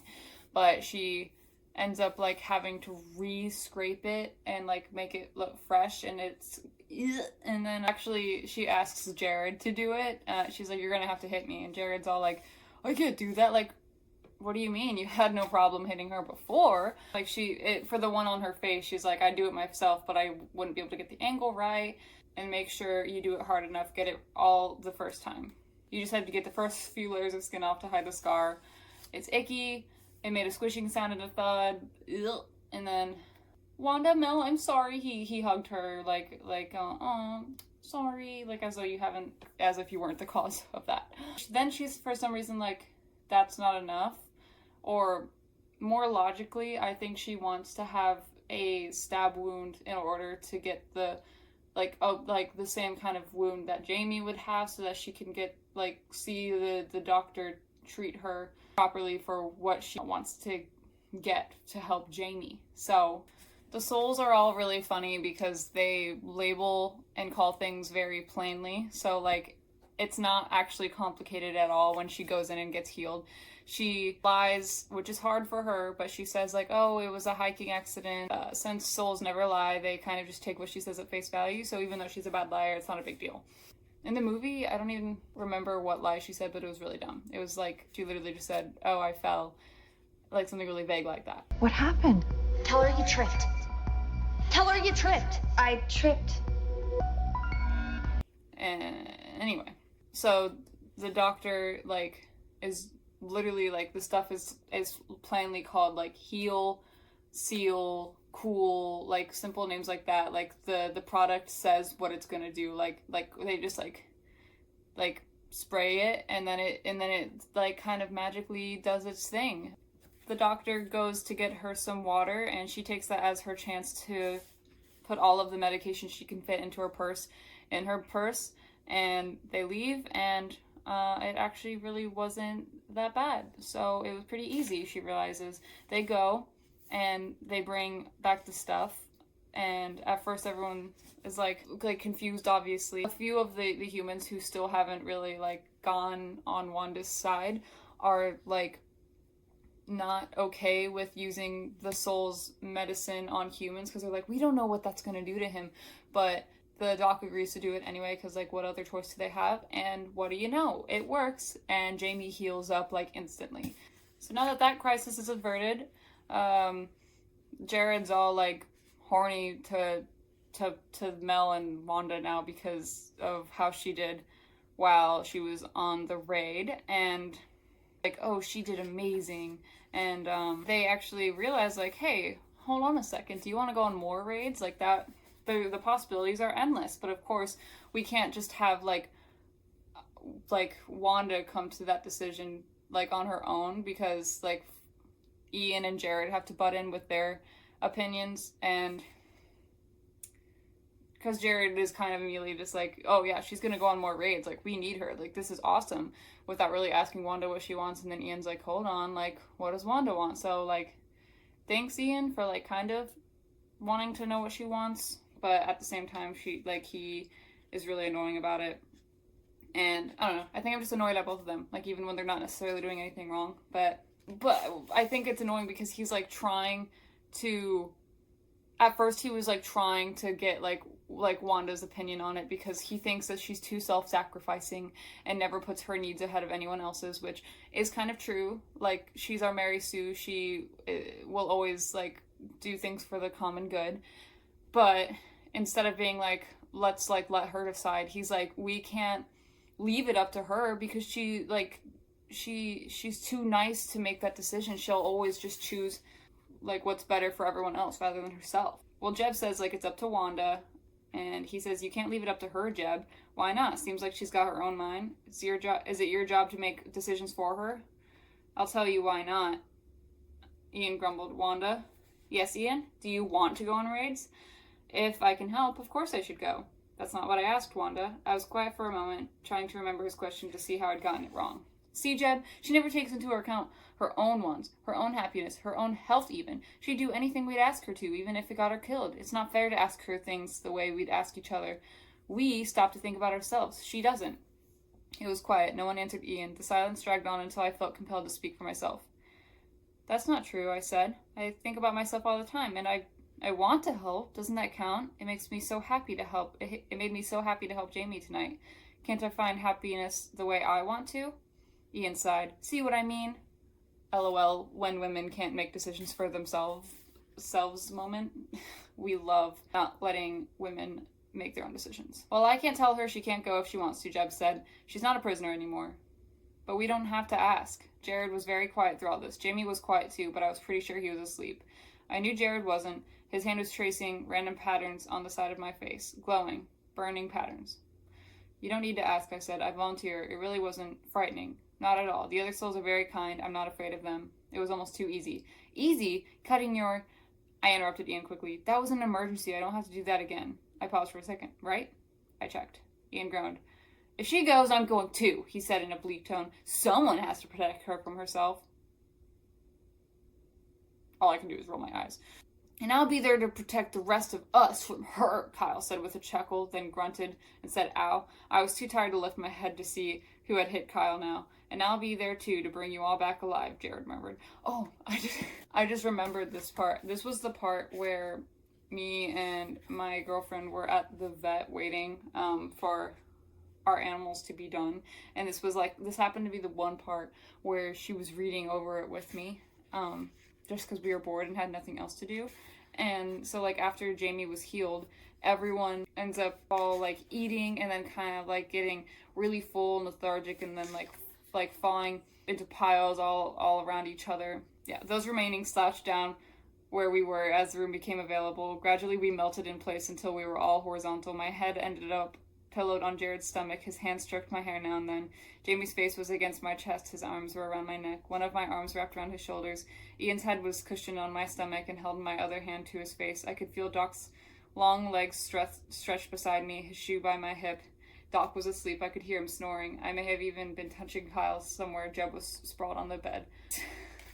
So, like, they're all there, and it's like she made the comment, like, this is, like, literally a fan fiction. Like, the way that part was written was, like, so fan fiction it hurts. It's so cheesy. It's so cheesy. I hate it. Kyle, like, literally half the people in this room tried to murder you, sweetheart. Kyle literally wants you dead. Like, and we're just joking about it, like, and I'll be there to protect you guys from her. And they're all, like, fighting over Wanda and fighting over, like, what she can do because she can't make her own decisions. And they're all supposed to be one big happy family, and it makes me want to throw up. And the whole time we were watching the movie, I could, like, the main thing I kept saying was just, like, this is so much more boring than the book. And I know there's a lot more details in the book, but everything in the movie was just done so much less interestingly. Like, they were just literally, like, it's like as though they were just trying, like, checking off a list, trying to get all of the plot points out so that the story would make sense. And, like, I couldn't get that point truly across to my girlfriend because, like, the only time you get it is when you read the book. And since the only part of the book she had read was the scene where Wanda was in the hospital stealing the medicine, like, that's when she fully got it. Because in the movie, it's so much less dramatic. It's so nonchalant. Like, she just waltzes in, grabs the medicine, goes, and then all of a sudden Jamie's better. I know I kind of breezed past it, but it was, like, way more intense in the book because, like, this is the first time Wanda's going out. Like, she's so bad at lying. Like, they don't want to get caught. Jared's in the car. She's, like, has to literally stab herself and all this. Like, in the movie, she just goes, like, and, like, cuts herself quickly with a knife and goes in. Like, it is so boring. It's so boring compared to the book. Not that, like, I have my problems with the book, but at least, like, it kept me entertained. So now Wanda is going on raids with them to get food, and they literally drive Wanda to a store, and she just, like, goes to get the groceries. And the way that the society works now is, like, since they all trust each other, like, there's no money in this world. Like, she just takes things and walks out. Like, it's literally that easy. So yeah, she's actually really useful in that case.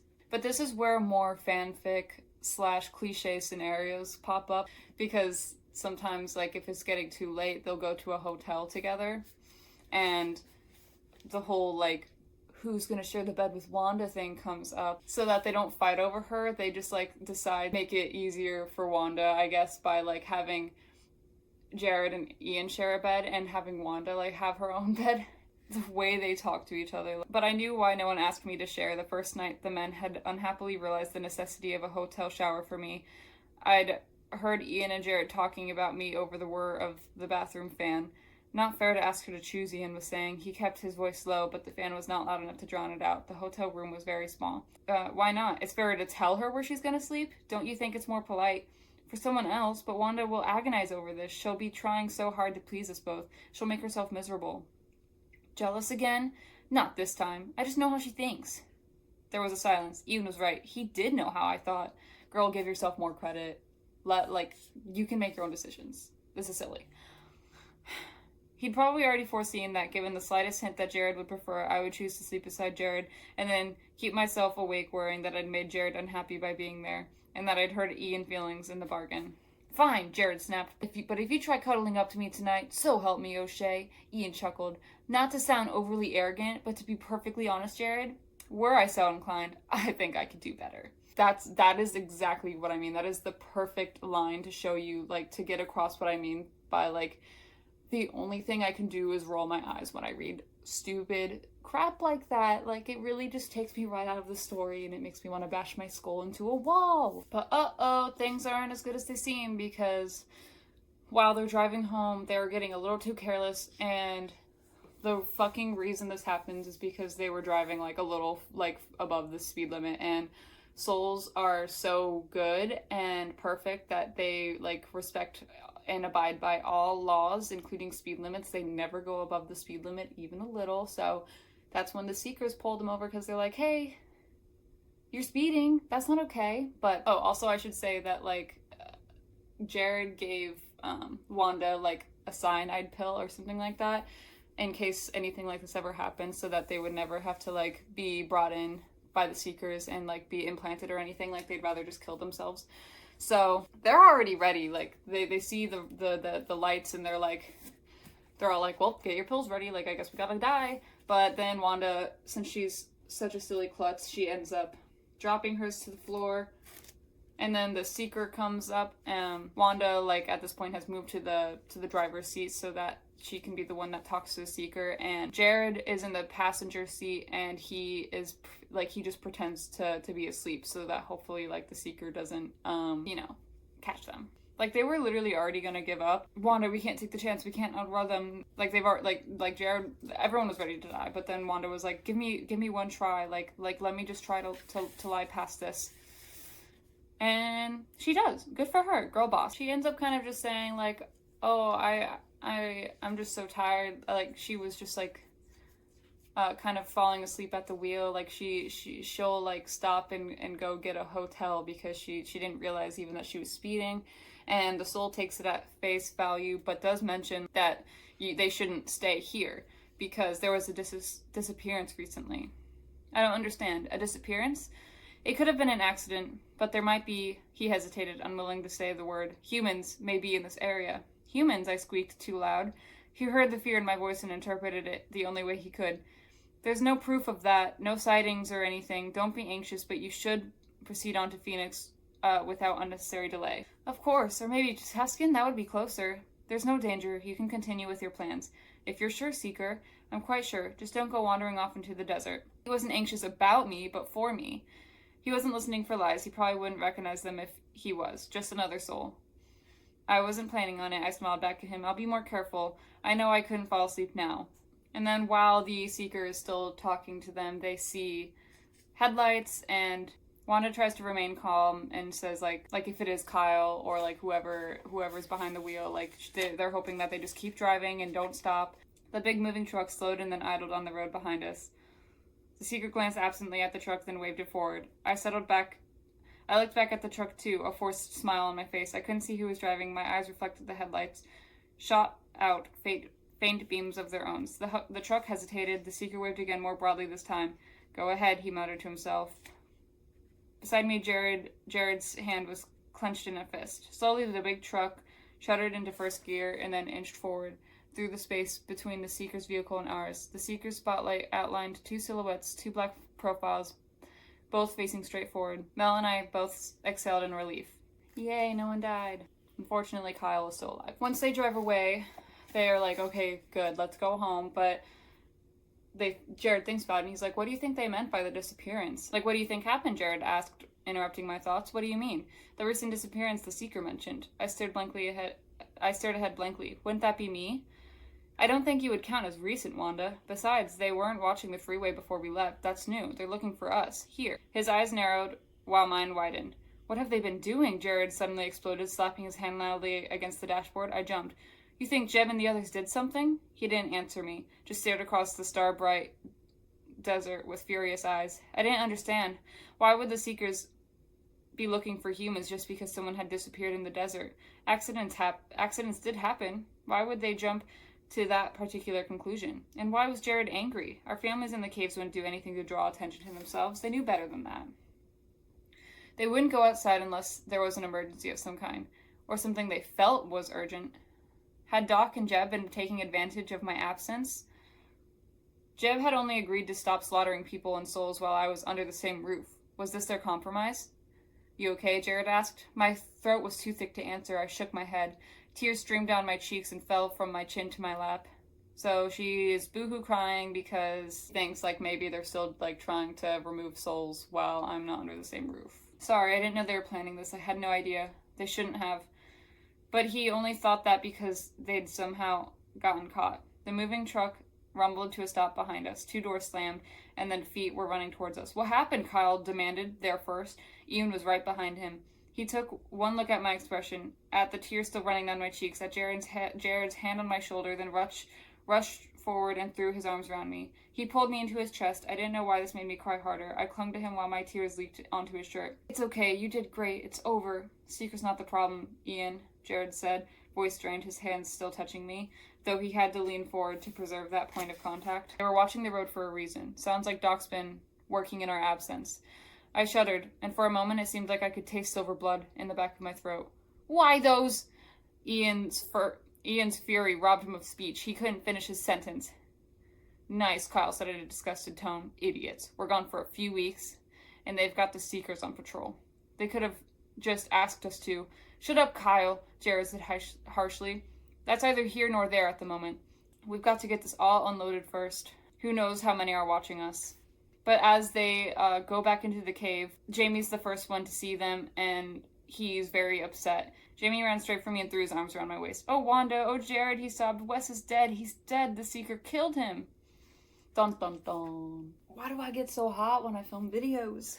And it wasn't just any Seeker who had killed Wes. Unfortunately, it was Wanda's Seeker. Ooh, the bitch that we all hate. She just wouldn't give up. She ended up actually finding Wes and another one of the guys, Brant, and shot him dead, but they captured the Seeker and have her held captive. Wanda's still feeling very afraid of her. Oh, since she's the one that disappeared, that's why all the other Seekers are on high alert, because it's not just like a normal disappearance, it's a Seeker. She'd been trying to convince the other Seekers that there were humans hiding in this desert wasteland, and no one seemed to take her seriously. They had gone home, she was the only one who kept looking, and now she had vanished in the middle of her search. That changed everything. They already had planned to go kill the Seeker, but they did want to wait for Wanda to see if they wanted to talk to her. She doesn't, but she does anyway. And Wanda takes note that, like, they've kept the Seeker's conditions so much nicer and more humane than they had when they first captured her. And she's, like, hurt by this. She's like, what did I do to deserve that shit? She's not stuck crammed in the little cave, and she has like a bed and all this stuff. But later on they point out, like, oh, it's because of you that like we treated her better. Like, we thought you would prefer it that way. We don't want to like act like monsters and be mean, so like, hey, we have some character growth, at least like some semblance of something. And it's not easy because they all fucking hate her, and she's really annoying and like won't stop complaining and stuff. So like if there was someone that they would want to treat badly, it would be her. Now the Seeker and Wanda are talking. Wanda says, I was wondering, I only had the same question I'd been unable to answer for myself. Why? Why couldn't you just let me be dead like the rest of them? Why were you so determined to hunt me down? I didn't want to hurt anyone. I just wanted to go my own way. She leapt onto her toes, shoving her face toward mine. Because I was right, she shrieked. More than right. Look at them all. A vile nest of killers lurking in wait, just like I thought, only so much worse. I knew you were out here with them. One of them. I told them there was danger. I told them. She's just like Mr. Crocker. She just like really wanted to prove she was right. But as Wanda's here talking to her, she realizes like she's kind of just talking to her to stall or like put off them, like the others killing her. But she does know like there's like no other option at that moment. She's like, well, obviously they have to kill her. Like there's no other choice. She killed Wes. That doesn't mean she still doesn't hate violence, and she like doesn't want to be the reason why this person dies. That's when it dawns on Wanda, like the big secret she's been like hiding from everyone else throughout the whole story. Like she knows what she can do to save the Seeker without having to kill her. Lets the wall fall down that she's been like keeping up from Mel, and like lets her in on the information she knows. What Wanda knows, just like any other soul is taught, emergency situations, all souls are taught how to perform like an insertion. So she actually has the information on how to safely take a soul out of a human body without killing the soul and not killing the human as well. So now Wanda and Mel are having this internal conflict because although Melanie wants her body back, she and Wanda have like bonded so much and are like literally call each other like sisters. Like they love each other. And so it's not just as simple as like, cool, like, well, take me out so that Melanie can have her body back. I I wouldn't ask you for this, she finally said, and I wouldn't do it for you, and I sure as hell wouldn't do it for the Seeker. You don't have to ask. I think I might have volunteered, eventually. Why do you think that? She demanded, her tone close to a sob. It touched me. I expected her to be elated. In part because of them, Jared and Jamie. I can give them the whole world, everything they want. I can give them you. I probably would have realized that someday. Who knows? Maybe Jared would have asked. You know I wouldn't have said no. Ian's right. You're too self-sacrificing. You don't have any limits. You need limits, Wanda. Ah, Ian, I moaned. A new pain twisted through me, surprisingly close to my heart. You'll take the whole world away from him, everything he wants. It would never work with Ian, not in this body. Even though he loves it, it doesn't love him. Wanda, Melanie struggled for words. Still the joy I expected from her did not come. Again, this touched me. I don't think I can let you do this. You're more important than that. In the bigger picture, you are much more value to them than me. You can help them. You can save them. I can't do any of that. You have to stay. I can't see it any other way, Mel. I wonder how I didn't see it sooner. It seems so completely obvious. Of course I have to go. Of course I have to give yourself back.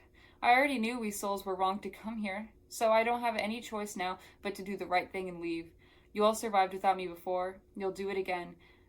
You've learned so much about the souls from me. You'll help them. Can't you see? This is the happy ending. It's the way we all need the story to finish. I can give them hope. I can give them not a future, maybe not that, but as much as I can. Everything I can. No, Wanda, no! She was crying, becoming incoherent. Her sorrow brought tears to my eyes. I had no idea she cared so much for me, almost as much as I cared for her. I hadn't realized that we loved each other. Even if Jared had never asked me for this, even if Jared did not exist, once this path had occurred to me, I would have had to proceed down it. I loved her that much. They are my favorite relationship in this stupid story. I do not give a shit about Jared and Melanie or Ian and Wanda or whatever. Like, these two girly pops are the only relationship that was done right in this book. Like, they are close, they have bonded, they had character development. Like, they started off hating each other and now they love each other and don't know how to be separate from each other. Yeah, I actually enjoy this part of the book. I mean, like, after this much reading, of having to be in Wanda's head, it gets you a little like, oh, like, she's gonna sacrifice herself for her. Oh, how cute. And that's just something that, like, in the translation from book to movie, you can't get the same from, like, as in the book, because you cannot fit in all of their inner monologue, their development, their bonding. Like, that just wasn't there in the movie, so, like, your emotional investment is also not there. Like, that's like what I'll give to this book. Like, I would have rated it much lower if that wasn't there, because I did enjoy the dichotomy of Melanie and Wanda, and, like, even though they're so different, like, being stuck in the same body and being forced to work together for the same goal and then ending up loving each other, it's kind of sweet. So Wanda's already made up her mind. She's kind of coming to terms with it and, like, letting herself, like, feel like what it feels like to be in her first human body, or her like human life that she's come to appreciate so much, being inside of Mel. Like, just looking at her hands and the skin and feeling how it feels to like watching her muscles pull the bones in graceful patterns, and feeling her hair, really letting herself feel being human. Like, it's really a nice scene. I tensed the muscles in my legs, felt their ready strength and speed. I wanted to run, to have an open field that I could race across just to see how fast I could go. I wanted to do this barefoot so I could feel the earth beneath my feet. I wanted to feel the wind fly through my hair. I wanted it to rain so that I could smell it in the air as I rained. My feet flexed and pointed slowly, so the rhythm to the rhythm of my breathing, in and out, flex and point. It felt nice. I traced my face with my fingertips. They were warm on my skin that was smooth and pretty. I was glad I was giving Melanie her face back the way it had been. I closed my eyes and stroked my eyelids. I'd lived in so many bodies, but never one I loved like this. Never one that I craved in this way. Of course, this would be the one I'd have to give up. The irony made me laugh, and I concentrated on the feel of the air that popped in little bubbles from my chest and up through my throat. Laughter was like a fresh breeze. It cleaned its way through the body, making everything feel good. Did other species have such a simple healer? I couldn't remember one. I touched my lips and remembered how it felt to kiss Jared, and how it felt to kiss Ian. Not everyone got to kiss so many other beautiful bodies. Speak for yourself. I'm kidding. It was just so short, maybe a year now. I wasn't completely sure. Just one quick revolution of a blue-green planet around an unexceptional yellow star, the shortest life of any I'd ever lived. The shortest, the most important, the most heartbreaking of lives. The life that would forever define me. The life that had finally tied me to one star, to one planet, to one small family of strangers. A little more time. Would that be so wrong? No, Mel whispered. Just take a little more time. You never know how much time you'll have, I whispered back. But I did. I knew exactly how much time I had. I couldn't take any more time. My time was up. I was going anyway. I had to do the right thing, be my true self, with what time I had left. Got up. Aaron and Brant wouldn't wait forever, because they're keeping watch over the Seeker. And now I had a few more questions that I needed answered. This time, the questions were for Doc. So the girl boss herself goes up to Doc and she's like, I got some terms for you. What would you do if I told you that I had all the information you've been wanting, like, this whole time, from trying to, like, take the souls out of the human bodies? I can give it to you, but you have to do it on my terms. And he's like, what terms? And Wanda lists her terms. You can't kill them, the souls you remove. You must give me your word, your promise, your oath, your vow that you will give them safe conduct onto another life. This means some danger. You will have to have cryo tanks. You will have to get those souls onto shuttle off planets. You have to send them to another world to live, but they won't be able to hurt you. By the time they reach their next planet, your grandchildren will be dead. Would my conditions mitigate my guilt in this? Only if Doc could be trusted. He was thinking very hard as I explained. I watched his face to see what he would think of my demand. He didn't look angry, but his eyes were still wild. You don't want us to kill the Seeker? He guessed. I didn't answer his question because he wouldn't understand the answer. I did want him to kill her. That was the whole problem. Instead, I explained further. She'll be the first, the test. I want to make sure, while I'm still here, that you're going to follow through. I will do the separation myself. When she is safe, I'll teach you how it's done. On who? Kidnapped souls, the same as before. I can't guarantee you that the human minds will come back. I don't know if the erased can return. We'll see with the Seeker. Doc blinked, processing something. What do you mean while you're still here? Are you leaving? I stared at him, waiting for the realization to hit. He stared back, uncomprehending. Don't you realize what I'm giving you? I whispered. Finally, comprehension slammed home in his expression. I spoke quickly before he could. There's something else I'm going to ask for you, Doc. I won't be shipped off to another planet. This is my planet. It truly is. And yet, there's really no place for me here. So, I know it might offend some of the others. Don't tell them if you think they won't allow it. Lie if you have to. But I'd like to be buried by Walt and Wes. Can you do that for me? I won't take up much space, I smiled weakly. No, Melanie was howling. No, no, no. No, Wanda, Doc objected to, with a shocked expression. Please, Doc, I whispered, wincing against the protest in my head, which was getting louder. Just imagine her, in there, screaming, no, no. I don't think Wes or Walt will mind. That's not what I meant. I can't kill you, Wanda. Ugh, I'm so sick of death, so sick of killing my friends. Doc's voice was caught in a sob. I put my hand on his thin arm, rubbed it. People die here. It happens. What about Jared and Jamie? Doc asked in a choked voice. They'll have Melanie. They'll be fine. Ian? Through my teeth. Better off without me. Doc shook his head, wiping at his eyes. I need to think about this, Wanda. We don't have long. We won't wait forever. They won't wait forever before they kill the Seeker. I don't mean about to that part. I agree to those terms, but I don't think I can kill you. It's all or none, Doc. You have to decide right now, and I realized I had one more demand. And you can't tell anyone else about the last part of our agreement. No one. Those are my terms. Take them or leave them. Don't you want to know how to remove a soul from a human body? Doc shook his head again. Let me think. You already know the answer, Doc. This is what you've been searching for. He kept shaking his head slowly back and forth. I ignored that symbol of denial because we both knew his choice was made. I'll get Jared, I said. We'll make a quick raid for cryo tanks. Hold off the others. Tell them the truth. Tell them I'm going to help you get the Seeker out of that body. When Wanda goes to get Jared and they go on the raid, it's much like their other raids. It's very simple. The souls are easy to steal from because souls aren't supposed to steal. But the cryo tanks are kept at the hospital, easily labeled, easy to find. They just have to, like, there's, like, plenty of empty ones, enough to where they won't, like, no one would notice, like, if they took some. And then there's even, like, a drop-off port as well. So it's, like, really, like, easy peasy lemons for squeezy. Wanda's explaining this, and she takes Jared, and Jared can kind of sense that something's up, and something's, like maybe he's guessing what Wanda's planning, but he doesn't know for sure. Maybe out of pity, or something, he ends up, like, spooning her while they sleep, which is something, like, he would have never done. He held her in an embrace, and the embrace made her wonder how much he had already guessed. And anyway, yeah, they get the cryo tanks and come back, and he eventually asks, like, you're gonna save the Seeker, aren't you? Yes, I am. Because it's the right thing to do, he guessed. That's one reason. He was silent for a moment. You know how to get the soul out without hurting the body? My heart thumped hard once, and I had to swallow before I could answer. Yes, I've done it before. In an emergency.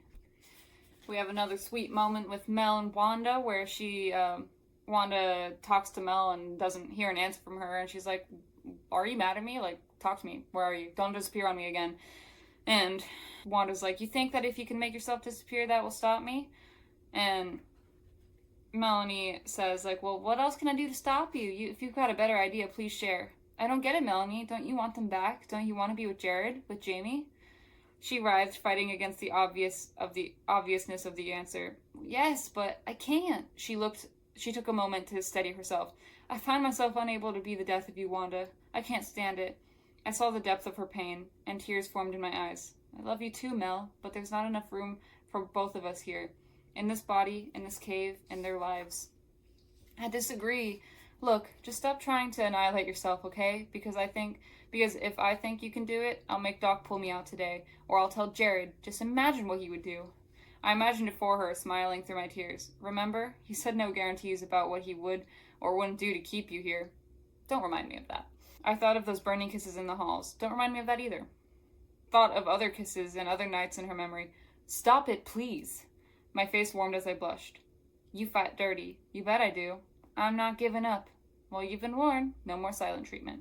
They kind of just stay in each other's head, thinking of memories and just being gal pals together. And that is until it's finally time to do the transplant. The transplant goes real well. It goes really smoothly, and Doc's watching the whole time. They cut where the insertion scar is and kind of have to just reach in there and coerce the soul out, like, not by force, but, like, feeling for the vertebrae, and then, like, kind of, I don't know. In the movie, they literally just, like, don't even, like, reach in or, like, do anything medical. She just kind of hovers her hands by the neck, and she's just like, you can't take them out by force. You have to be kind to them. Come here, little one. And then, like, the little thing just, like, floats out. Like, I don't know. Dumb movie. Not remove it. It removes itself. You coax it out. It can only be captured by kindness. But it went fine. The Seeker's out, and her little alien self is now in the cryo tank. Now we just have to see if the Seeker will wake up. Well, of course she does. She wakes up, and it turns out that one of the reasons that the Seeker was so goddamn obsessed with finding Mel and Wanda is because she's just like her. She has had her host resisting inside her head this whole time, being like, get me out, everyone! Ah! And like yelling at her and stuff. So no wonder she was a huge bitch this whole time. It feels good to have my head back, and she's fine. And the trend we'll notice is like the more resistant the host was, or the more like awake and aware that they were inside the head, is like the more likelihood they'll have to return into their own body. This won't always be the case. Like, they explain that, like, how many years the human alive does matter. Like, if they were to take a soul out of a younger host, then they would have a less likely chance of waking up because they just didn't have as many years experience with being a human. They would have been a soul for too long and wouldn't have been able to wake up. So Kyle, upon hearing the news that the separation went well, immediately just goes and runs off to go find like his partner from before the apocalypse, Jody, who had been taken over by a soul, putting everyone at risk. But it's fine, because he's Kyle, and we all hate Kyle, and they're like, God damn it, Kyle. But we move on. They end up going on another raid just to go kidnap a couple souls so that Wanda can teach Doc how to do the separation himself. They get 2 nurses because they specifically wanted some healers so that they could learn more about, like, the medicine and all that stuff. Because Doc's just a simple human doctor. Unfortunately, one of the souls that they capture, like, once they're back in the hospital in the caves, wakes up before he's supposed to, and he does the good old, like, super thing they mentioned earlier, where he just finds out he's kidnapped, and then the soul inside of him, like, shreds the dude's brains, and so that guy's dead. Souls explode when they get scared? Unfortunate, but they have at least the other girl. She's fine. They do the separation, and this human, though, is taking much longer to wake up than the other bitch did. They're trying, Wanda stays and is talking to her, trying to get her to wake up. She ends up she's just literally talking about anything. She's talking about how, like, the weather, trying to guess her name. The human eventually responds to the word summer, and Wanda's like, oh, is your name Summer? She starts saying Summer, talking like that, and that's what causes her to wake up, and she's like, stop fucking saying that shit! That was the soul's name. God damn. And Wanda's like, damn, sorry, I didn't know. But, since she was not as awake in there as the other soul was, she can't exactly remember her human name or much of her past from before, and it's kind of like a work in progress that, like, over time, hopefully she'll remember more of her past. Then Kyle returns with Jody, who is not actually currently Jody at the moment. Her name is Sunny, I think. This is another trope that I don't like in a character, in which this girl, Sunny, apparently in the book, she's, like, supposed to be, like, in her mid to late 20s, but she acts literally like a fucking baby. Like, they infantilize her so much. She acts like an actual child. It annoys me so much. But kind of like how Wanda is in love with Jared, Sunny, the soul that's inside Jody, loves Kyle, so she kind of just willingly goes with Kyle, and he doesn't even really have to, like, take her by force. She is, however, like, not a fan of the idea of being taken out and going to another planet. Like, she will voluntarily because she loves Kyle, but she is, like, kind of throwing a temper tantrum about it and being like, I don't want to go, and it's, like, really annoying. And Wanda's talking to her, trying to see, like, well, like, what planet she would prefer to go to, like, at least giving her a choice, and Sunny's like, well, I don't want to go, and she's like, don't worry, Sunny, you'll like the dolphins, they'll be nice, of course they'll be nice. She sobbed harder. I sighed and moved on. Sunny, I need to ask you about Jody. Kyle stiffened beside me. What about her? Sunny mumbled. Is she in there with you? Can you hear her? Sunny stiffened and looked up at me. I don't understand what you mean. Does she ever talk to you? Are you aware of her thoughts? My body's... her thoughts? She doesn't have any. I'm here now. I nodded slowly. Is that bad? Kyle whispered. I don't know enough about it to tell. It's probably not good, though. Kyle's eyes tightened. How long have you been here, Sunny? She frowned, thinking. How long is it, Kyle? 5 years? 6? You disappeared before I came home. 6, he said. And how old are you? I asked her. I'm 27. That surprised me. She was such a little thing, so young-looking. I couldn't believe she was 6 years older than Melanie. What does that matter? Kyle asked. I'm not sure. It just seems like the more time someone spent as a human before they became a soul, the better chance they might have at making a recovery.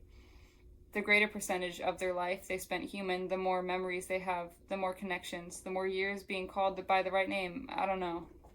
Is 21 years enough? He asked, his voice desperate. I guess we'll find out. It's not fair, Sunny wailed. Why do you get to stay? Why can't I stay if you can? I cannot stand her. I had to swallow hard. That wouldn't be fair, would it? She literally talks to her like she's a kid, too. She's 27 years old. 20-fucking-7 years old. Shut the fuck up. But I don't get to stay, Sunny. I have to go, too. And soon. Maybe we'll leave together. Perhaps she'd be happier if she thought I was going to the Dolphins with her. By the time she knew otherwise, Sunny would have a different host with different emotions and no tie to this human beside me. Maybe. Anyway, it would be too late. I have to go, Sunny, just like you. I have to get my body back too. And then, flat and hard from right behind us, Ian's voice broke the quiet like the crack of a whip. What? I laugh because here we're about to witness Ian throwing the biggest, like, temper tantrum ever, and he has, like, the most unexcusable reaction to this, and, like, it gets so unnecessarily physical with Wanda because he's upset, and it's just, like, so many red flags that I don't even know how to get into it. So I'll just let you see what I mean. See, because Ian has been kept out of the loop on what Wanda plans, because obviously, for good reason apparently, because this is his reaction, and like Wanda expected that. Like she was like, he's gonna like not be able to handle this. Ian, Kyle asked, bewildered, what's the problem? Ian spoke from between locked teeth. Wanda, he growled and held his hand out. It looked as though he was having a hard time keeping that hand open, not clenching it into a fist.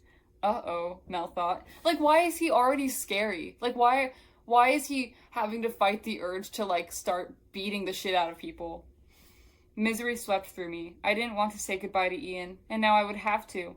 Of course I had to. I would be wrong to sneak out in the night like a thief and leave all my goodbyes to Melanie. Ian, tired of waiting, grabbed my arm and hauled me up from the floor. When Sunny seemed like she was coming along too, still joined to my side, Ian shook me off till she fell. Why is she hanging on to her like a baby? What is with you? Kyle demanded. Ian hauled his knee back and smashed his foot hard into Kyle's face. Ian, I protested. Okay, like, I don't like Kyle, and I'm not opposed to getting his face getting smashed in, but that was, like, so unnecessary. Like, are we supposed to be attracted to this kind of behavior? That's what I'm getting from all of Stephenie Meyer's books, so... Sunny threw herself in front of Kyle, who was holding his hand to his nose and struggling to get his feet, and tried to shield him with her tiny body. This knocked him off balance back to the floor, and he groaned. Come on, Ian snarled, dragging me away from them without a backward glance. Ian! He wrenched me roughly along, making it impossible for me to speak. That was fine. I had no idea what to say. I saw everyone's startled face flash by in a blur. I was worried he was going to upset the unnamed woman. She wasn't used to anger and violence, aka the woman that just got, woke up. And then we jerked to a stop. Jared was blocking the exit. Have you lost your mind, Ian? He asked, shocked and outraged. What are you doing to her? Did you know about this? Ian shouted back, shoving me toward Jared and shaking me at him. Why is he manhandling her? Behind us, a whimper. He was scaring them. He's scaring me. You're going to hurt her. Do you know what she's planning? Ian roared. Jared stared at Ian. His face suddenly closed off. He didn't answer. That was answer enough for Ian. Ian's fist struck Jared so fast that I missed the blow. I just felt the lurch in his body and saw Jared reel back into the dark hall. Ian, stop, I begged. You stop, he growled back at me. If he's so okay with, like, I feel like he's just literally getting his anger out on Jared and Kyle because he wants to beat up Wanda. Like, that's how I'm interpreting this. It's just redirected rage. He yanked me through the arch into the tunnel, then pulled me north. I had to almost run to keep up with his longer stride. O'Shea! Jared shouted after us. I'm gonna hurt her, Ian roared back over his shoulder, not breaking his pace. I am? You hypocritical swine! She actually wrote that. Like, she actually wrote the line, you hypocritical swine, and expected me to take that seriously. There was nothing but silence and blackness behind us now. I stumbled in the dark, trying to keep up. It was then that I began feeling the throbbing from Ian's grip. His hand was as tight as a tourniquet around my upper arm, his long fingers making the circle easily, then overlapping. My hand was going numb. What is with these men and holding onto her so tight that she, like, goes numb and purple? I love being purple! That's not okay. If they don't realize, then that's still not okay, but if, the fact that, like, if they're aware, you need to keep your rage in check. Sir, you being an alpha male does not excuse this behavior. I don't care how upset you are. You're not gonna do that.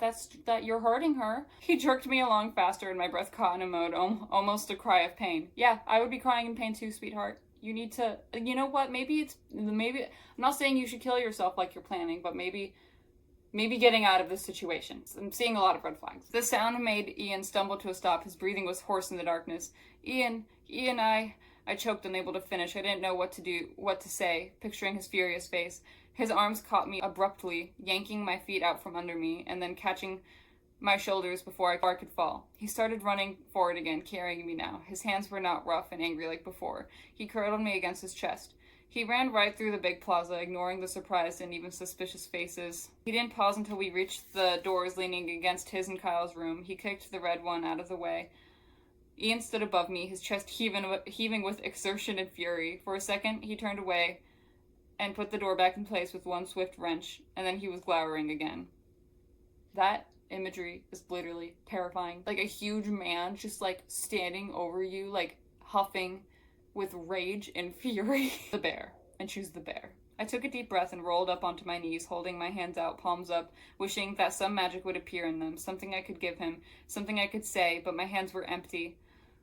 You are not leaving me. His eyes blazed, burning brighter than I had ever seen them, blue flames. Ian, I whispered, you have to see that I can't stay. You must see that. No, he shouted at me. I cringed back and abruptly Ian crumbled forward, falling to his knees, falling into me. He buried his head into my stomach and his arms locked around my waist. He was shaking hard, and loud, desperate sobs were breaking out of his chest. Let's just, like, change the situation and pretend like she wasn't, like, trying to leave the planet, but, like, what if we put this to a normal scenario and, like, she was just trying to leave an abusive relationship? Like, this is like textbook how abusers would act in this situation. So toxic. The yelling, the screaming, the physicalness, and then crying, the manipulation. Like, now he's gonna boo-hoo cry and be like, don't leave me. Don't leave me! You can't leave me. I'm gonna kill myself if you leave. So yeah, in case you thought that I was hating on Jared too hard, I don't like Ian either. I don't like either of them. I want them both to go away. You can't leave. I have to, I sobbed, and then we cried wordlessly for a long time. Sorry, he whispered. I was mean. Yeah, okay. I'll forgive it now. You said sorry. And that makes everything okay. No, I'm sorry. I should have told you when you didn't guess. I didn't want to tell you to hurt you. It was selfish. Girl, don't apologize. You were trying to keep yourself safe. You were just trying to keep this from happening. That wasn't selfish. That was survival. We need to talk about this, Wanda. It's not a done deal. It can't be. It is. He shook his head, clenching his teeth. How long? How long since you've been planning this? Since the Seeker, I whispered. He nodded, seeming to expect this answer. And you thought that you had to give up your secret to save her. I can understand that, but that doesn't mean you have to go anywhere. Just because Doc knows now, that doesn't mean anything. If I'd thought for 1 minute that it did, that one action equaled the other, I wouldn't have stood there and let you show him. No one is going to force you to lie down on his blasted gurney. Why does he talk like that? You hypocritical swine! This blasted gurney is not enough for my woman. I'll break his hands if he tries to touch you. We just had to add that little bit of, like, toxic masculinity at the end there. Ian, please. They can't make you, Wanda. Do you hear me? He was shouting again. No one is making me. I didn't show Doc how to do the separation so that I could save the Seeker. I whispered. The Seeker's being here just made me have to decide faster. I did it to save Mel, Ian. His nostrils flared, and he said nothing. She's trapped in here, Ian. My cat just moved the camera. It's like a prison. Worse than that. I can't even describe it. She's like a ghost, and I can free her. I can give her herself back. You deserve a life too, Wanda. You deserve to stay. But I love her, Ian. He closed his eyes, and his pale lips went dead white. But I love you, he whispered. Doesn't that matter? No, it really doesn't. This is her body, her choice. Let's go. This is the most bodily autonomy that Wanda has had, and that's why Ian is so upset, because obviously women are not allowed to make their own choices because they're too stupid to make the right one. Is it so unbearable to have me love you? Is it that? I can keep my mouth shut, Wanda. I won't say it again. You can be with Jared if that's what you want. Just stay. No, Ian. No, I love you, too. Me, the little silver worm in the back of her head, but my body doesn't love you. It can't love you. I can never love you in this body, Ian. It pulls me in two. It's unbearable. Go ahead, Mel sighed. Do whatever you need to. I'll just step into the other room, Mel added she added dryly. So now they're gonna kiss and stuff. Who cares? He moved his lips to my eyes, but it was too late. It was done. Don't cry, Wanda. Don't cry. You're staying with me. 8 full lives, I whispered against his jaw, my voice breaking. 8 full lives, and I never found anyone I would stay on a planet for. Anyone I would follow when they left. I never found a partner. Why now? Why you? You're not of my species. How can you be my partner? It's a strange universe, he murmured. It's not fair, I complained, echoing Sunny's words. It wasn't fair. How could I find this? Find love, now in this 11th hour, and have to leave it? Was it fair that my soul and my body couldn't reconcile? Was it fair that I had to love Melanie too? I love you, I whispered. Don't say that like you're saying goodbye, but I had to.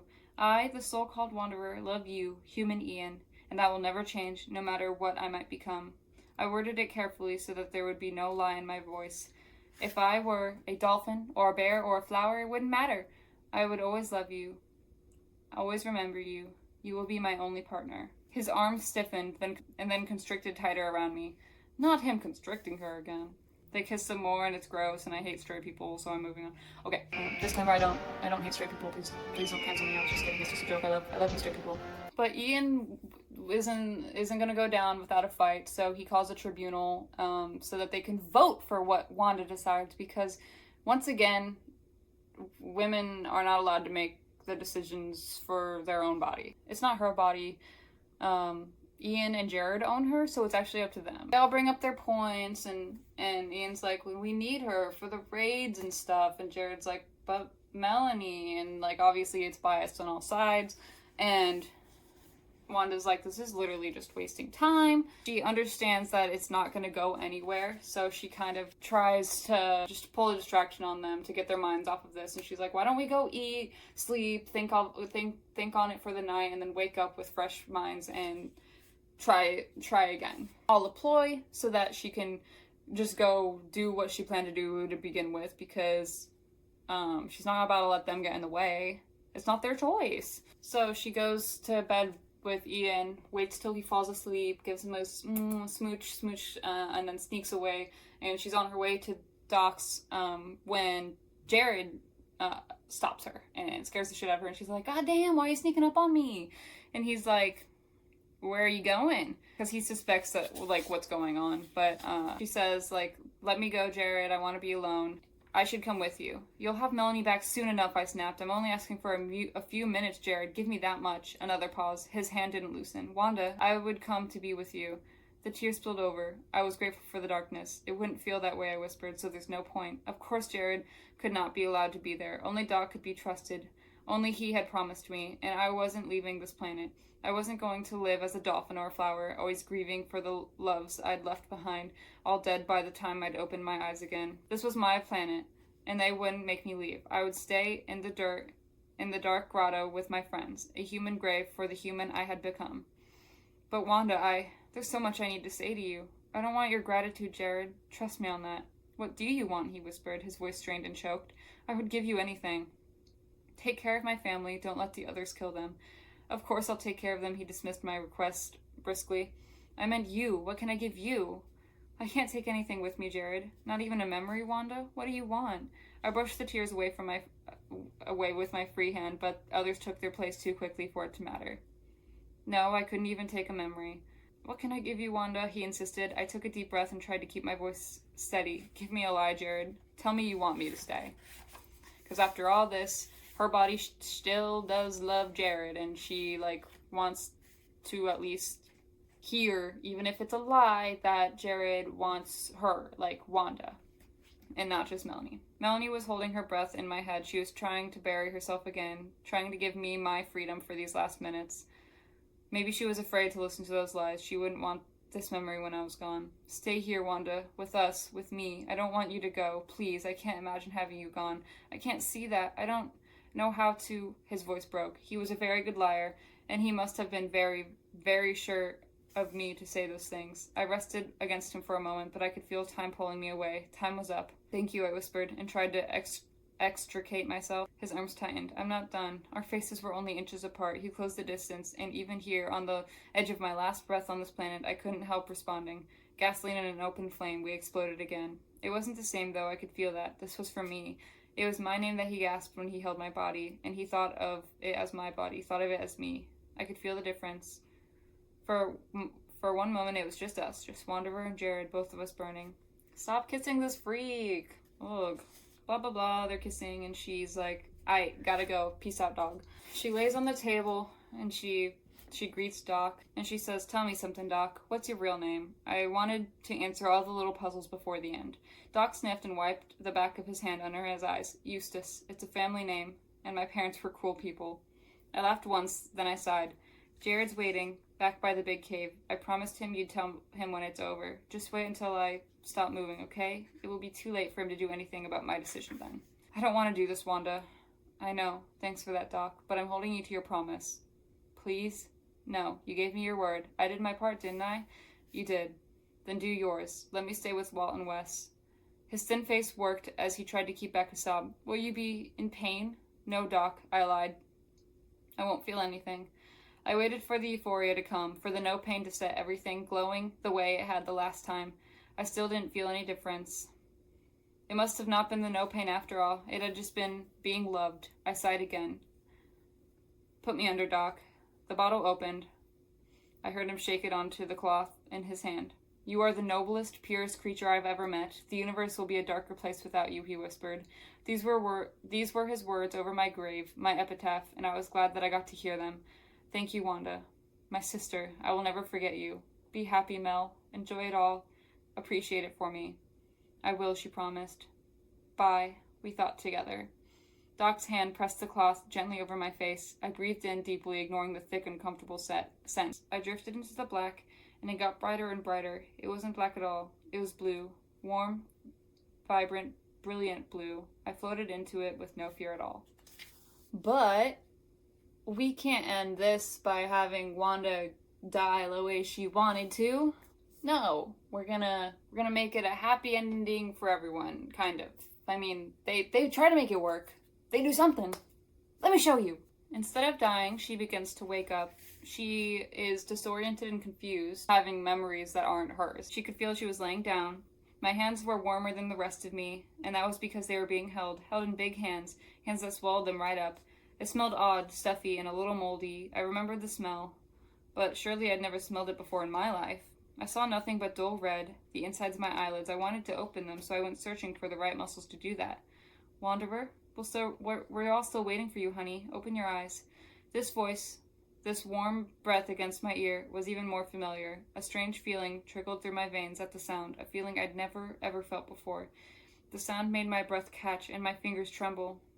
I wanted to see the face that went with that voice. And finally I knew my name. Yes, that was right. Wanderer. I was Wanderer. Wanda, too. I remembered that now. He's waking up, someone crowed excitedly. Jamie. Jamie was here. My heart gave another fluttery little thump. It took a moment for my eyes to focus. The blue that stabbed my eyes was all wrong. Too pale, too washed out. It wasn't the blue I wanted. A hand touched my face. Wanderer? I looked to the sound. The movement of my head on my neck felt so odd. It didn't feel like it used to, but at the same time it felt the way it had always felt. Ian? Ian, where am I? The sound of the voice coming out of my throat frightened me. So high and trilling. Familiar, but not mine. Who am I? You're you, Ian told me, and you're right where you belong. I pulled it out of my hands, free from the giant's hand, and held it. I meant to touch my face, but someone's hand reached toward me, and I froze. The reaching hand also froze above me. I tried to move my hand again to protect myself, but that moved the hand above me. I was shaking, and the hand trembled. Oh. I opened and closed the hand, looking at it carefully. Was this my hand? This tiny thing? It was a child's hand, except for the long, pink-white nails, filed to perfect smooth curves. The skin was fair, a scattering of gold freckles. It was the odd combination of silver and gold that brought the image back. When she makes the realization that she's having some memories of the previous soul that was in this body, she's like, what the fuck? Where is she? And she's right here, Doc assured me, tanked and ready to go. We thought you could tell us the best place to send her. I looked toward his voice when I saw him standing in the sunlight, a lit Cairo tank in his hands. Doc, I gasped in a tiny, fragile voice. Doc, you promised. You gave me your oath. Eustace, why? Why did you break your word? A dim recollection of misery and pain touched me. This body had never felt such agony before. It shied away from the sting. Even an honest man sometimes caves to duress, Wanda. Duress, another terribly familiar voice scoffed. I'd say a knife to the throat counts as duress, Jared. You knew I wouldn't really use it. That I did not. You were quite persuasive. Knife, my body trembled. Shh, it's all okay, Ian murmured. His breath blew strands of golden hair across my face, and I brushed them away, a routine gesture. Did you really think you could leave us that way, Wanda? He sighed, but the sigh was joyful. Ian was happy. The insight made my worry suddenly much lighter, easier to bear. I told you I didn't want to be a parasite, I whispered. Let me through, my old voice ordered. And then I could see my face, the strong one, with the sun-browned skin, the straight black line of the eyebrows over the almond-shaped hazel eyes, the high, sharp cheekbones, see it backward, not as a reflection, the way I'd always seen it before. Listen up, Wanda. Or should I use the southern accent? Listen up, Wanda. I know well, actually in the movie, I think when she came back, she, lost the accent. You're probably sick of the accent. Listen up, Wanda. I know exactly what you don't want to be, but we're human, and we're selfish, and we don't always do the right thing. We aren't going to let you go. Deal with it. The way she spoke, the cadence and the tone, not the voice, brought back all the silent conversation, the voice in my head, my sister. Mel, you're okay. She smiled then, leaned over to hug my shoulder. She was bigger than I remember being. Of course I am. Wasn't that the point of all the drama? And you're going to be fine too. We weren't stupid about it. We didn't just grab the first body we saw.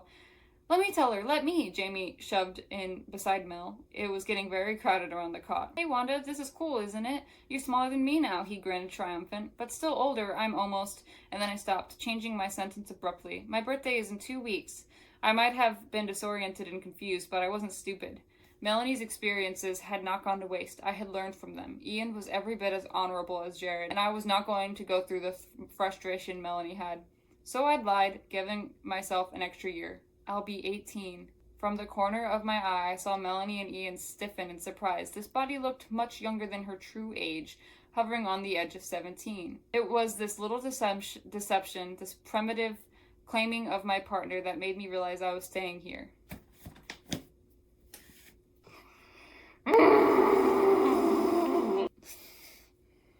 Stephenie, this message is for you, Stephenie. Why? Why would you make her 16? Why would you put her in a 16-year-old's body? Why would you make a 16-year-old be with a guy in his late 20s? You didn't have to do that. Twice. You did it twice in this book. And she even acts like more of a child in this body. And that's really gross, because she is. She's in a child's body. And you're making a child be with an older man, an adult man. And I really don't like that. Really puts a bad taste in my mouth, Stephenie. I don't know what it is, why you feel the need to make these minors date these adult men, but I just wanted to ask you that. Ask you why. Because I'm really tired. We had this much of the book left, and you just had to, dig in a little more. Just a little more. But then, Jamie goes on to explain that they chose someone young on purpose. Mel said we had to get someone young, someone who had a bigger percentage of life as a soul or something, but not too young. She knew you wouldn't want to be a child. And Jared liked this face because he said no one could ever distrust it. The predators that they all are were like, let's go find a body. And they picked out the most innocent, most trusting looking child, because even though Mel says, she knows that Wanda wouldn't want to be a child. 16 is still a fucking child. I don't care. So they're like, let's pick out that one. And that's their decision making. They literally, handpicked this body out for Wanda. That makes it so much worse. Oh my god. Wanda's hey, I don't want to be a parasite and take over someone's body, so if you could just let me die, that would be really nice, and that's my choice. I hope you respect it. And they're like, no, I'm gonna go choose, a child to go put you in now. Okay. And throughout the story, it says, I held you in my hand, Wanderer. You were so beautiful. So that's sweet that he liked her true self or whatever, but I'm still gonna throw up. I'm not mad exactly, I whispered, and I can't find anyone else, just Pet's memories. Pet is the soul that was in there previously. You're not a parasite, Melanie said firmly, touching my hair, pulling up a strand and letting the gold slide between her fingers. This body didn't belong to Pet, but there's nobody else to claim it. We waited to make sure, Wanda. We tried to wake her up almost as long as we tried with Jody. Jody, what happened to Jody? I chirped, my little voice going higher like a bird's with anxiety. Jody didn't respond. We kept trying as long as we could. Was Jody gone then, I wondered, my inexperienced heart throbbing. I was giving the poor frail thing such a rough awakening.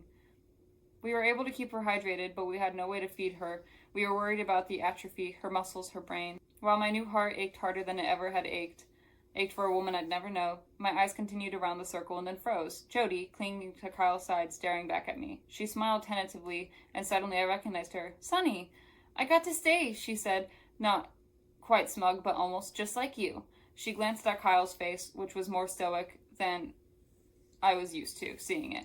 And her voice turned sad. I'm trying, though. I'm looking for her. I will keep looking. Kyle had us put Sonny back when it looked like we would lose Jody. Doc continued quietly.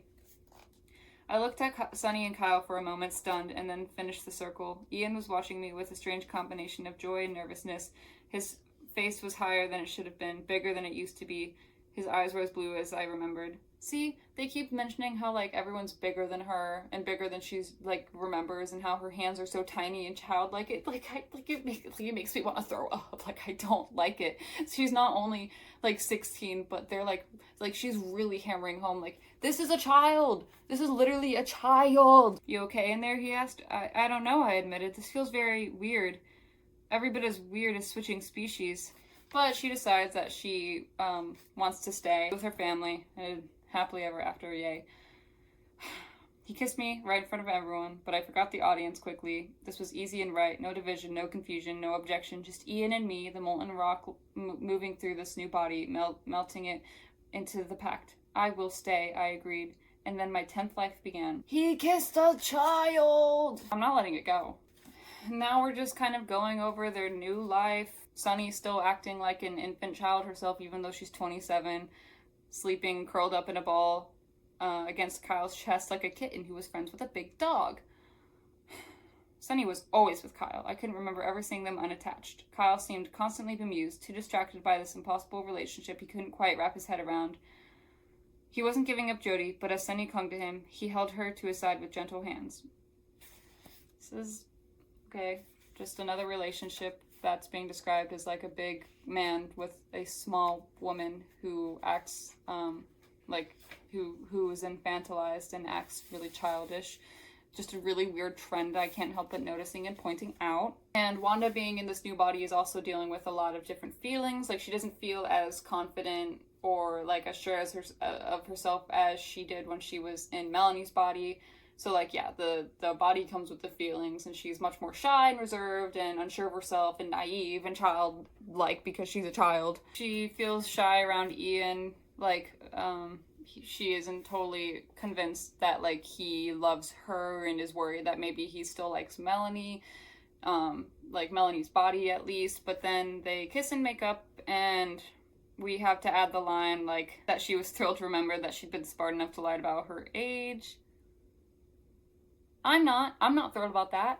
At the very end, like, I don't know, she kind of snuck this in there as though, like, she was planning on writing a sequel, but they end up running into another group that's, like, full of humans, another resistance, and guess what? They have a soul too. So yeah, yay. A sequel never did happen, though. The blessed copy I have came with a bonus chapter that is, like, from Melanie's point of view of her waking up and being able to be with Jared and everyone, but I really don't care. At this point, I was just so tired. Yay! We finished the book. All of these pages. You guys got to hear the tale of the host. Final thoughts? I'm gonna go ahead and give my rating. I would give this book, on a good day, a 3 out of 5. On a day like now, where I just had to, like, re-experience this whole thing in one sitting, it's more like a 2.5 out of 5. Really low 3, maybe a higher 2. Like, that's what I'll say, because I thought it was entertaining. It was an easy read. Like, it's nothing to write home about. Like, it's kind of like a guilty pleasure kind of thing. kind of feeling, because it's just like something you can get lost in and like just not think about your life and lose yourself to this dumb world where they're all like dealing with their own shit. Stephenie Meyer's writing is not all horrible. She has her strengths and weaknesses. Her weaknesses really show when she's doing the dumb love triangle thing and like writing romantic relationships, because I don't think there's necessarily one relationship in this book that is healthy or like written well. But yeah, like I will say, like when I read it as a kid, like I didn't remember any of the toxic stuff with the relationships at all. Like it went right over my head.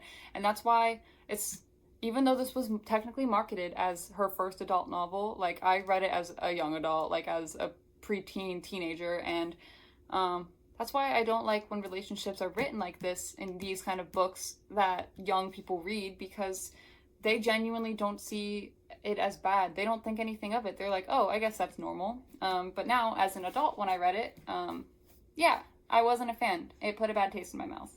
So, docked points for predators having minors be with adults, weird domestic violence, and really cringy dialogue and fan fiction vibes, some infantilization. Yeah, I wasn't a fan of it, but it was entertaining. Like I said, I liked the relationship with Wanda and Melanie. I liked the general like plot. The concept in itself is interesting. I go back and forth on it. Before I go, I just had to address one more thing that I thought was really funny and had to share with you. So, like, as I was editing, I went and looked at the trailer for the movie and ended up in the comments section. And the movie was released in 2013. So all these comments are like from 7, 9, 10 years ago. And I got a lot of enjoyment out of them. So I'm just going to read some of them out to you. How can people say it's a terrible movie? It's one of my favorites now. I just watched it and it blowed my mind. It really is beautiful and so good for sure. Don't let others fool you by saying it's a terrible movie. It was more than beautiful. I've watched this trailer over and over. I can't decide whether to watch it or not. The fact that he's like agonizing over whether or not to watch it, like, bro, you could just watch it. It's not that serious. It's not going anywhere. My goodness, this movie was so great. I haven't cried in like 8 years. If you're in the mood for a tearjerker, watch this. 9.5. I cannot fucking imagine this being the movie that makes you cry for the first time in 8 fucking years. The cherry on top of all of this, the soundtrack for this movie and the trailer was Radioactive by Imagine Dragons. A lot of people at the time were very, very, very fond of this choice. But now, like that it's aged and it's like all this time later, it's just really funny to me to hear Radioactive playing alongside this trailer. And then lastly, just this sad person looking forward to The Host 2, which never happened. It's been 11 years, buddy. I'm sorry. It's not happening, bud. I think that's all I have to say about this. So, yeah. Let me know if you have any suggestions for what other books I should read and review. That was The Host by Stephenie Myer. Put it on my bookshelf and never think about it again. Don't forget to like and subscribe, and I'm gonna go have a shower now and wash away all that I just had to read.